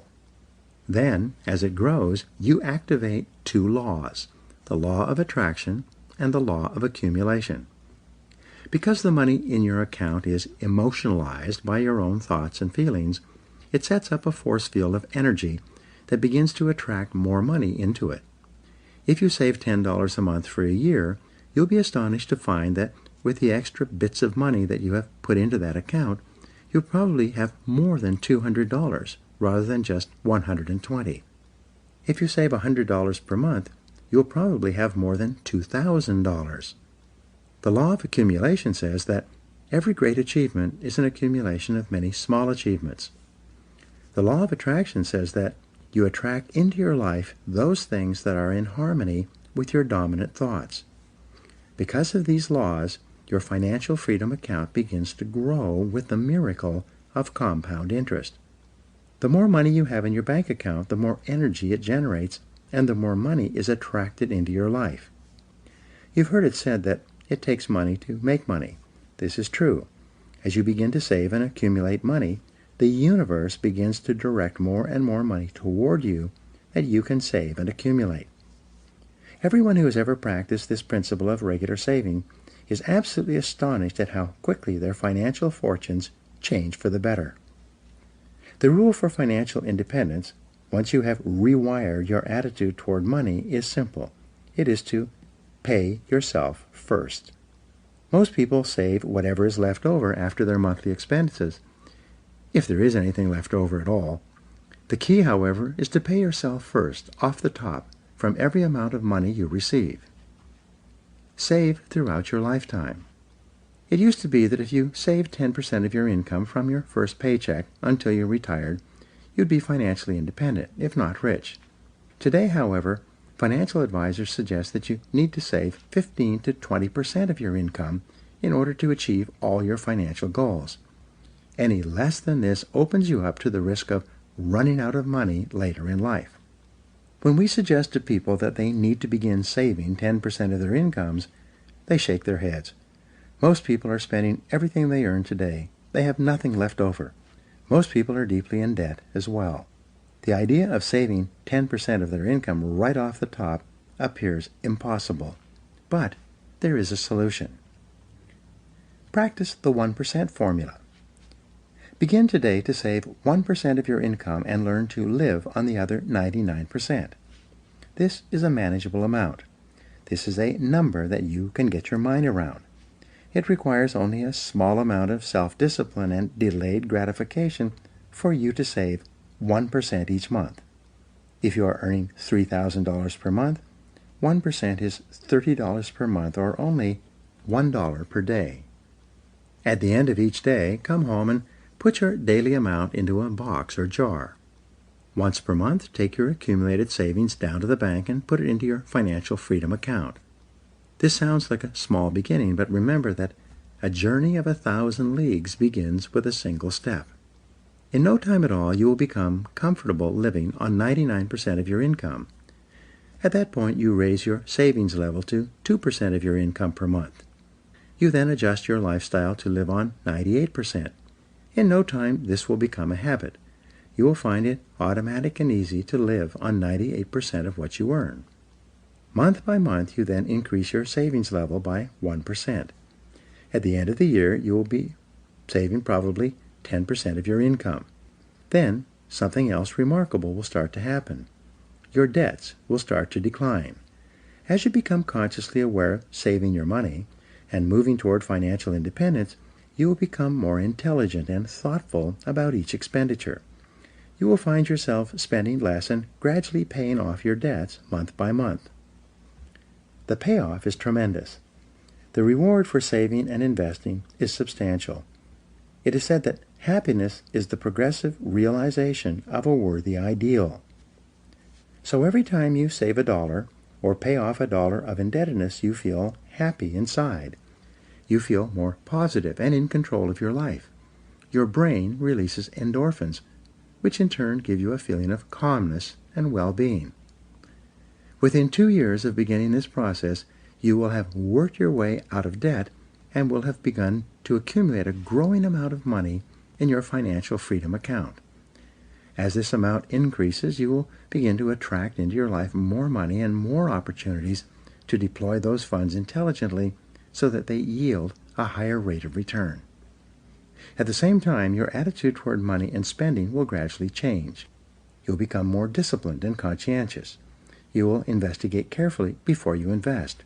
You will study every aspect of a potential business or opportunity. You'll be reluctant to part with money that you've worked so hard to accumulate. You'll actually begin to reshape your attitude and personality toward money and do so in a very positive way. Income increases don't help. Sometimes I ask my audiences, who here would like to be financially independent? Everybody raises their hand. So I then say, if I could wave a magic wand and double the income of every person in this room, would that help you to become financially independent? Everybody cheers and laughs and nods their head, agreeing that if they could miraculously double their incomes, they could become financially independent. I then ask them, how many people in this room from the time you took your first job to today have already doubled your income? Without hesitation, every hand in the room goes up. I then ask how many people here from the time you took your first job to today have increased your income 3 times, 5 times, 10 times. Hands go up all over the room. Everyone in the room has doubled or tripled or increased their income 5 or 10 times from the time they took their first job. I then make my point. Everybody here has already increased their incomes dramatically, but it has done no good. Simply increasing your income does not ensure that you will achieve financial independence. This is because of Parkinson's law, which says expenditures rise to meet income. No matter how much you earn, you end up spending it all and more besides. Practice the wedge principle. The way to achieve financial independence is for you to break Parkinson's law. You do this by practicing the wedge principle for the rest of your life. Here is how you do it. As your income increases in the months and years ahead, drive a wedge between your increasing income and your increasing expenses. Instead of spending it all, resolve that you will save 50% of your increase. If your income increases by $100 per month, resolve to save $50 per month off the top and put it into your financial freedom account. You can spend the other $50 on your family and on improving your lifestyle, but you must resolve to save half of your increase for the rest of your financial life. When you pay yourself first, saving 10 or 15% of your income off the top, and then saving 50% of your increase for the rest of your career, you will soon achieve financial independence. You will join the top 5% of wealthy people in our society. You will never have to worry about money again. The miracle of compound interest. Albert Einstein said that compound interest is the most powerful force in the universe. If, from the age of 21 until you are 65, you are to save only $100 per month and invest that amount in a mutual fund or index fund that increased an average of 7 to 10% per year, you would be worth more than $1 million. If you were to set up your payroll account so that $100 were automatically deducted and invested for you, you could be sure of becoming one of the wealthiest people in America. This means that if you are serious about achieving financial independence, the most important single requirement is self-discipline, combined with the ability to delay gratification. Your ability to practice self-mastery, self-control, and self-denial throughout your life will not only enable you to achieve all your financial goals, but it will also make you successful and happy in everything else you do. In the next chapter, we'll talk about the key to making almost everything in your life work for you, the use of your time. We all start off in life with lots of time and little money. How you spend your time throughout your adult years largely determines the quality of your life. Now, here are 7 action exercises for you. First, make a decision today to take complete control of your financial life, get out of debt, and achieve financial independence. Second, determine your net worth today. Add up all your assets, subtract all your debts and liabilities, and calculate the exact number. 3. Set up a separate bank account and begin saving at least 1% of your income as you receive it every month or paycheck. 4. Make a list of all your debts and begin paying them off, starting with those carrying the highest interest rates. 5. Calculate the exact amount that you will need to be financially independent at the end of your career, and then set this as a goal. 6. Set specific financial accumulation goals for yourself for each month, quarter, and year for the rest of your life. And 7. Practice frugality in spending by putting off and delaying every expenditure you possibly can until you achieve your long-term financial goals.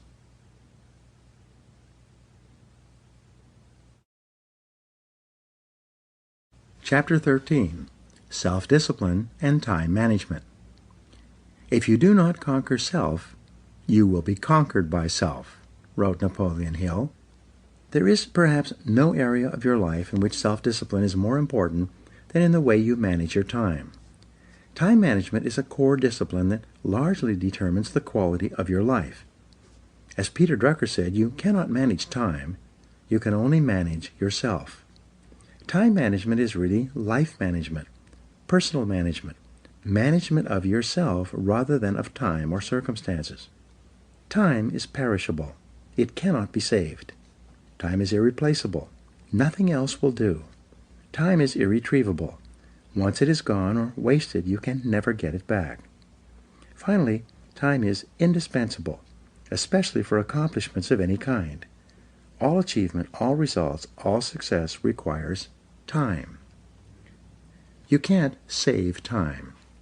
The fact is that you cannot save time, you can only spend it differently. You can only reallocate your time usage from areas of low value to areas of high value. Herein lies the key to success and the requirement for self-discipline. Time management is the ability to choose the sequence of events. By exerting your self-discipline with regard to time, you can choose what to do first, what to do second, and what to do not at all. And you are always free to choose. You require tremendous self-discipline to overcome the procrastination and delay that holds most people back from great success. A native Indian once told me that procrastination is the thief of dreams. The Pareto principle, the 80-20 rule, says that 20% of the things you do account for 80% of the value of what you accomplish. This means that 80% of what you do is worth 20% or less of the value of what you accomplish. Assess the true value of everything you do. Some things you do are 5 times and even 10 times more valuable than other things, even though they take the same number of minutes and hours. The most important things you do, the top 20%, are usually big, difficult, and daunting. In contrast, the 80% of things that you do that make little or no difference to your life are usually fun, easy, and enjoyable. You can tell the value that something has to you by the amount of your time you invest in it. You always pay attention to and spend time on what you most value, whether it is your family, your health, your social or sports activities, or your money and career. It is only by looking at how you spend your time that you and everyone else knows what is really important to you. Some people say that career success is most important to them, and then they go home and watch television several hours per day. Some people say their families are important to them, and then they go out socializing or playing golf. Only your actions tell you and others what you truly value. The essence of time management is for you to discipline yourself to set clear priorities and then stick to those priorities. You must consciously and deliberately select the most valuable and important thing that you could be doing at any given time, and then discipline yourself to work solely on that task. Personal strategic planning. In corporate strategic planning, the main focus is on increasing the return on equity, ROE. Equity in a business is defined as the amount of money actually invested in the business by the owners, aside from debt and money borrowed. The purpose of strategic planning is to find ways to organize and reorganize the business in such a way that the company is achieving a higher rate of return on this equity than it would be in the absence of the planning process. Companies invest financial capital, but individuals invest human capital.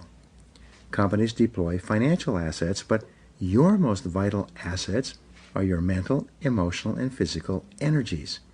How you invest them determines your entire quality of life. In personal strategic planning, your goal is to get the highest return on energy from your activities. Ken Blanchard refers to this as getting the highest return on life. Just as you would be careful about investing your money so as to ensure that you get the highest rate of return, you must be equally careful when you invest your time. You must be sure that you earn the highest level of results, rewards, and satisfaction from the limited amount of time you have. Think before you act. Before you commit to any time-consuming activity, you must always ask, is this the very best use of my time?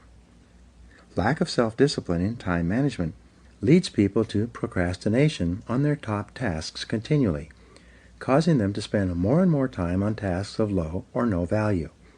And whatever you do repeatedly eventually becomes a habit.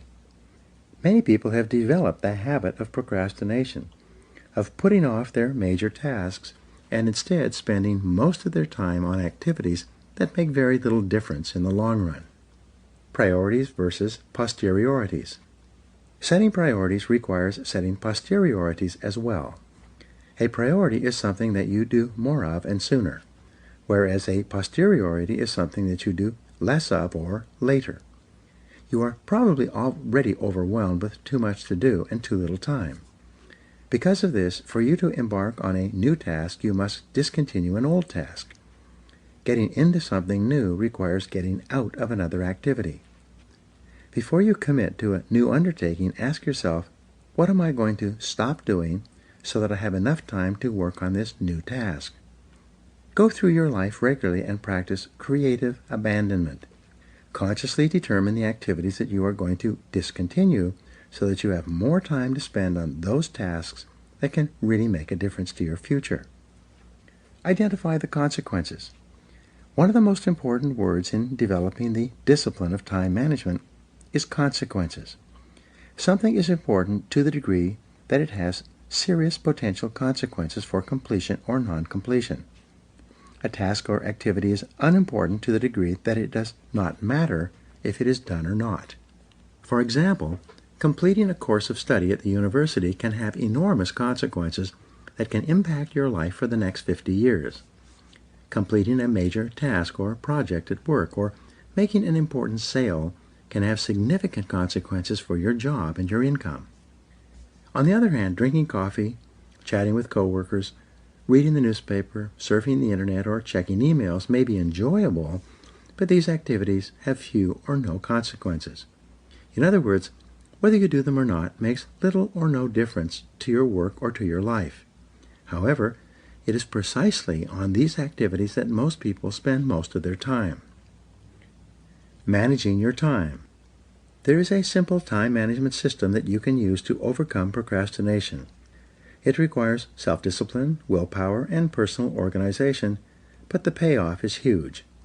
When you use this system, you can double or even triple your productivity, performance, output, and income.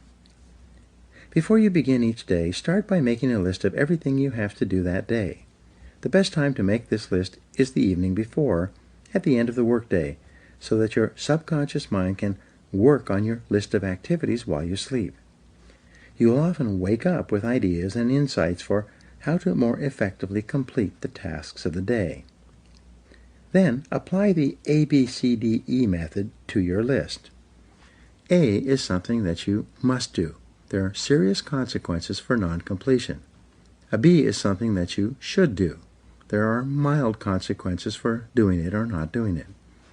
A C is something that would be nice to do, but there are no consequences whether you do it or not. A D is something that you delegate, and you delegate everything you possibly can to free up more time for those things that only you can do. And E is something you eliminate. You discontinue all tasks and activities that are no longer essential to your work and to achieving your goals. Review your list of activities for the coming day and then write an A, B, C, D, or E next to each task before you start. If you have several A tasks, rank them by importance by writing A1, A2, A3, and so on. Do this with your B and C tasks as well. The rule is that you should never do a B task when you have an A task left undone. You should never do a lower value task when you have a higher value task before you. Once you've organized your list using this system, discipline yourself to start on your A1 task first thing in the morning before you do anything else. Practice single handling. Once you've begun work on your most important task, you must discipline yourself to concentrate single-mindedly with 100% of your time and attention until that task is complete. It takes tremendous self-discipline to select your most important task and then to start on that task rather than doing anything else. But once you begin to work on it, you'll start to feel a flow of energy that motivates and propels you into the task. You'll feel more positive and confident. You'll feel happier and more determined. The very act of starting on an important task raises your self-esteem and motivates you to continue. Deep within each person is an intense desire to feel strong, effective, powerful, and in control of his or her life. You automatically trigger these feelings of self-confidence and self-esteem when you discipline yourself to start work on the task that is most important to you at the moment. 1000% return on investment. This ABCDE method seldom takes more than about 10 minutes to organize your entire day. But you'll save 10 minutes in execution for every minute that you invest in this way of planning before you begin. This means that you will get a 1000% return on energy from the act of planning thoroughly and setting clear priorities before you start on your first task. As you feel yourself moving forward, making progress on your most important task, your brain releases a steady flow of endorphins, nature's happy drug. These endorphins will make you feel more positive, more focused, more alert, aware, and in control. When you discipline yourself to push against your natural resistance to get started on your most important task, you get an endorphin rush. You experience this as a sense of elation, exhilaration, happiness, and high self-esteem. By completing a major task, you feel exactly like an athlete who has crossed the finish line first. You feel like a winner. Your payoff from excellent time management is never-ending. As soon as you begin to plan and organize your time, set priorities, and begin on your A1 task, you'll feel happy and more in control of yourself and your life. The better you plan and execute, the better you feel. Keep yourself focused. The law of forced efficiency says, there is never enough time to do everything, but there is always enough time to do the most important things. Here are some questions that you should ask yourself to help keep you focused and working on your top tasks, activities, and responsibilities. Number 1. Why am I on the payroll? Exactly what have I been hired to do? What results are expected of me? You must be clear about your answer to this question. Discuss it with others. Ask your boss. Number 2. What are my key result areas? Of all the things I do, what are the most important results that I am expected to achieve in my position? There are seldom more than 5 to 7 key result areas in any job. It's essential that you identify yours and then work in those areas all day long. 3. What are my highest value activities? Of all the things I do, which activities contribute the greatest value to my company and to myself? You have core competencies that enable you to make a valuable contribution. What are they? Number 4, what can I and only I do that if done well will make a real difference? There's only one answer to this question at any given time. This is something that you and only you can do. If you don't do it, no one else will do it instead. But if you do it and you do it well, it can make a tremendous difference in your life and work. And finally, question number 5, what is the most valuable use of my time right now? This is the most important of all questions for setting priorities and overcoming procrastination. At every minute of every day, there is an answer to this question. Your ability to organize your life and to select your highest priority is a key measure of your intelligence and your effectiveness. Start today. Starting today, you should apply these key time management principles to every area of your life. Apply them to your work, your family, your health, your exercise routine, and to financial decisions and activities. No excuses. You require tremendous discipline to set priorities and then stick to those priorities. You require the continuous exertion of discipline and willpower to overcome the procrastination that holds most people back. However, the more you discipline yourself to use your time well, the happier you will feel and the better will be the quality of your life in every area. What stands between you and your goals are almost always problems and difficulties of some kind. Your ability to effectively solve the problems of daily life can have an enormous impact on your results and rewards. We'll talk about this in the next chapter. Now here are 7 action exercises for you. 1. Make a decision today to become absolutely excellent at time management. Work at it until it becomes a habit. 2. Before you begin each day, make a list of everything you have to do that day. As new tasks arise, write them down before you act on them. 3. Organize your work list by priority by using the ABCDE method over and over until it becomes a habit. 4. Identify your A1 task each day and resolve to work single-mindedly on that task until it is totally complete. 5. Identify the one task that only you can do and that, if you do it well, can make a real difference. 6. Determine the 20% of your tasks that can account for 80% of your results, and then discipline yourself to work on them most of the time. And number 7, every minute of every day, ask yourself, what is the most valuable use of my time right now? And then discipline yourself to work on only that task until it's complete.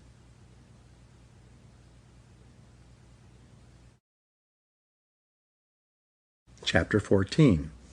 Self-Discipline and Problem Solving. Experience is not what happens to a man, it is what a man does with what happens to him. Aldous Huxley. Thoughts are causes and conditions are effects. Therefore, the quality of your thinking largely determines the quality of your life. The greatest mental principle is that you become what you think about most of the time. Top people in every field are intensely solution-oriented. They think about solutions most of the time. Instead of getting bogged down in who did or didn't do something or other, the most successful people in every field concentrate on the solutions and what can be done to solve the problem. The Sufi philosopher Isrit Khan once wrote, "Life is a continuous succession of problems. Like waves from the ocean, they never stop." This means that your ability to practice self-discipline, self-mastery, and self-control when faced with the never-ending flow of problems, difficulties, setbacks, and temporary failures you will experience is essential to your success in business and in life. The inevitable and unavoidable crisis. Throughout your life, you will face a river of problems, physical, financial, family, business, and political. The only break in this never-ending chain of problems will be the occasional crisis. If you're living a normal life, you'll probably experience a crisis every 2 or 3 months. And it is in these crises that you truly demonstrate the quality of your personality and the strength of your character. It's only when you face unexpected reversals and setbacks that you show the world what you are truly made of. All of life is a test. The only question for you is, do you pass or fail? By its very nature, crises come unbidden. You have no warning or ability to anticipate them in advance. If you did, it wouldn't be a crisis in the first place, obviously, or you would already be prepared. When the inevitable crisis occurs, more than at any other time, self-discipline is required so that you can remain calm and clear-headed in order to deal with the crisis effectively. Perform at your best. When something goes wrong, the natural tendency of most people is to become angry and look around for someone to blame. But this is a waste of energy. It solves nothing. Instead, you must discipline yourself to remain calm, objective, and unemotional. When you face an unexpected problem or crisis, discipline yourself to stay calm, to focus on the solution rather than the problem. Think in terms of what can be done now, rather than thinking about how it occurred or who is to blame. Like an accident where someone is hurt, you focus on caring for the injured person, stopping the bleeding, and minimizing the damage before you start analyzing what and how it happened. Practice self-discipline when dealing with a problem or crisis by immediately saying, I am responsible, even if at that moment you are only responsible for controlling your responses. Keep your mind clear. Top people have developed the ability to respond effectively to a crisis, to remain calm, relaxed, and clear-eyed. They discipline themselves to stay cool and unemotional. This enables them to think more clearly, to analyze the situation objectively, and to make better decisions. But the moment you become angry and upset, your neocortex, your thinking brain, shuts down. All you have left then is your paleocortex, your emotional brain, which thinks in terms of fight or flight. When your emotional brain is in charge, you think in terms of black and white, yes or no, doing something or doing nothing. You lose the ability to think in shades of gray and to look at all the different possible ways to deal with this particular situation. Top people realize that every problem is an opportunity to grow in self-control and personal confidence. In fact, you will rise in life to the height of the problems that you are capable of solving. Stepping Stones to Success. Some years ago, Dr. Lawrence Peter wrote a book called The Peter Principle. It was an amusing book with a central thesis that cut too close to home. He wrote that in every organization, people continue to be promoted until they reach a level where they are no longer competent to solve the problems at that level. This is where they stop and stay for the rest of their careers. Furthermore, he pointed out that for this reason, every organization is eventually staffed by people who have reached their level of incompetence. This is especially true in government, and it is the primary reason why government is so time and cost inefficient, making it difficult to get anything done at all. This is usually true in any large bureaucracy. In your own personal life, you continue to rise in your company and your profession in direct proportion to your ability to solve the problems and make the necessary decisions at each level of your career. The good news is that when you think about solutions most of the time, you train your brain to be intensely solution-oriented. No matter what problems or difficulties arise around you, your brain will be continually seeking creative ways to solve the problem. As a result, you actually become smarter and quicker, with more of your thinking brain available to you faster. If you want to learn a physical sport, you begin by learning the basic moves, and then the more advanced moves. You practice these skills over and over again until you can perform them and go through the motions naturally and easily every time. To master the discipline of problem solving, you need to develop a formula or method that enables you to deal effectively with almost any problem you face in the course of your career or personal life. Fortunately, there's a proven formula for problem solving and decision making that you can use in almost any situation. Let's take a look. A 9-step method for solving problems effectively. Step 1. Take the time to define the problem clearly. In medicine, they say that accurate diagnosis is half the cure. Therefore, you need to ask, what exactly is the problem? It is absolutely amazing how several people can become upset about a problem in an organization, but every one of them has a different idea or definition of the exact nature of the problem they're facing. Your job is to achieve clarity and to get everyone to agree on the definition of the problem before you move on to the business of solving it. Step 2, ask, is it really a problem? Remember, there are some things that you can do nothing about. They're not problems, they are merely facts of life. If interest rates rise or the subprime mortgage market collapses, this is not a problem. This is not something that is amenable to a solution. Instead, it is something that must be worked around and dealt with. Also, very often what appears to be a problem or a setback is actually an opportunity in disguise. Sometimes the problem does not need to be solved at all. Instead, you are now free to do something completely different, which might be even better for you and your organization. Step 3, ask, what else is the problem? Beware of any problem for which there is only one definition. The more ways you can define a problem, the more likely it is that you will find the best solution. When we work with corporations in which sales are below a desired level, we force them to ask 21 questions, all of which are different ways of restating the problem. Each restatement of the problem, if accepted as the correct definition, leads to a different solution and often to a completely different direction for the organization. For example, we will ask, what is the problem? And the first answer is, our sales are too low. The next question is, what else is the problem? Answer, our competitors' sales are too high. Notice the difference. If the problem is that your sales are too low, the solution may be to increase your advertising and promotion and beef up your sales activities. If the definition is that your competitors' sales are too high, the answer may be to improve your products, change your product line, lower your prices, or go into a completely different business altogether. By asking and answering a series of questions like this, we eventually find the correct definition, the one that is amenable to a workable solution. Step 4, ask, how did this problem occur? Seek to understand the causes of the problem so that you can ensure that it doesn't happen again. In your life or business, if a problem recurs repeatedly, it is a sign that your business is poorly organized or out of control in that area. There is a defect built into your systems that is causing the same problem to recur. Your job is to find out why this happens repeatedly so that you can solve the problem at its root. Step 5, ask, what are all the possible solutions? The more possible solutions you develop, the more likely you will come up with the right one. The quality of the solution seems to be in direct proportion to the quantity of solutions considered in problem solving.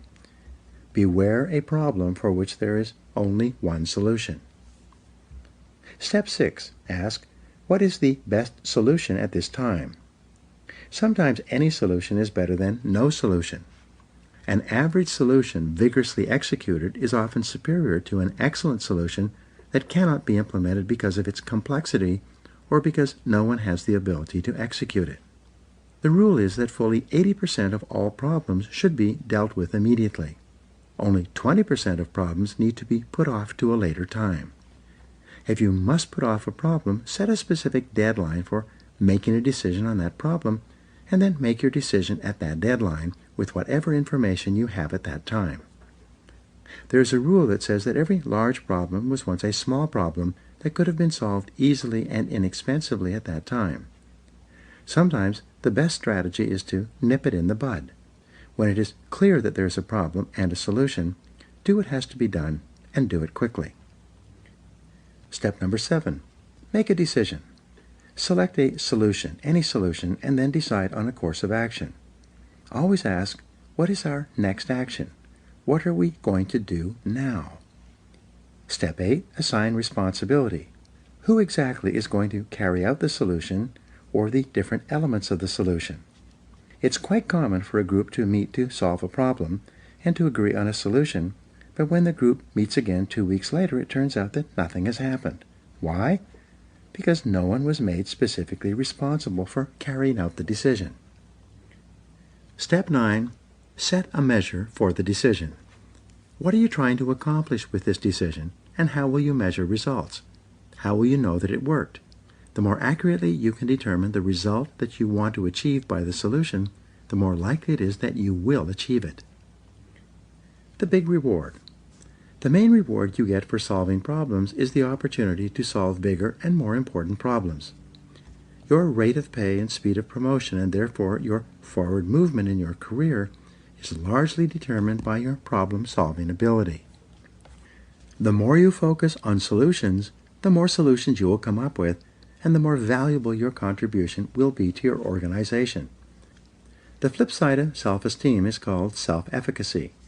Your level of self-efficacy is defined as how competent you feel you are to solve your problems and achieve your goals.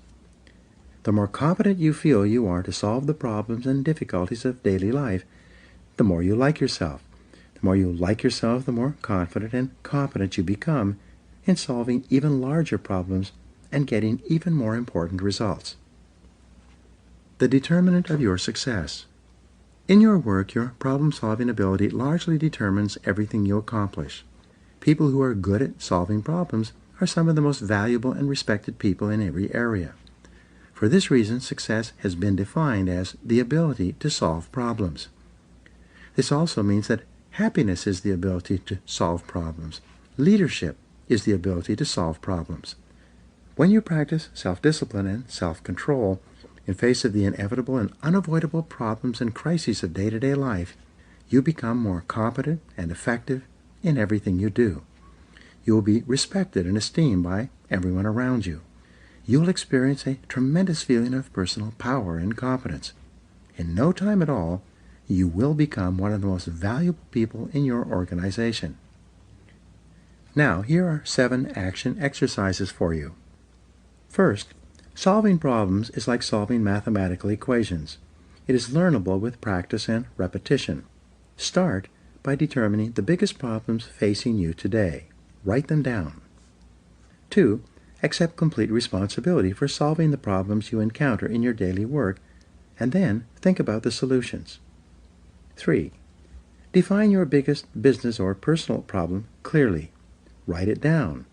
Then ask, what exactly is the problem? 4. Why is this a problem?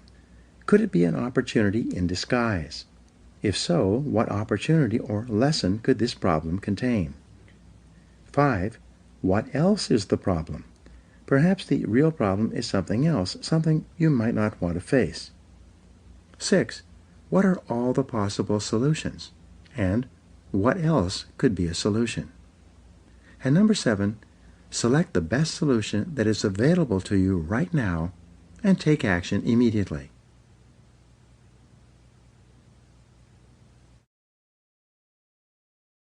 Part 3. Self-discipline and happiness. Your ultimate goal in life is to achieve your own happiness. No one else can do this for you. This personal desire is the motivation behind almost every behavior. Moreover, happiness is more emotional and spiritual than it is a matter of acquiring material things. In this part, you will learn how the practice of discipline in the most important areas of your life can bring you more joy and satisfaction than perhaps any other quality. Chapter 15. Self-Discipline and Happiness. Harry Emerson Fosdick wrote, "No horse gets anywhere until he is harnessed. No stream or gas drives anything until it is confined. No Niagara is ever turned into light and power until it is tunneled. No life ever grows great until it is focused, dedicated, disciplined." Your ability to achieve your own happiness is the true measure of your success in life. Nothing is more important. Nothing can replace it. If you accomplish everything of a material nature but you are not happy, you've actually failed at fulfilling your potential as a human being. In Chapter 4, I described how human beings are purposeful, striving toward achieving goals and end results. However, behind each goal lies another goal, and then still another goal, until you finally arrive at the primum movum, or first moving force in human life. This always turns out to be the desire to be happy. You can only truly be happy when you practice self-discipline, self-mastery, and self-control. It's only when you feel that you are in complete control of your life that you are truly content. The law of control.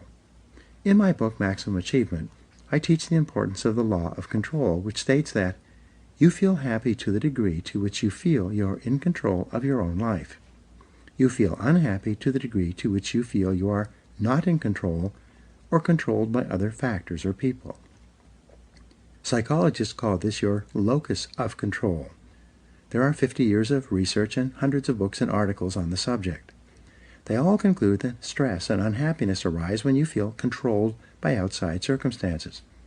This is explained as the difference between an internal locus of control, happy, and an external locus of control, unhappy. You have an internal locus of control when you feel that you are in charge. You make your own decisions, and what happens to you in life is largely determined by yourself. When you have an internal locus of control, you feel that you are behind the wheel of your own life, and that you are in the driver's seat. You feel that you determine most of what happens to you. As a result, you feel strong, purposeful, and happy. On the other hand, you have an external locus of control to the degree to which you feel that you are not in control or that you have little ability to direct your own life. For example, if you feel that you are controlled by an arbitrary or critical boss, but you cannot afford to lose your job because you have no savings put aside, you experience high levels of stress and anxiety. This causes you to do a poor job, which makes it even more likely that your difficult boss will fire you, and this often brings about exactly the circumstances you fear. Another example is that you may feel you are controlled by a bad marriage or relationship from which you cannot escape. You may feel controlled by your bills, by the money you owe, and your obligations to maintain your standard of living. You may feel that you are controlled by your physical condition or lack of education. Many people feel they are controlled by their past because of a difficult childhood or upbringing, and that there is nothing they can do to change their situation. Many people feel that they are controlled by their own personalities, and that they are not able to change for the better. They say, "That's just the way I am." By saying this, they absolve themselves of all responsibility for exerting the necessary discipline and willpower to make the changes they know they need to make in order to live the kind of life they want to live and to be happy. The key to replacing an external locus of control with an internal locus of control is for you to decide today to take complete charge of your life. Realize and accept that you make your own decisions, and you are where you are and what you are because of yourself. If there's some area in your life with which you're not happy, discipline yourself to do whatever it takes to change the situation. The reason for happiness. It is often the size of the gap between your present situation and the conditions and circumstances that you feel that you need to be happy that determines whether you are happy or unhappy. This is very much a matter of your own evaluation and decision. There's an old saying that success is getting what you want, happiness is wanting what you get. When your income and your life are consistent with your goals and expectations, and you are content with your situation, you feel happy. If, on the other hand, for any reason your current situation is different from what you really want and expect, you will be discontented and unhappy. This state of contentment can be constantly changing. When you start off in your career, an income of $50,000 per year can seem like a huge achievement. But once you reach this goal, you start to be unhappy because you are not earning $100,000 or more. Some people are unhappy earning $1 million a year. Happiness is a byproduct. The interesting thing about happiness is that it is not a goal that you can aim at and achieve in and of itself. Happiness is a byproduct that comes to you when you are engaged in doing something that you really enjoy, while in the company of people who you like and respect.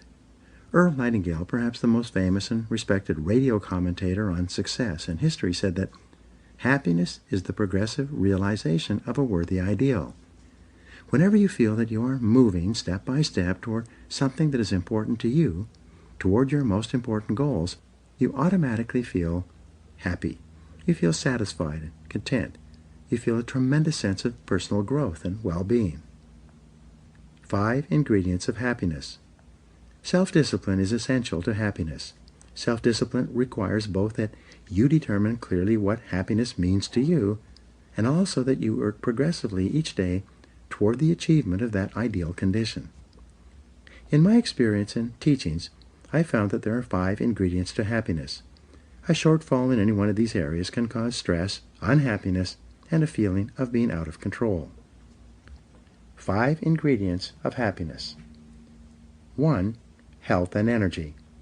This is perhaps the most important element of a good life. We strive for it all our lives. It is only when you enjoy high levels of pain-free health and a continuous flow of energy that you feel truly happy. In many cases, health is a deficiency need. This means that you do not think about your health very much until you are deprived of it. For example, you do not think about your teeth until you have a toothache. You do not think about your body until you have aches and pains of some kind. You must use discipline and willpower throughout your life to achieve and maintain high levels of health and fitness. Chapters 16 and 17 cover these in more detail. The second ingredient of happiness is happy relationships. Fully 85% of your happiness or unhappiness will come from your relationships with other people. As Aristotle said, man is a social animal. We are designed to function in society, working and living with other people at every stage of our lives. Your ability to enter into and maintain high-quality relationships with your spouse, children, friends, colleagues, and others is the true measure of the quality of your personality and your level of mental health. People with high levels of self-esteem and self-respect get along better with others and have much happier lives. One of our biggest mistakes is to take our relationships for granted, especially our most important ones. We often don't think about them until there's a problem, and then we think of nothing else. The third ingredient of happiness is meaningful work. To be truly happy, you must be fully engaged with life. You must be doing things that keep you active and give you a sense of fulfillment. If you're making a living, you must be doing work that you enjoy, do well, and for which you are well paid. People are only truly happy when they feel they are making a contribution of some kind, that they are putting in more than they're taking out. You need to feel that what you do really makes a difference in the lives and work of other people. In studies of employee motivation, employers think that people are primarily motivated by money and benefits. But when employees are surveyed, the 3 factors that motivate them the most turn out to be challenging and interesting work, opportunities for growth and advancement, and pleasant co-workers. One of your most important responsibilities to yourself is to find the right job for you, and then, once you have it, throw your whole heart into it. If for any reason you don't feel like putting your whole heart into your work, it may be lacking one or more of the 3 essentials to a positive workplace.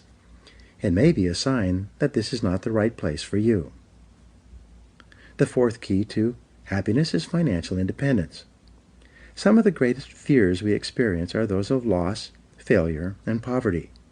We fear being destitute, without funds, and dependent on others.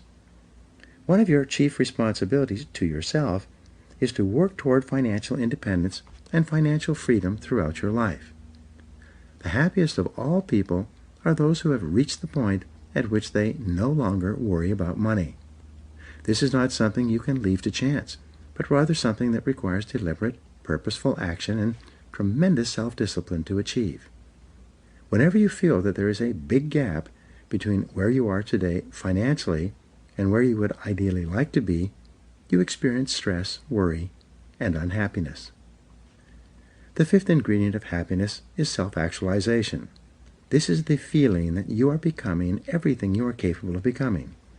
This occurs when you feel you are realizing more and more of your true potential. Abraham Maslow is best known for his hierarchy of needs. He determined that people have both deficiency needs and being needs. People strive either to compensate for their deficiencies or to realize their potentials. He concluded that you only begin to evolve and develop to the highest levels possible for you when your deficiency needs are first satisfied. Deficiency needs. Your first deficiency need is for safety and survival. Satisfying this need requires that you have sufficient food, water, clothing, and accommodation to preserve your life and well-being. If for any reason your safety or survival is threatened, you'll become totally preoccupied with satisfying this need.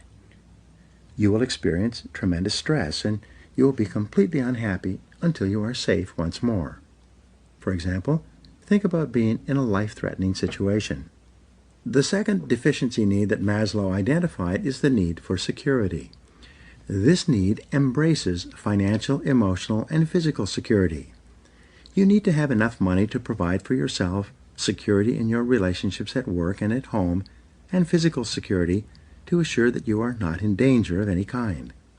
If your security needs are threatened, you become completely preoccupied with them.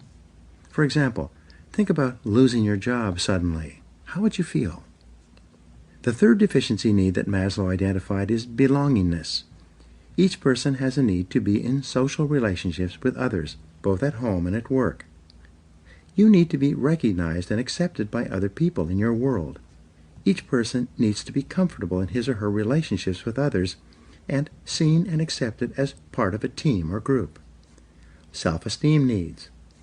Once you have achieved a sufficient level of each of these basic needs, safety, security, and belongingness, you then turn to satisfy the higher needs for self-esteem and self-worth, your being needs. Your self-esteem is the core of your personality and largely determines how you feel about everything that happens to you. Everything you do in life is either to increase your self-esteem or to protect it from being diminished. Your self-esteem, how you feel about yourself and how much you like and value yourself, determines your happiness more than any other single factor. Your self-esteem comes from many factors. When you are liked and accepted by others, living consistently with your highest values, doing a good job and being recognized for it, and moving progressively toward the achievement of your goals and ideals, then you naturally feel happy and satisfied. You feel valuable and very much in control. The highest human need. The highest need that Maslow identified was for self-actualization. He concluded that less than 2% of the population ever reaches this height of personal fulfillment. Most people remain so preoccupied with their deficiency needs and protecting or enhancing their self-esteem and their ego needs that they give little thought or effort to self-actualization. But it is only when you realize that you have tremendous personal potential and begin striving to do, be, and have more than ever before in some area that you begin to experience self-actualization and true happiness. The happiest of all people are those who feel that they are doing something worthwhile and important with their lives. They feel they are stretching and moving beyond anything they've ever done before. People devoted to self-actualization may be writing books or creating works of art. They may be climbing mountains or competing in sports. They may be building businesses or scaling the heights of their professions. The wonderful thing about self-actualization needs is that they can never be completely satisfied. As you continually strive throughout your life to be and have and do more than ever before, you experience a steady flow of happiness and contentment. You feel that you are becoming more and more of what you are truly meant to become. Never be satisfied. In each of these areas, whenever you exert self-discipline and willpower to overcome the tendency to take the easy way, you feel happier about yourself.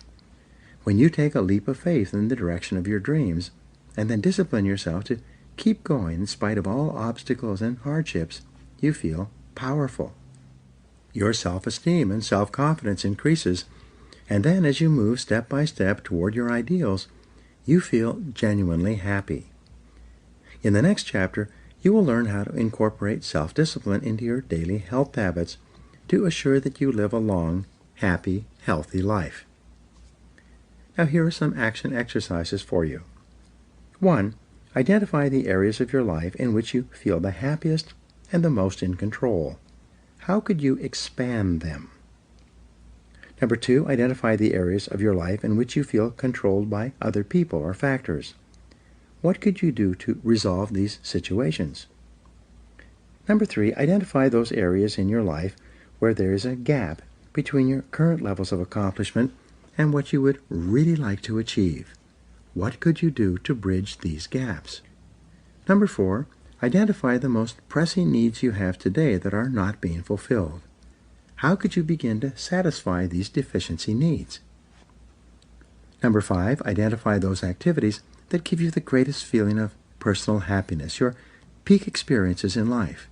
What could you do to increase these moments of happiness? Number 6, identify those areas in life where you feel the most discontented. What steps could you take immediately to resolve these feelings of discontent? And number 7, define happiness for yourself. What does it mean? What would have to happen for you to feel truly happy? What could you do immediately to create this situation?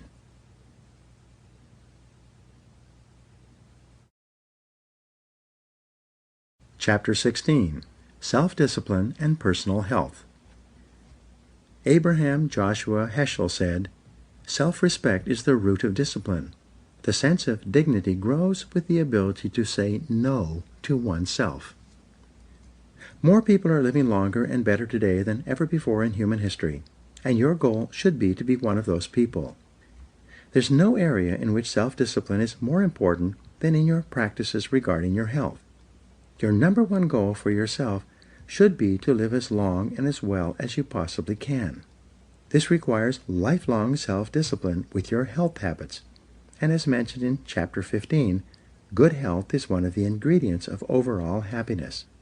The average life expectancy for males today, 2009, is 76.8 years. For females, 79.8 years, or approximately 80 years, and this number is increasing each year. This means that about 50% of the population will die below the age of 80, and about 50% will die above the age of 80. Your goal should be to defy the averages and live to age 90, 95, or even longer. Living a long life. Today, most causes of early death that had shortened life in the past have been eliminated in the industrialized world. Diseases such as tuberculosis, polio, malaria, cholera, typhus, and others have been wiped out through sanitation and modern medicine. The predominant causes of early deaths today are heart disease, cancer of all kinds, diabetes, and traffic deaths, all of which are subject to your control to a certain extent. You cannot predict or protect against the unpredictable like random accidents, but you can use your self-discipline to control the controllable in your life. 7 key health habits. The Alameda study, covering many thousands of people for more than 20 years, concluded there were 7 key health habits that contributed the most to long life. Number 1, eat regularly, rather than fasting, starving, or gorging. Eat normal, healthy meals, preferably 5 or 6 times per day, with your last meal fully 3 hours before you go to sleep. Number 2, eat lightly. Overeating makes you tired and sluggish, whereas eating lightly makes you feel healthy and alert. As Thomas Jefferson wrote, "No one ever regretted eating too little after a meal." Number 3, don't snack between meals. When you eat, your body has to break down and digest the foods in your stomach so that they can move into your small intestine. This requires 4 to 5 hours. If you put food in on top of food that you have already eaten, the digestive process must start over again, with part of your food at one stage of digestion and another part of your food at another stage. This leads to upset stomach, heartburn, drowsiness, especially in the afternoon, and constipation. Number 4, exercise regularly. The ideal is about 30 minutes a day or 200 minutes per week. You can achieve this by walking, running, swimming, and or using exercise equipment. You should fully articulate every joint every day. Number 5, wear a seatbelt. Right up to age 35, the most common cause of premature death is traffic accidents. Number 6, don't smoke. Smoking is correlated with 32 different illnesses, including lung cancer, esophageal cancer, throat cancer, stomach cancer, heart disease, and a variety of other ailments. And the 7th key to long life is to drink alcohol in moderation. Studies show that 1 to 2 glasses of wine per day aid digestion and seem to be beneficial to your overall health. Anything in excess of that can lead to all kinds of problems, including overeating, traffic accidents, personality problems, and antisocial behavior. Each of these 7 factors that contribute to long life are completely a matter of self-discipline. These 7 factors are a matter of choice. They are actions that you can choose to take or not take deliberately. They are completely under your control. The 5 P's of excellent health. In my personal development seminars, we teach the 5 P's of excellent health. Number 1, proper weight. This requires the regular exercise of discipline and willpower in order to achieve your proper weight and then to maintain it throughout your life. But the payoff is tremendous. You look good, feel good, and generally feel more positive and in control of your life. Number 2, proper diet. As Benjamin Franklin said, eat to live rather than live to eat. According to studies of Olympic athletes from more than 120 countries, the 3 factors their diets have in common are: first, lean source protein; second, a wide variety of fruits and vegetables; and third, lots of water, about 8 glasses per day.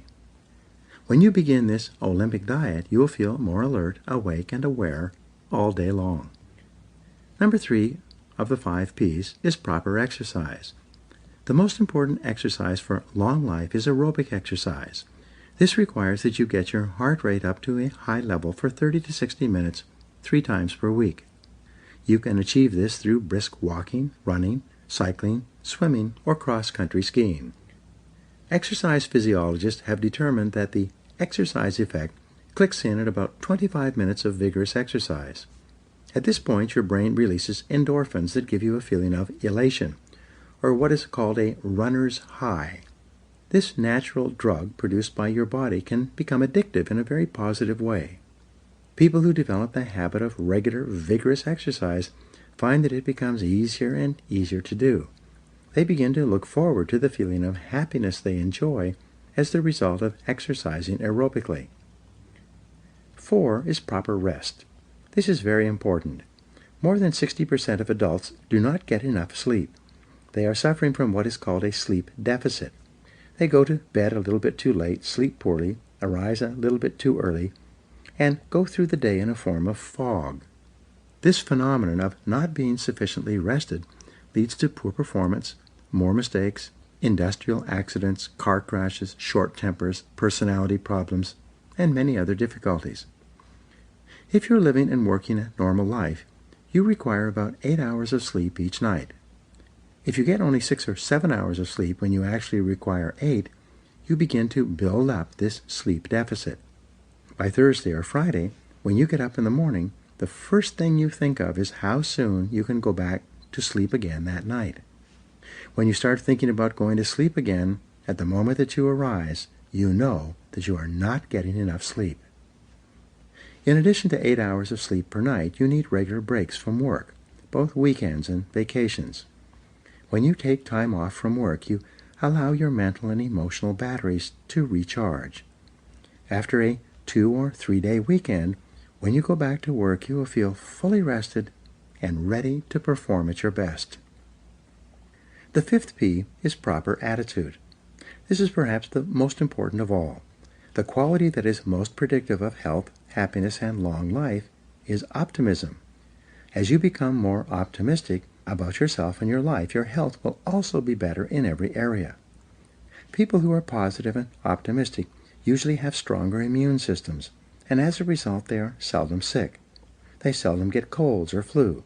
They bounce back quickly from hard work or fatigue. An optimistic person has a built-in Teflon shield against many of the diseases and ailments that affect the average person. Get your weight under control. The biggest single problem with self-discipline that people have today is overeating and becoming overweight. More than 60% of Americans are officially overweight, and more than 30% are obese, which is defined as being more than 30% above their normal weight. There's no area in which self-discipline is more necessary than in getting your weight under control and then keeping it under control for the rest of your life. You've heard it said that diets don't work. What this really means is that when you starve yourself to lose weight, you'll tend to put the weight back on almost as quickly as you lost it. There are many reasons for this. Each person has a certain metabolic rate. This is the rate at which you burn energy. This metabolic rate is set over the course of your lifetime by the amount of food you eat relative to the amount of exercise you do to work it off. In addition to your metabolic rate, you have what is called a set point. This is where your weight is set, like a thermostat, and to which it returns no matter how much you take off as the result of crash dieting. Change your set point. To lose weight permanently, you must change your set point to a lower number. To achieve this, the first thing you do is create a clear mental image of how you will look when you are at your ideal weight. Get a picture out of a magazine of someone who has the body you want to have, and then paste your photo where their face appears. You then begin a gradual process of changing the quality and quantity of what you eat permanently, with no intention of ever going back. Be prepared to work on this permanent change for at least a year. Remember, if you are overweight, it has taken you many years to get to where you are today. Be prepared to invest a lot of time in getting back. The fatal flaw in dieting. Many people diet and lose weight with the idea that as soon as they have dropped a certain number of pounds, they can reward themselves by going out and having a fabulous meal or consuming unlimited desserts. In other words, they use the idea of filling up on foods as the reward for losing weight in the first place. This approach is doomed to failure. Instead, set up a reward system for yourself that does not include food. Decide instead to buy yourself new clothes that will only fit you at your ideal weight. Take yourself and your family on a vacation where you engage in fun activities. Make a bet with someone that you will take off the weight and keep it off for 1 year. The formula for permanent weight loss. The key to perfect health can be summarized in 5 words: eat less and exercise more. The only way that you can lose weight permanently is to burn off more calories than you consume. There's no other way. Moreover, you can only do this over an extended period of time, especially if you've allowed yourself to put on a lot of excess weight. In my program, Thinking Big, we teach the importance of avoiding the 3 white poisons: sugar, salt, and flour. Get rid of sugar. To lose weight permanently and to enjoy high levels of health and energy, you should eliminate all simple sugars from your diet. Simple sugars are contained in candy, cake, pastries, desserts, soft drinks, canned fruits, sugar in your coffee, and all other forms of sugar that people consume in large quantities every day. The fact is that you require no additional sugar to enjoy superb levels of physical health. Simply by eliminating all sugar and sugar products from your life, by going cold turkey on sugar, you'll begin to lose as much as 1 pound per day. Pass on the salt. In addition, you should eliminate all additional salt from your diet. Although the average American gets sufficient salt in all the different foods he eats, he consumes an extra 20 pounds of salt each year by eating foods with high salt content and by then adding additional salt to meals. When you consume excess salt, your body retains water in order to hold that salt in suspension. When you stop consuming excess salt and simultaneously drink 8 glasses of water per day, your body releases all the excess fluid, and you can actually experience weight drops of as much as 4 or 5 pounds in the first day. Avoid white flour products. Finally, eliminate all white flour products from your diet. This means all breads, pastries, pastas, rice, buns, rolls, and anything else made with white flour. White flour is actually an inert substance from which all nutrients have been removed and then bleached out. When you see the words enriched white bread, they mean that the white flour, which is essentially a dead food material, has been fortified with artificial chemical vitamins, almost all of which are then destroyed in the baking process. There is no food value in a white flour product. A simple change of diet. Not long ago, I got a letter from a 32-year-old man in Florida. He told me that he had read my books and listened to my programs for years. He had achieved a higher level of financial and career success than he ever imagined possible, but he was still carrying an extra 20 pounds of weight that he could not get rid of, no matter what he did. Then one day he listened to Thinking Big, and he heard my comments on the 3 white poisons. Fortunately, he was both disciplined and determined. He used his willpower to slam the brakes on these 3 foods and discontinue them completely. He said that what happened next was nothing short of miraculous. Within 6 months, he had dropped 22 pounds. When he wrote to me, he had kept them off for 2 years. He said that he looked different, felt different, was more attractive to women, and had higher levels of self-confidence and self-esteem. His whole life had improved since he dropped the excess weight. Live to be 100. Your goal in life should be to enjoy the highest levels of health and energy possible. This requires that you eat the right foods and fewer of them. It requires that you get regular exercise and move every joint of your body every single day. To enjoy superb physical health, you must get lots of rest and recreation. Now, here are 7 action exercises for you. 1. Idealize with regard to your health. If you could wave a magic wand and make your health perfect in every way, how would it be different from today? 2. Resolve to make the rest of your life the best of your life. What is the first thing you should change or do?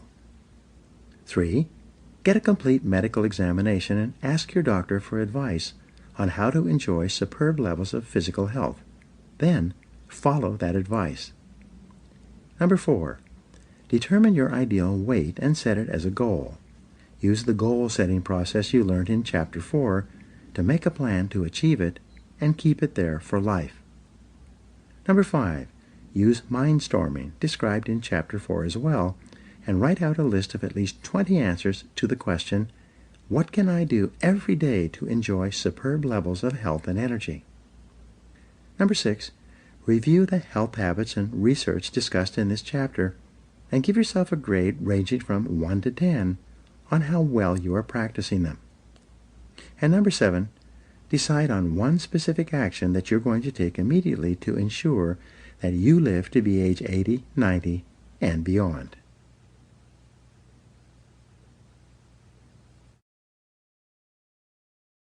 Chapter 17. Self-Discipline and Physical Fitness. Vince Lombardi said, "Mental toughness is many things and rather difficult to explain. Its qualities are sacrifice and self-denial. Also, and most importantly, it is combined with a perfectly disciplined will that refuses to give in.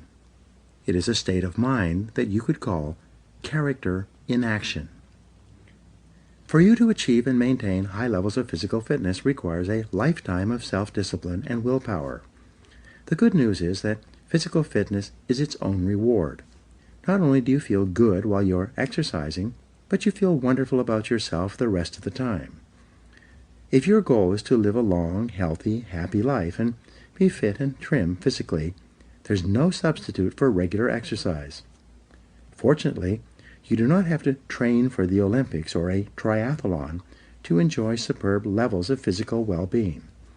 By building exercise and physical training into your daily routine, you can achieve physical fitness just by making a few small modifications to your lifestyle. Listen to the experts. Physical fitness specialists generally agree that you need to exercise 200 to 300 minutes per week to enjoy the maximum levels of physical well-being that are possible for you. This means that you need to exercise between 30 and 60 minutes, 5 to 7 times each week. At the low end, if you simply went for a 30-minute walk each morning before you started off for work, or each evening when you got home from work, as well as each weekend day, you'd be one of the healthiest people in our society. If you increase your exercise level to 60 minutes each time, 5 days per week, you'll be in the top 1 or 2% of physically fit people in the world today. Get started first thing. The best time to exercise is first thing in the morning. People who get up each morning and exercise for 30 to 60 minutes are much more likely to make exercise a permanent part of their daily routine. On the other hand, people who put off exercising until later in the day, until after work, almost invariably find that they are too tired or have too many other things to do. They procrastinate on exercising until another day, which often never comes. It takes tremendous discipline to get into and follow a regular exercise routine. But it's much easier if you can discipline yourself to get up in the morning and start exercising immediately.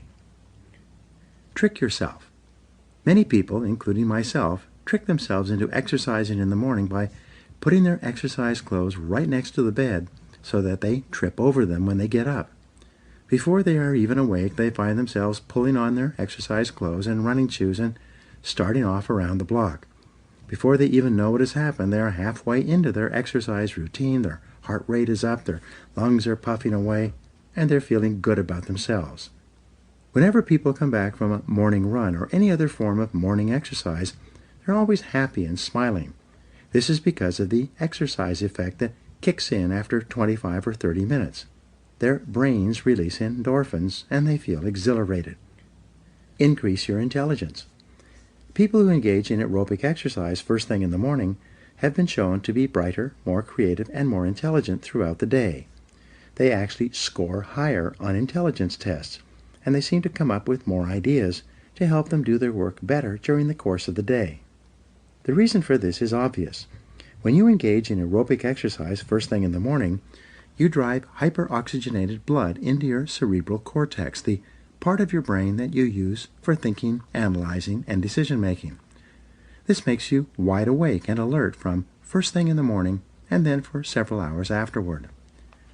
When you exercise as soon as you get up, you kick your metabolic rate into a higher gear. As a result, your body continues to burn calories all day long. You continue to lose weight for several hours after exercising. When you exercise first thing in the morning or any time during the day, you become hungry. However, because you are working out your body in such a healthy way, you will have a natural appetite for healthy foods. You will have little or no desire for sweet foods or desserts. Make exercise a part of your lifestyle. One of the best things you can do to achieve and maintain high levels of physical fitness is to join a gym or a health club and attend regular exercise classes. You can even pay a little more and get yourself a personal trainer who puts you through an exercise regimen 2 or more times per week. You're much more likely to discipline yourself to start and maintain a fitness routine if you have someone who is expecting you to be at class or monitoring you on a regular basis to make sure that you follow the exercise program to which you committed. Many people today are hiring personal trainers. A personal trainer can either come to your home or place of work, or you can go to a gym that has personal trainers on staff who will work with you on the specific equipment you want to use. People who use personal trainers are almost universally delighted with the results. They find that being accountable to a trainer exerts a positive influence on them, causing them to eat less so they have less weight to burn off and to work harder when they exercise so that they can earn the approval of the trainer. Join an organized sport. Organized sports are a wonderful way to achieve and maintain high levels of physical fitness. They're far more demanding in terms of time and schedule, but the payoff is often extraordinary. If you're a member of a sports league, whether that be baseball, tennis, football, soccer, racquetball, or anything else, and you have a coach or a trainer that you work with on a regular basis, you tend to be more focused and disciplined. You'll exercise more often and more vigorously, and you'll be fitter and trimmer than most other people. Develop new and better habits. Unfortunately, physical fitness and sports training require high levels of discipline, and few people are capable of starting and continuing this kind of exercise regimen.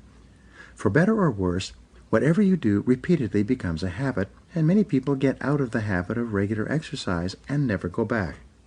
Fortunately, it's never too late. At any time, you can decide that you are going to enjoy high levels of physical fitness. You can make a decision right now to start a physical fitness routine of some kind, and then set it as a personal test or challenge to see if you have the willpower and discipline to follow through on your resolution. You can start today. Some years ago, there was a 68-year-old woman living in a senior citizens' home who had never given much thought to physical exercise. She had worked hard, raised her family, become a grandmother, and was now living comfortably in a senior citizen's residence.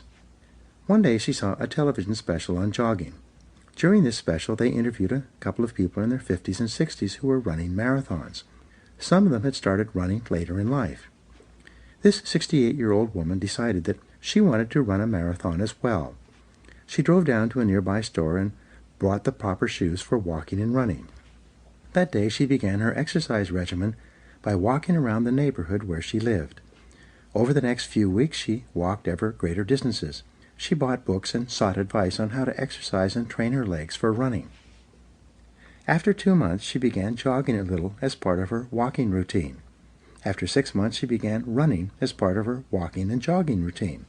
By the end of the first year, she had run in a mini marathon in her local community. By the time she was 75, she had completed 10 26.4-mile marathons and 2 50-mile cross-country marathons. And the most remarkable thing was that she had never run before the age of 68. So what's your excuse? If this 68-year-old woman could start exercising so late in life, why can't you? One of the greatest guarantors that you will live a long, happy life, being bright, alert, and full of energy, is that you begin a regular physical training program 4 or 5 days per week and continue it for the rest of your life. When you exert your self-discipline and willpower to achieve a high level of physical fitness and then maintain it year after year, you'll feel terrific about yourself.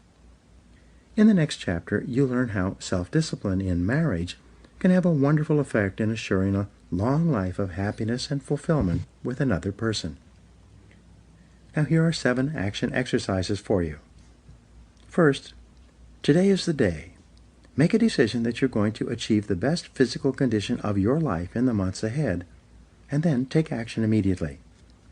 Number 2, get a complete medical examination so that you know your condition and limits before you begin. Number 3, start walking 30 minutes each day, preferably first thing in the morning or, if not in the morning, right after work. 4, join a gym or health club. Pay for a year and make an appointment with yourself to work out 5 times a week, 60 minutes each time. 5, hire a personal trainer and have him or her guide you through an exercise program that includes aerobics, strength, and flexibility exercises each week. Number 6, invest in a treadmill, a life cycle, or an elliptical machine and put it in front of your television so that you can exercise as a part of your home and family life.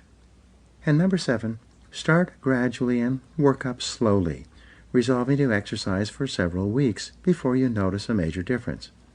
Be patient, persistent, and determined.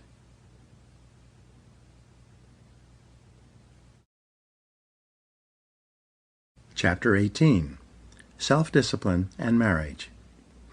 It is better to control yourself than to win 1,000 battles. Then the victory is yours. It cannot be taken from you, not by angels or demons, heaven or hell. Buddha. Your ability to enter into a long-term, loving relationship is an important measure of your character and personality. Men and women are born to be 2 halves that make up one whole. They have different qualities and characteristics that when properly combined achieve completion and the balance and harmony that nature demands.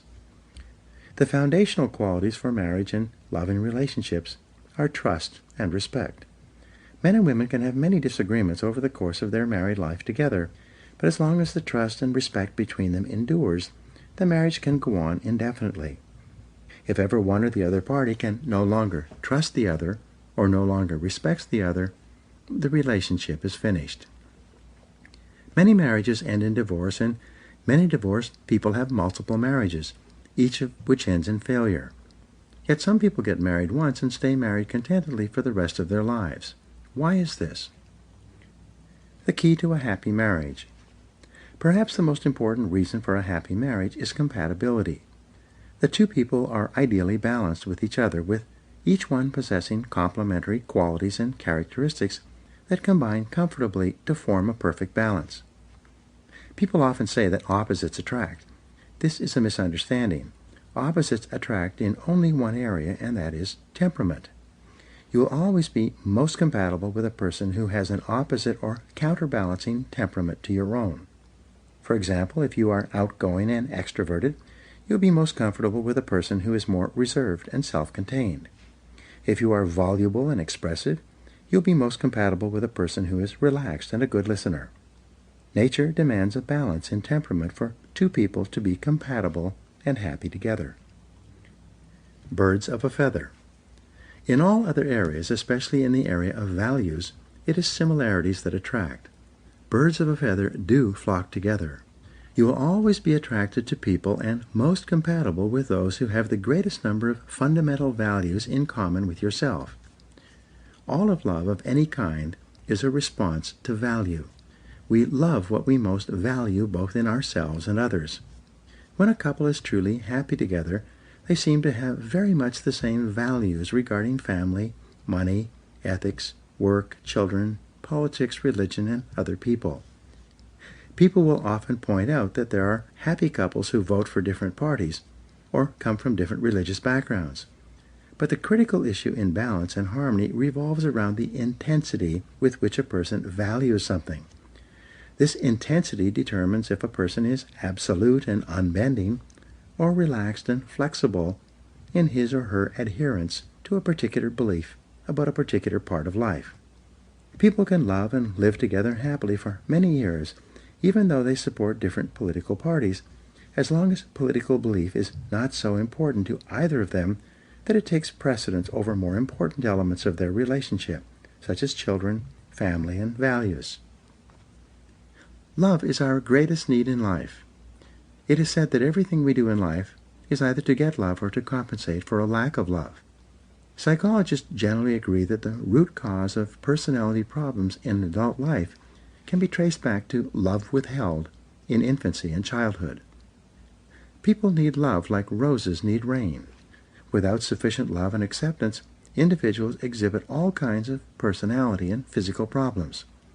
It is only possible to be happy when your needs for love are completely fulfilled. A happy marriage requires tremendous self-discipline and self-control. Love requires self-denial and sacrifice. When you're truly in love with another person, that person's happiness and well-being becomes more important than your own. You are willing to pay whatever price and make whatever sacrifice in order to ensure the well-being of the person you love. In the Christian Bible, in a letter to the Corinthians, the Apostle Paul says, "Love suffereth long, and is kind. Love envieth not. Love avengeth not itself, is not puffed up. Love doth not behave itself unseemly, seeketh not his own, is not easily provoked, and thinketh no evil.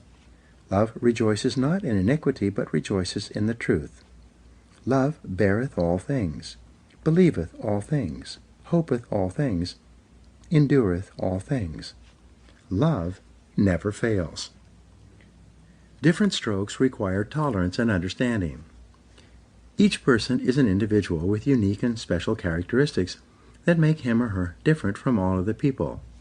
Each person has different ideas, tastes, desires, hopes, dreams, and expectations. Each person has had different experiences and developed different ways of seeing and dealing with the world around him or her. When you come together with another person in a loving relationship, no matter how close you feel to each other, and no matter how compatible you may be in many ways, you will still have areas of disagreement, dissatisfaction, and discontent. This is normal and natural, and something to be worked through by practicing self-discipline and self-control whenever these differences occur. Self-discipline in a relationship requires that you be completely honest and open, that you be yourself and never try to be someone or something else. Self-discipline and honesty require that you state clearly what you are thinking and feeling without anger or irritation, and that you listen calmly and patiently to the feelings, thoughts, and opinions of the other person. Male-female communication styles. Men and women are different in many ways. According to MRI scans, when men communicate, they use only 2 centers of their brains. When women communicate, they use 7 centers of their brains. It is as though men have 2 headlights with which to communicate, whereas a woman's brain is like a fully lit Christmas tree. Men can only process 1 sensory input at a time, whereas women can process multiple sensory inputs. When a man is watching television, he does not see or hear anything else, including words spoken to him from the side or behind. He becomes totally fixated on the visual images and words on the screen. When a man is driving a car, he has to turn down the radio to read the map. He has to turn down the television or radio to answer the telephone. He cannot read and listen or watch at the same time. Men can do many things extremely well, but they can only do one thing at a time. Men tend to be very focused. Women, on the other hand, can talk, make dinner, watch television, read the day's mail, and talk to her children or husband all at once. They are multidimensional and can process several inputs simultaneously. They can talk and listen at the same time and be aware of what other people around them are doing and saying. Women are relationship experts. They are very sensitive to other people. When a man and a woman attend a social gathering, within 10 minutes the woman will have done an analysis and assessment of the situation of each of the other people in the room, especially couples. In contrast, the man accompanying the woman will have noticed little or nothing. This is because men are simple and straightforward in their thinking, whereas women are complex, aware of small details, and extremely sensitive to the dynamics and nuances of the relationships of the people around them. A man can call his wife on the phone and say, "Hello." Although she has only heard one word, she will immediately ask, "What's wrong?" She can pick up a wealth of meaning and emotion from a single word on the phone or a single glance or look when he walks in the door. Relationship building takes effort. Because of the many differences between men and women, it takes tremendous discipline to build and maintain a long-term, loving, and happy relationship. Perhaps the most important area of mutual compatibility has to do with the discipline of listening. It's only when two people take the time to listen closely and carefully to each other when they speak that the lines of communication stay open, and this is when love and harmony continue in the relationship. There are 4 simple disciplines of effective listening. They are mostly of importance to men who are notoriously poor listeners, especially with the women in their lives. This is not because they're not interested. It's simply because their minds are focused on something else and they are easily distracted. The disciplines of listening. First, listen attentively. The first discipline is to listen attentively without interrupting. Listen as though the other person is about to reveal a great secret or the winning lottery number, and you will hear it only once. When she wants to talk to you, if you're a man, put aside all possible distractions. Turn off the television or radio. Put down the newspaper or mail. Face her directly, lean slightly forward, and concentrate single-mindedly on what she is saying. The book, His Needs, Her Needs, points out that the most important need that a woman has from a man is affection. Affection is expressed by paying total attention to her when she speaks. Since you always pay attention to what you most value, when you pay close attention to another person while she speaks, you tell that person that she is of great value to you. This satisfies the deepest subconscious needs of a woman to feel valuable, important, and respected. Pause before replying. The second discipline of listening is to pause before replying. Take a few seconds to carefully consider what he or she has said. When you pause, you avoid the risk of interrupting the other person if she is just reformulating her thoughts.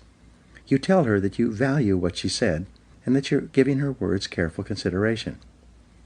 Another advantage of pausing, of allowing a silence in the conversation, is that it enables you to hear not only what was said, but also what was not said, or what was said between the lines.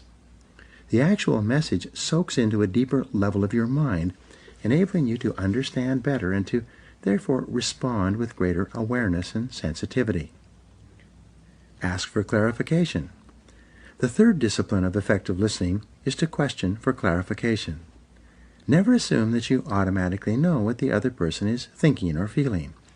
Instead, if you're at all unclear, simply ask, "How do you mean?" or "How do you mean exactly?" It is when you ask questions and seek clarity and meaning that you demonstrate to the other person that you really care about what he or she is saying, and that you are genuinely interested in understanding how he or she thinks and feels. Feed it back. The fourth discipline of effective listening is for you to feed back what the other person has said and paraphrase it in your own words. This is the acid test of listening. This is where you demonstrate to the other person that you were genuinely paying attention. It is only when you can repeat back what the other person has just said in your own words that you prove to him or her that you were really listening. Most problems in relationships arise because of poor communication. The couple does not talk together often enough, or one or the other does not listen attentively when the other wants to speak. Each person has an emotional need to talk a certain amount with his or her spouse. Each person also has an emotional need to listen a certain amount. The most compatible couples are those in whom the desire to talk and listen are in balance with each other. There is an easy ebb and flow of conversation, punctuated with comfortable silences. Each person gets a chance to fulfill his or her need for both talking and listening, and both parties are content. Total commitment is essential. Love and marriage require total commitment on the part of both people. It takes tremendous discipline to go all in a relationship. What's more, this is also tremendously liberating. It is only when you are totally committed to a relationship with a single person that you are completely free to turn your attention toward fulfilling your potential in the other aspects of your life. One of the most important disciplines in a marriage or relationship is that of faithfulness. Because we live in a highly sexualized society, there are temptations and provocations around us all the time and virtually everywhere we go. It often takes considerable self-discipline and self-control to be completely loyal to your spouse throughout your married life. There are two ways to help you avoid the regular temptations that can damage or even destroy the most loving of relationships. First, make a decision in advance that you will never be unfaithful to your spouse. Like drawing a line in the sand, make the decision in advance that no matter what happens, you will not stray for any reason. Second, discipline yourself to stay out of harm's way. Refuse to go anywhere or do anything where temptation may exist. Except when essential for business purposes, avoid having lunch, drinks, or dinner alone with a member of the opposite sex. Remember, there is safety in crowds. Continually imagine, everywhere you go and in everything you do, that your spouse is standing right next to you, watching and listening to what you say and do. Imagine that anything and everything you do, no matter where you are, is going to be reported back to your spouse within 24 hours. Use your discipline and willpower to build and maintain a reputation for being a completely honest and faithful spouse. Be willing to change. Every marriage is a work in progress. As time passes, the nature of your marriage will change, usually in positive and constructive ways. To keep your relationship happy, harmonious, and growing, you must be willing to change in response to changing circumstances, especially having children and watching them grow up. You need to be prepared to change with age, new jobs and careers, physical moves from one part of the country to another, changes in financial circumstances, and changes in health. Flexibility is absolutely essential to a long, happy marriage. There are only 4 ways that you can change your life. First, you can do more of some things. Second, you can do less of other things. Third, you can start something that you have never done before. And fourth, you can stop doing certain things altogether. Whenever you are experiencing resistance or frustration, or you are confronted with the need for change, ask yourself, is there anything that I need to do more of, less of, start, or stop doing? The 4 questions you should ask. On a regular basis, you should sit down with your spouse and later with your children and have the courage to ask them these 4 questions. 1. Is there anything that I'm doing that you would like me to do more of? 2. Is there anything that I am doing that you would like me to do less of? 3. Is there anything that you would like me to start doing that I am not doing today? And 4. Is there anything that I am doing that you would like me to stop doing altogether? When you have the courage and discipline to ask these questions of your spouse and your children on a regular basis, you'll be amazed at the quality and depth of the answers you receive. You will get continual guidance on how you can modify and adjust your behaviors to maintain higher levels of harmony, happiness, and love with your spouse and the other members of your family. Your spouse should be your best friend. Love and marriage are perhaps the most important elements of a happy, fulfilling life. They require a lifelong exercise of self-discipline and willpower to create and maintain harmony. They require that you be open, honest, and candid at all times. Most of all, a happy, loving marriage requires that you see your spouse as your best friend. There should be no one in the world who you would rather spend time with more than him or her. There should be no one with whom you are more open and honest than with him or her. When you see your spouse as your best friend and treat him or her as such, you can create a loving relationship that lasts all the days of your lives. As Emmett Fox, a spiritual writer and teacher, once wrote, "Love is by far the most important thing of all. It casts out fear. It is the fulfilling of the law. It covers a multitude of sins. Love is absolutely invincible. There is no difficulty that enough love will not cure, no disease that enough love will not heal, no door that enough love will not open, no gulf that enough love will not bridge, no wall that enough love will not throw down, and no sin that enough love will not redeem. It makes no difference how deeply seated may be the trouble, how hopeless the outlook, how muddled the tangle, how great the mistake. A sufficient realization of love will dissolve it all. If only you could love enough, you would be the happiest and most powerful being in the world." In the next chapter, you will learn specifically why self-discipline is so important when raising happy, healthy, and self-confident children. Now, here are 7 action exercises. 1. What is the most important single action you could take right now to increase the love and harmony in your marriage or relationship? 2. What disciplines or practices could you develop that would improve the quality of your marriage for the other person?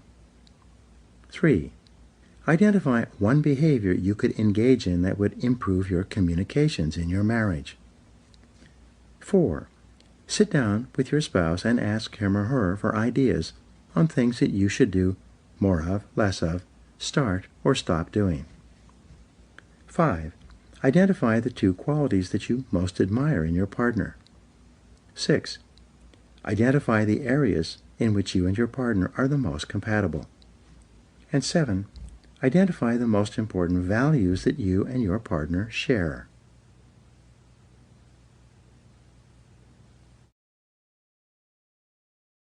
Chapter 19. Self-Discipline and Children. Bertrand Russell wrote, "Right discipline exists not in external compulsion, but in habits of mind which lead spontaneously to desirable rather than undesirable activities." You can calculate the value or importance of something you do by measuring the possible consequences of doing it or not doing it. Something that is important is something that has significant potential consequences, like jumping out of the path of a speeding car. Bringing children into the world has consequences that can go on for 80 years, which is the average life expectancy of a person today and beyond, into the lives of your grandchildren and great-grandchildren. This is why becoming a parent is one of the most important things you will ever do. As an adult, you are still affected today by things that your grandparents did or didn't do to or for your parents. The way you treat your children is strongly influenced by the way your parents treated you. It has consequences that cascade down the generations, and it has an enormous influence on their lifelong happiness and well-being. Your greatest responsibility. When you have a child, a high level of self-discipline is essential in order to fulfill your commitment and deliver on your responsibility. The day your first child is born, you have taken on a minimum 20-year commitment to do everything possible to raise your child as a happy, healthy, and self-confident adult. At every stage of your child's life, your words, actions, non-actions, and behaviors are shaping and influencing that child and determining how he or she will turn out as an adult. The greatest need that a child has is for an unbroken flow of unconditional love and acceptance from his or her parents. Children need love almost as much as they need oxygen. The amount of love that a child receives, especially in his or her formative years, is the critical determinant of how healthy and happy he or she becomes as an adult. How children spell love. How does a child spell love? T-I-M-E. Children determine how valuable and important they are and develop their self-esteem and self-worth by measuring the amount of time that the most important people in their lives spend with them when they are young. There's no substitute for time, and once gone, you cannot make it up. Perhaps the greatest regret reported by parents is that I didn't spend enough time with my child when he or she was young. When you become a parent, you must discipline yourself and organize your life so that you can spend ample time with your child throughout his or her growing years. You must discipline yourself to cut back, reduce, downsize, and eliminate other activities that prevent you from being an excellent parent. A wake-up call. Some years ago, a good friend of mine got married. He was an avid golfer, and he regularly played golf 5 times a week, often flying south in the winter for golf vacations when his local golf courses were covered with snow. Within 4 years of marrying, he and his wife had 4 children. Nonetheless, he still tried to play golf several times a week, taking time off from his business during the week and playing on weekends. Finally, his wife confronted him and told him that he was not spending enough time with his young children. His golf was taking up too many hours that would be better spent at home with her and with the children, especially during their most vulnerable and sensitive years. He suddenly realized that his life had changed. The things that he could do when he was single were no longer possible when he had young children. Being highly responsible and self-disciplined, he immediately cut back his golf to once per week and rechanneled his time and energy into his family. He told me later that it made an extraordinary difference to his marriage and to his relationships with his young children. Setting new priorities. When you get married, your life goes through a major shift. Your lifestyle changes, and many of your common activities lose their importance and urgency. When your first child is born, your life shifts again. It often feels as if the first stage of your life, your youth, has dropped off, like the first stage of a rocket, and you are now on a different trajectory in life. In fact, it's not uncommon for couples to change their lives completely when their first child is born. They cut back or discontinue many of their previous social activities. They stop dining and drinking with friends, and they stop going out socially on the weekends. They begin to build a different life together around their home and children. The children become the focus of their time and attention.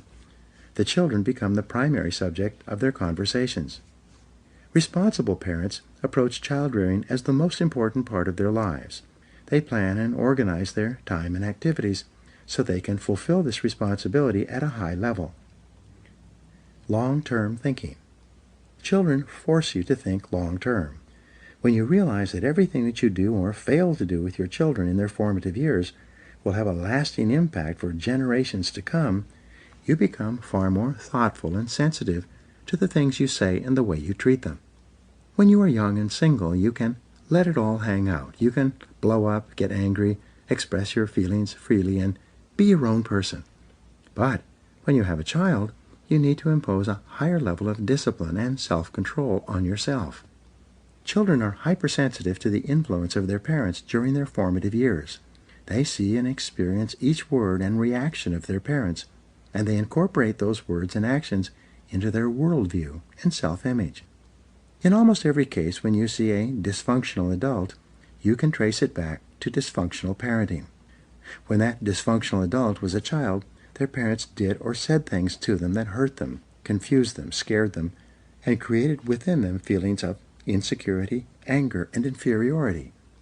The greatest gift is love. The greatest gift you can give children is to let them know that you love them 100% of the time and that your love for them never changes, no matter what happens. There is no greater blessing for children than to know with complete confidence that the most important people in their life, their parents, love them completely and accept them totally, no matter what they do or what mistakes they make. Children are not little adults. They do not have the ability to make good judgments about the right or wrong things to do. It takes them many years of trial and error and sometimes bitter experience to develop the wisdom and judgment that enables them to make good decisions for themselves and their futures. The kindest way to treat your children when they make mistakes is to behave with calmness and compassion and to help them learn the lessons contained in the problem or difficulty. Discipline versus development. Many parents think that their job is to discipline their children by punishing them when they make a mistake. Back in the 1930s, when my parents were growing up, it was generally taught that the job of the parent was to break the will of the child. This philosophy led to a generation of broken children, whose parents felt that it was their duty to mold them and shape them into little people that their parents found to be acceptable. But the fact is that each child is unique and different from all other people in the world. Each child comes into this world with his or her unique temperament, personality, and natural leanings toward different interests and activities.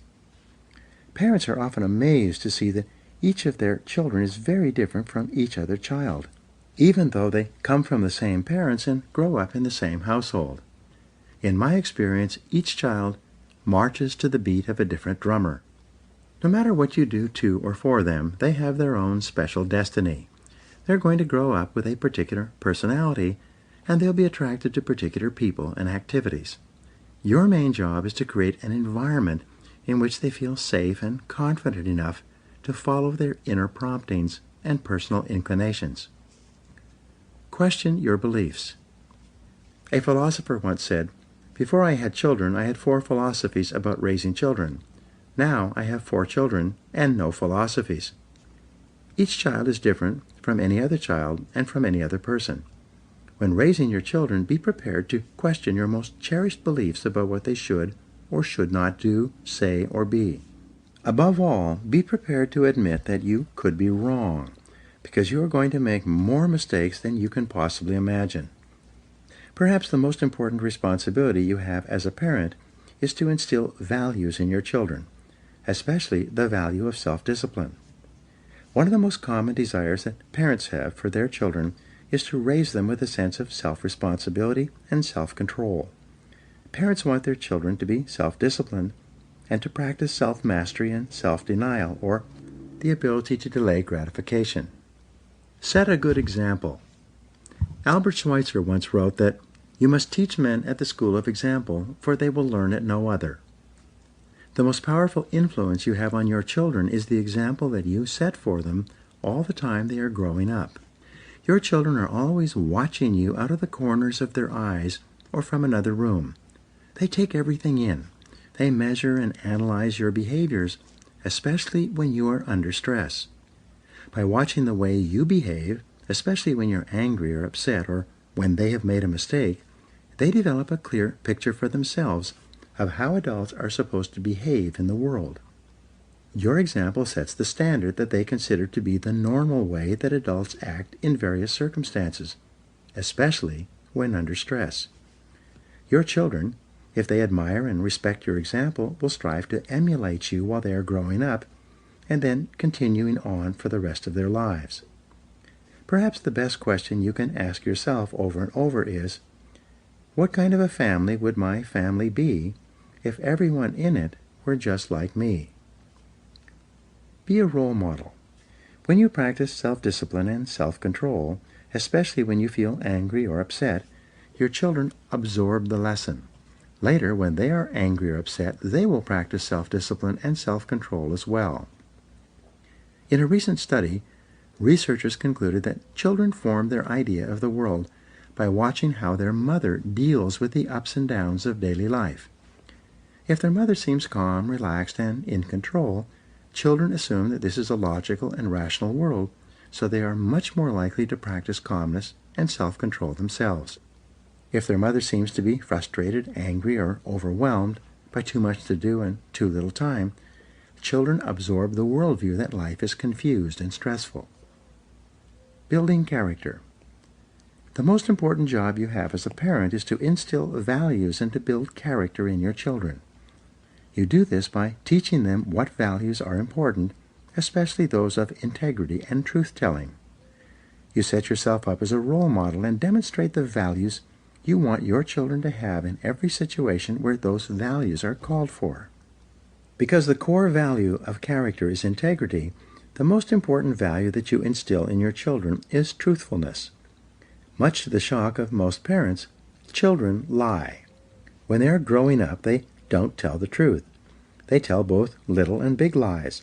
Often this comes as a surprise to parents who feel that somehow they must have failed their children in some way. But don't worry. Lying is a normal and natural part of childhood. It's a form of communication that children are trying out on you to see if it works. If children find that telling lies is an effective way to get the things they want quickly and easily, they will lie on a regular basis. For example, I once asked my son Michael a question, and he gave me an answer that I knew was completely untrue. I asked him, "Michael, why did you say that? You know that's a barefaced lie." Michael, who was 10 years old at the time, answered candidly, "Well, I just thought I'd give it a try." Children will give lying a try to see if it works. If it doesn't, they'll try something else, and that something else is usually telling the truth. Always tell the truth. One day my wife and I read a question in a book on child raising, in which it said that, if your children lie to you, who has made them afraid to tell the truth?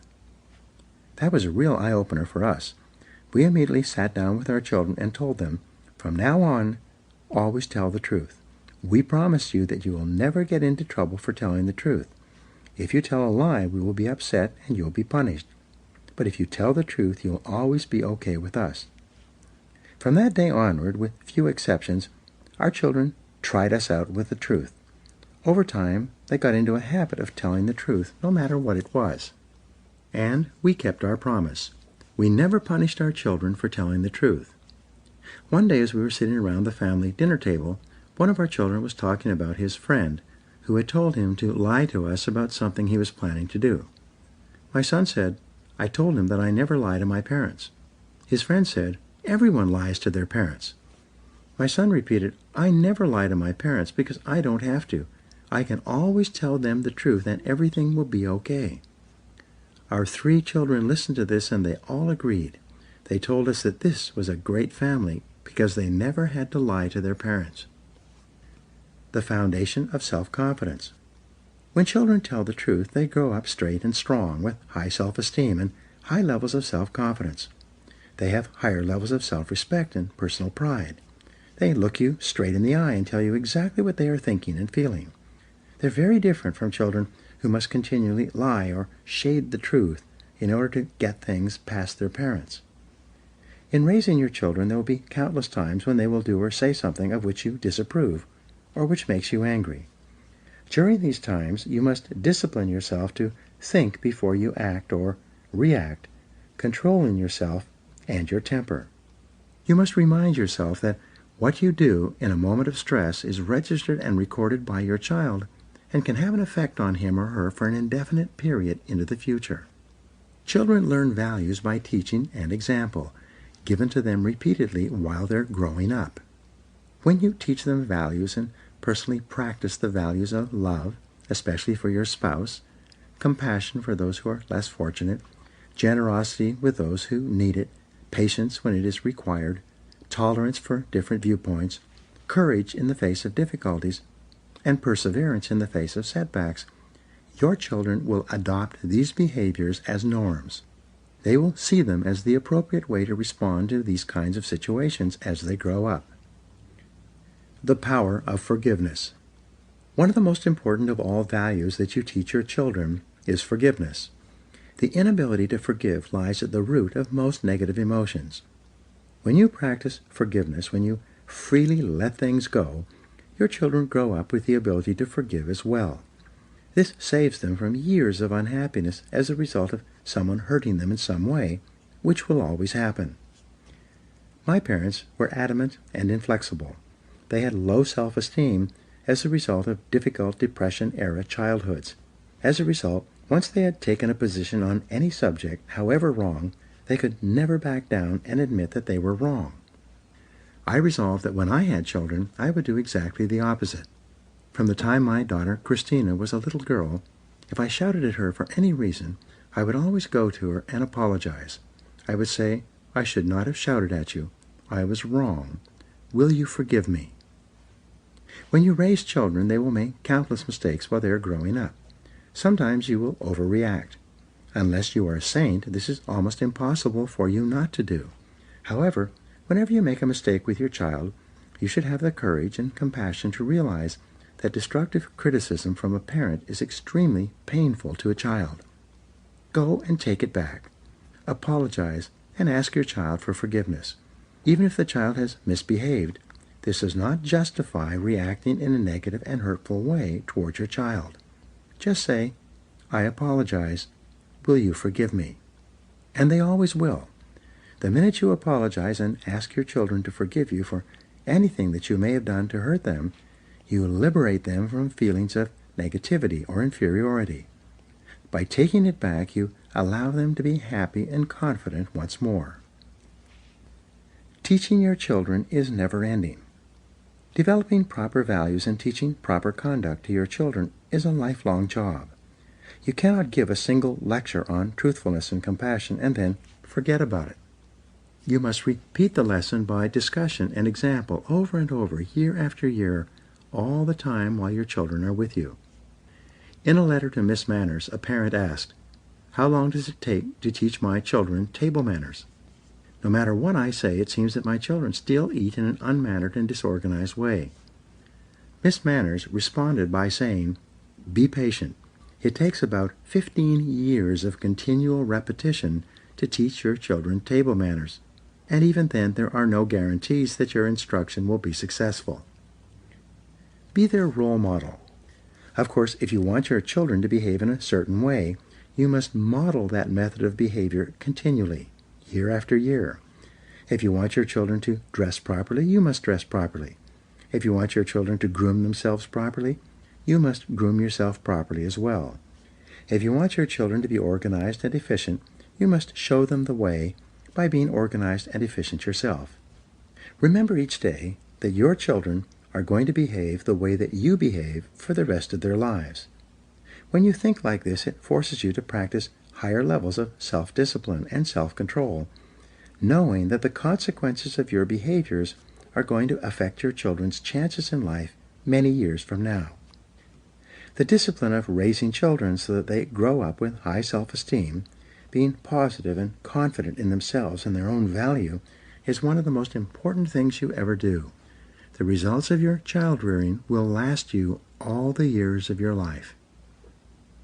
Now, here are 7 action exercises. 1.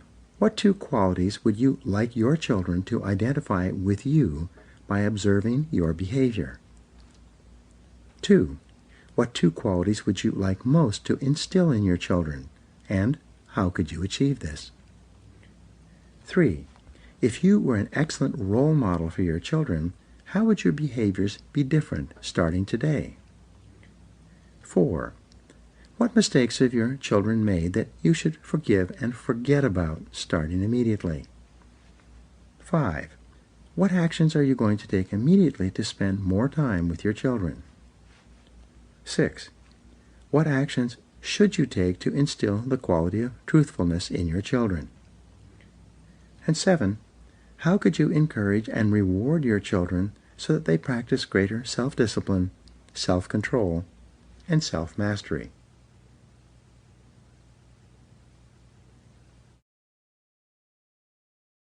Chapter 20. Self-Discipline and Friendship. Everything you want in life has a price connected to it. There's a price to pay if you want to make things better, a price to pay for leaving things as they are, a price for everything. Harry Brown. Fully 85% of your happiness will come from happy relationships with other people.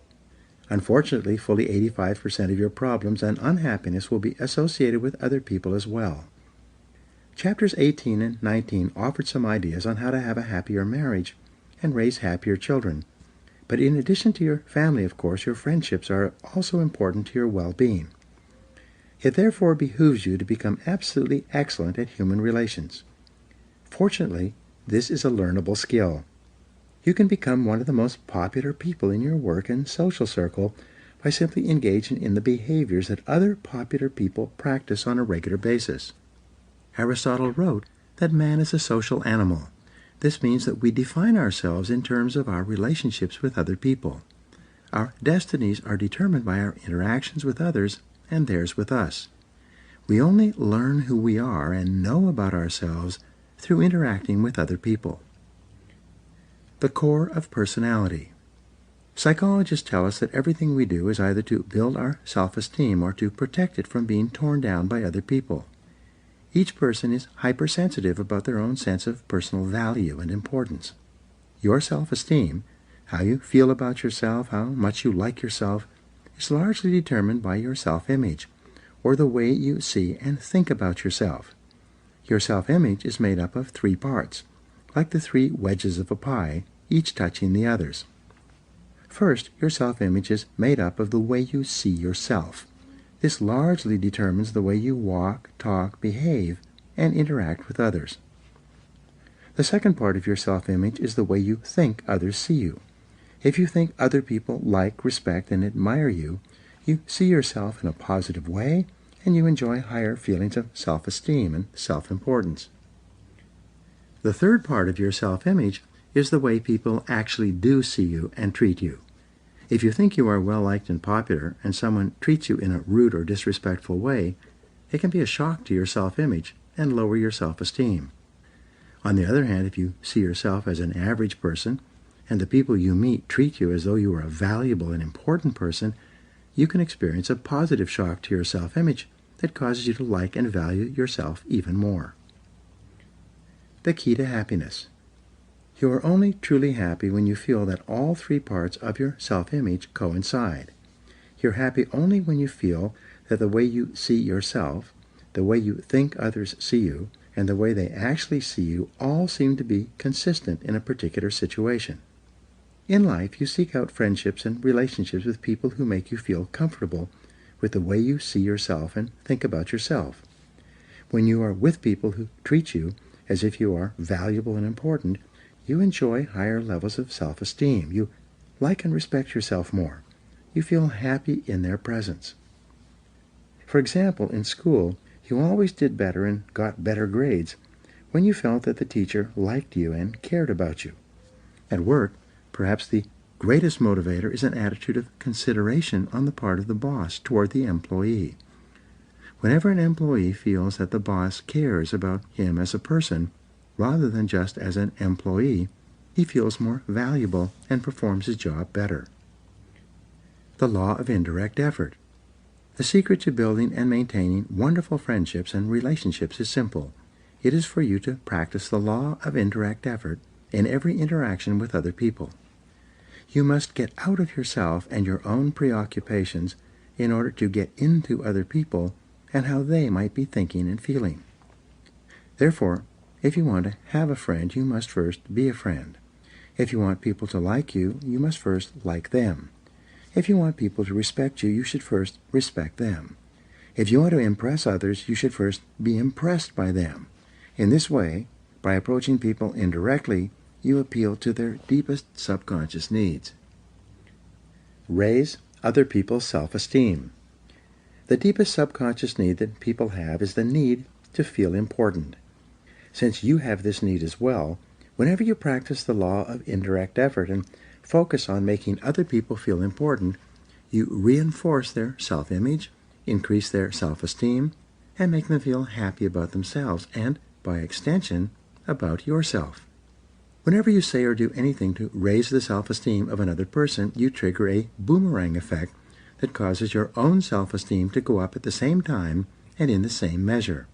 You can never do or say anything to make another person feel better about himself without simultaneously feeling better about yourself. It takes tremendous self-discipline and self-control for you to rise above yourself. Instead of trying to get other people to like you and be impressed by you, focus first on liking them and being impressed by them. 7 ways to make people feel important. The key to excellent relationships with others is quite simple. Make them feel important. To the degree to which you can make other people feel important, starting with the members of your family and then extending outward to your friends and co-workers, you will become one of the most popular people in your world. There are 7 ways to make other people feel important. These are simple practices that you can learn through repetition. Number 1, accept people the way they are. One of the deepest cravings of human nature is to be accepted by other people without judgment, evaluation, or criticism. Psychologists call this behavior unconditional positive regard. This is when you accept the other person completely without reservation for exactly the way he or she is. Because most people are judgmental and critical, to be unconditionally accepted by another person raises that person's self-esteem, reinforces his or her self-image, and makes that person feel happy about him or herself. In the movie Bridget Jones' Diary, the entire focus was on the discovery by Bridget that she had found a man who likes me just the way I am. This was considered to be such an amazing thing to happen. All her friends were astonished that anyone could ever have a relationship based on unconditional acceptance by another person. When you look at other people and give them a genuine smile, they feel happier about themselves. Their self-esteem goes up. They feel more valuable and important. When you stop thinking about yourself and the impression you are making on others, and instead start thinking about others and the impression they are making on you, you can relax. You take a deep breath and just smile at people when you meet them and greet them, both at home and at work. It's one of the most powerful self-esteem and relationship-building behaviors you can do. Smiling at people makes them feel important and valuable. Number 2, show your appreciation for others. Whenever you appreciate another person for anything that he or she has done or said, you raise that person's self-esteem and make him or her feel more important. Expressions of appreciation from small nods and smiles all the way through to cards, letters, and gifts raises people's self-esteem and causes them to like themselves more. As a result, by the law of indirect effort, they will like you more as well. The simplest way to express appreciation is to simply say, "Thank you." The words "thank you" are deeply appreciated in any language, anywhere in the world. I have traveled in 90 countries, and the very first thing I learn is the words for please and thank you. Each time you use those words, people brighten up, smile, and feel happy to be in your presence. Every time you say thank you, it has an almost magical effect on the other person. It makes them feel important and far happier about being in your presence and helping you with anything you need. Number 3, be agreeable. The most welcome people in every situation are those who are generally agreeable and positive with others. On the other hand, argumentative people who question, complain, and disagree are seldom welcome anywhere. When you nod, smile, and agree with another person when he or she is talking or expressing an opinion, you make that person feel intelligent, respected, valuable, and important. When you are agreeable with another person, even if they say something with which you may not be in complete accord, you make that person feel happy to be in your presence. In my work as a professional speaker, I meet thousands of people each year. They come up to me and often express opinions on subjects of which I am very well informed, and they obviously are not. Sometimes they say ridiculous things that are either not true or that make no sense.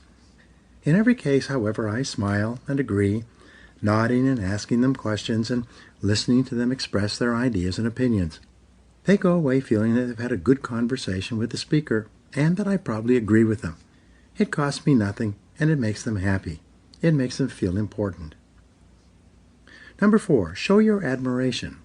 People usually invest a lot of personal emotion in their possessions, traits, and accomplishments.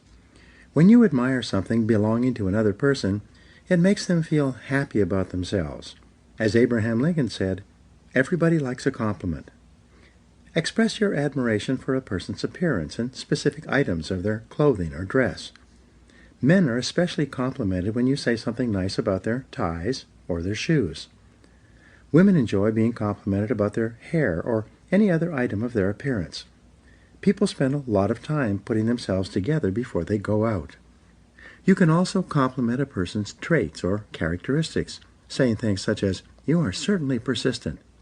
People invest their entire lives developing traits and qualities, especially positive qualities, and they feel flattered when you notice and compliment them on those qualities. Compliment a person's accomplishments. Tell people how much you admire their home or office or the business they have built or the position they've achieved in that business. Number 5, pay attention to others. Perhaps the most powerful way to raise a person's self-esteem is to listen to them attentively when they speak. In my book, The Power of Charm, My co-author Ron Arden and I explain how listening to a person while they talk on any subject in a way that is focused is perceived as charming behavior.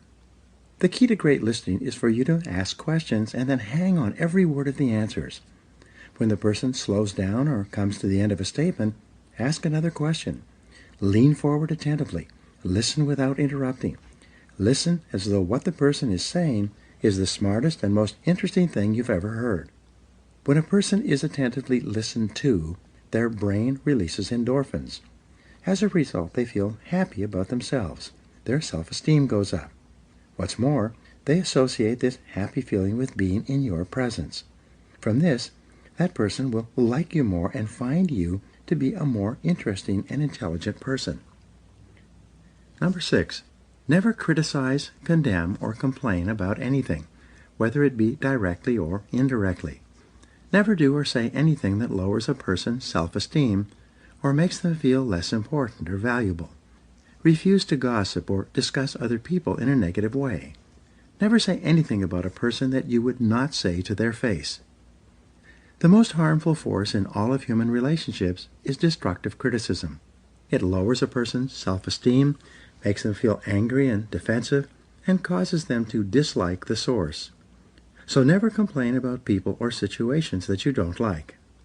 The most common word to describe the most popular people in every field is the word nice. When you think of a business that you like to patronize, or a restaurant you like to visit, you always think of the people there as being nice. Whenever you recommend or refer someone to someone else, you always mention that he or she is a nice person. In sales and business, the nice people are always the most successful. People like to buy from them, buy again, and then recommend them to their friends. People enjoy seeing nice people and they look forward to seeing them again. When asked what they mean by the word nice, people say that he or she is cheerful.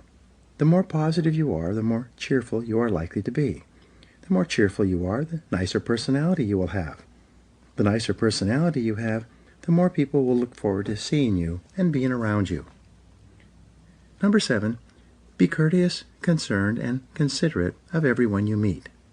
Think of these as the 3 C's: courtesy, concern, and consideration, and practice them with everyone you meet. When you treat a person with courtesy and respect, he or she feels more valuable and important. As a result of making a person feel more valuable and respected, that person will in turn value and respect you even more as well. When you express concern about things that are happening in a person's life, they warm up to you and like you more. When a person has a difficult situation and you express your concern or compassion, you touch their heart. You connect with their emotions. Through this, you make yourself a more likable person. Consideration is the third of the 3 C's. When you practice consideration, you discipline yourself to do and say things to people that make them feel more valuable and important. Be concerned about other people. When you meet a person for the first time, or again after a period of time, ask them how they are, and then listen closely to the answers. People will often share with you a concern or problem in their lives. When they do, practice consideration and sensitivity. Treat the problem or difficulty as though it were extremely important to you. Amazingly enough, when you act as if you are really interested and concerned with a problem or situation in another person's life, you very soon start to feel genuinely affected emotionally by the other person. The rule for building lifelong friendships and wonderful relationships is simple. Resolve that from now on, when people leave your presence, they will feel much better than they did when they entered your presence. Practice all the ideas above to make people feel important. Look for ways to raise people's self-esteem and reinforce their self-image. Make them feel as though they are valuable and worthwhile. Furthermore, everything that you do or say to make another person feel important makes you feel important as well. Now here are 7 action exercises. 1. Make a list of the most important friends in your work and personal life. What could you do to make them feel better about themselves? Number 2. Identify the first thing you could do in every meeting or encounter to make the other person feel important. Number 3. Resolve to make each person feel more valuable and worthwhile because he or she spoke to you. Number 4, practice non-judgmentalism in all your relationships. Always assume the best of intentions on the part of others. Number 5, imagine that each person you meet has only a short time to live, and you are the only person who knows. Number 6, find something about each person that is impressive to you, and then tell the other person how impressed you are. And 7, imagine that there is a hidden camera and microphone recording every interaction you have with other people. How would you behave differently?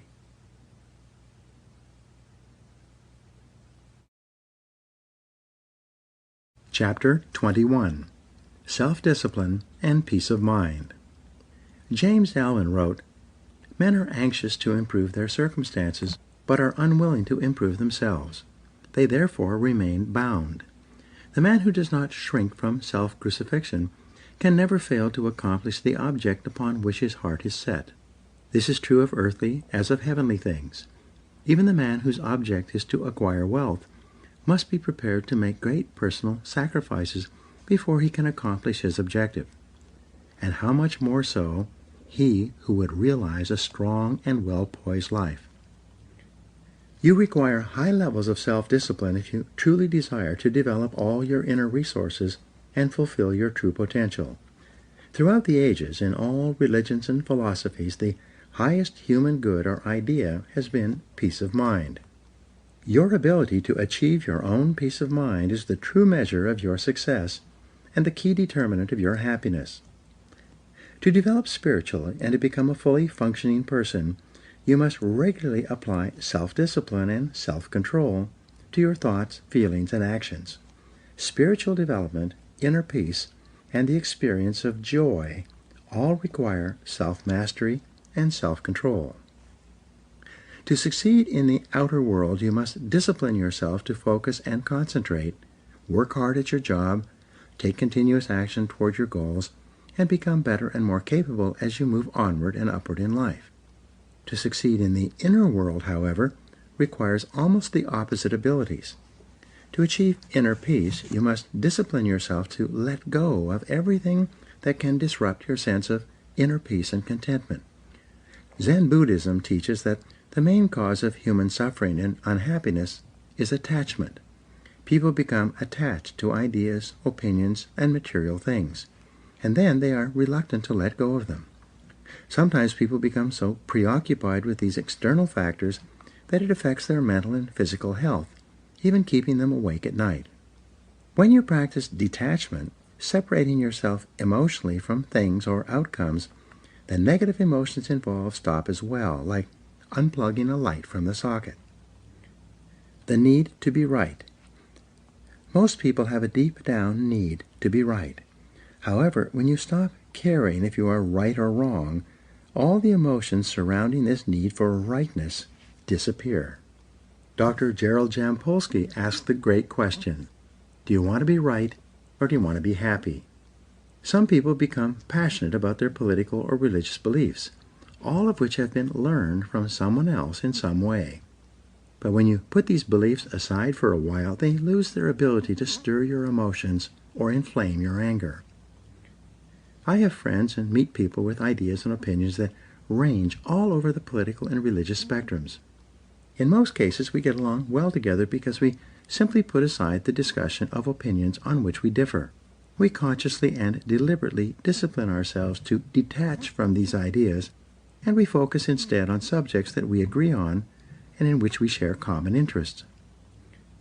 Refuse to blame anyone for anything. The chief cause of negative emotions and the primary destroyer of inner peace is blame.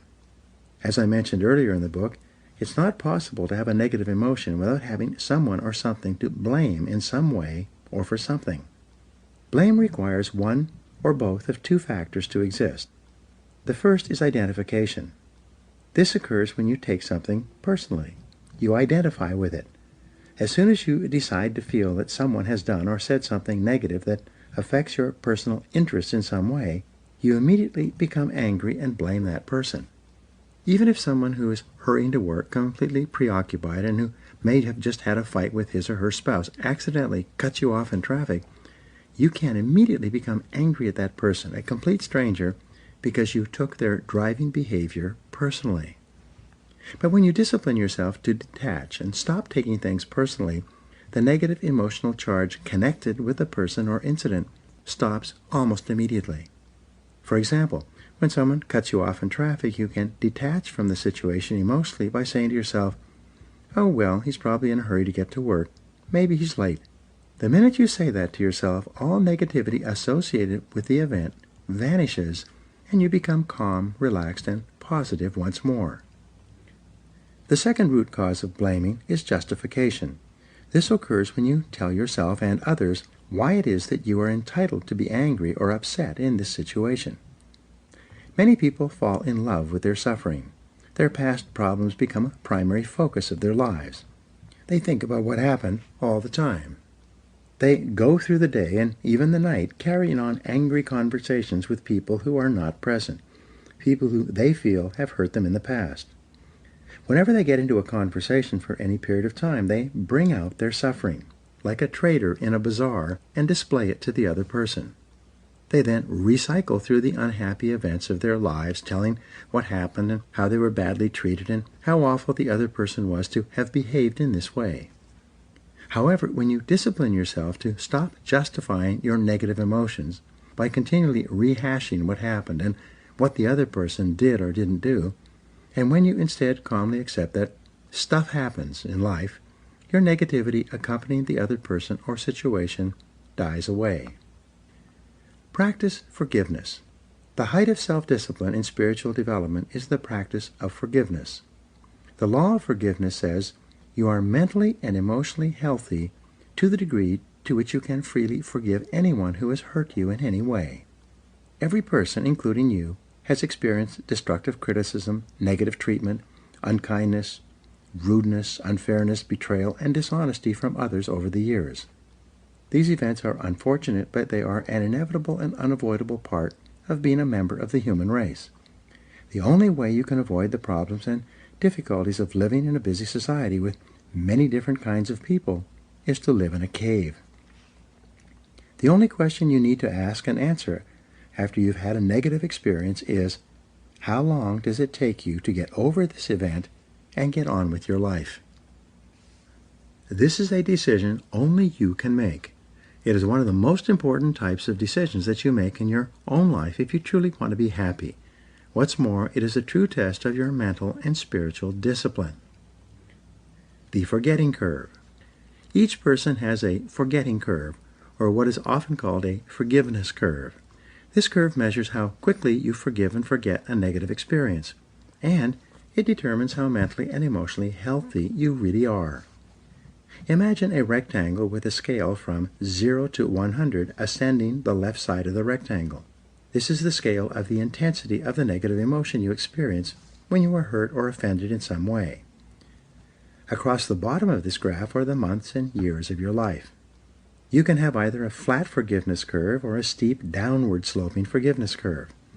If your forgiveness curve is flat, this means that you continue to be angry at the same level as when the event occurred for a long time, sometimes for years or even decades.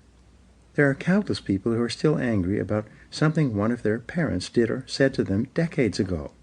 Furthermore, they will tell you about it at the drop of a hat. They will reach into their gunny sack of unforgiven events and pull out their childhood experiences and share them with you. Every psychologist and psychiatrist who deals with unhappy people is employed because their patients have flat forgiveness curves. Their primary conversation in therapy is talking about what someone did or didn't do to them or for them at some point in the past and how unhappy that person still feels about it today. Get over it and get on with it. Truly healthy people, on the other hand, have downward sloping forgiveness curves. They have had just as many difficulties and problems in life as anyone else, but they have disciplined themselves by resolving to forgive and forget quickly so that they can get on with their lives. They refuse to gunny sack their problems and carry them forward. They simply let them go and turn their attention to the things that make them happy. The discipline of forgiveness is the key to the spiritual kingdom. It is only possible for you to enjoy high levels of peace of mind when you develop the habit and discipline of freely forgiving other people for everything and anything that they have done to hurt you. Forgiveness is selfish. Some people are confused about the concept of forgiveness.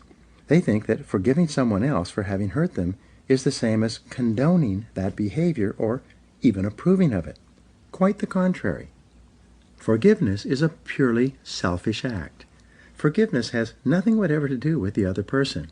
You forgive others so that you yourself can be emotionally free, so that you no longer carry that baggage around with you. You have a wonderful mind. You are incredibly intelligent and insightful. You can use your mind on your behalf in order to help you to be joyous and happy, or you can use it against yourself. The way you use your mind at the highest level is to find reasons to forgive others. Instead of rehashing and dissecting a past event, looking for rationalizations, justifications, and reasons to take something personally, instead, use your intelligence to find reasons to accept responsibility and then let go of the negative situation. Accept responsibility and forgive.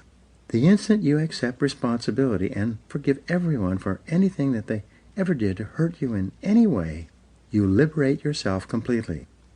All your negative emotions disappear.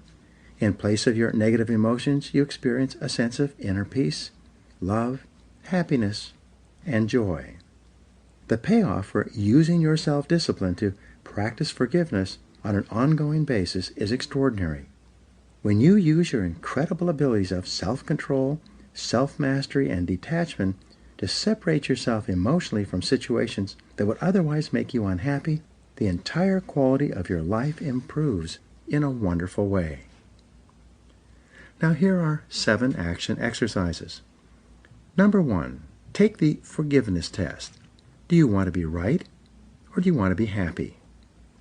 2, identify the people from your past who you feel have hurt you in any way, and then make a decision today to forgive them and let go of those negative feelings. 3, find reasons not to justify your negative emotions of blame or anger, and instead use your intelligence to accept responsibility. 4, set peace of mind as your highest goal, and then resolve to let go of any thoughts or emotions that disturb you in any way. 5, begin today to read something spiritual and uplifting each morning before you begin your day. This habit will change your life. 6, from now on, refuse to take things personally. Ask yourself how much it will matter 5 years from today. And number 7, practice the Buddhist method of detachment from money and material things, and refuse to become upset or worried about anything. This is Brian Tracy, and thank you for listening.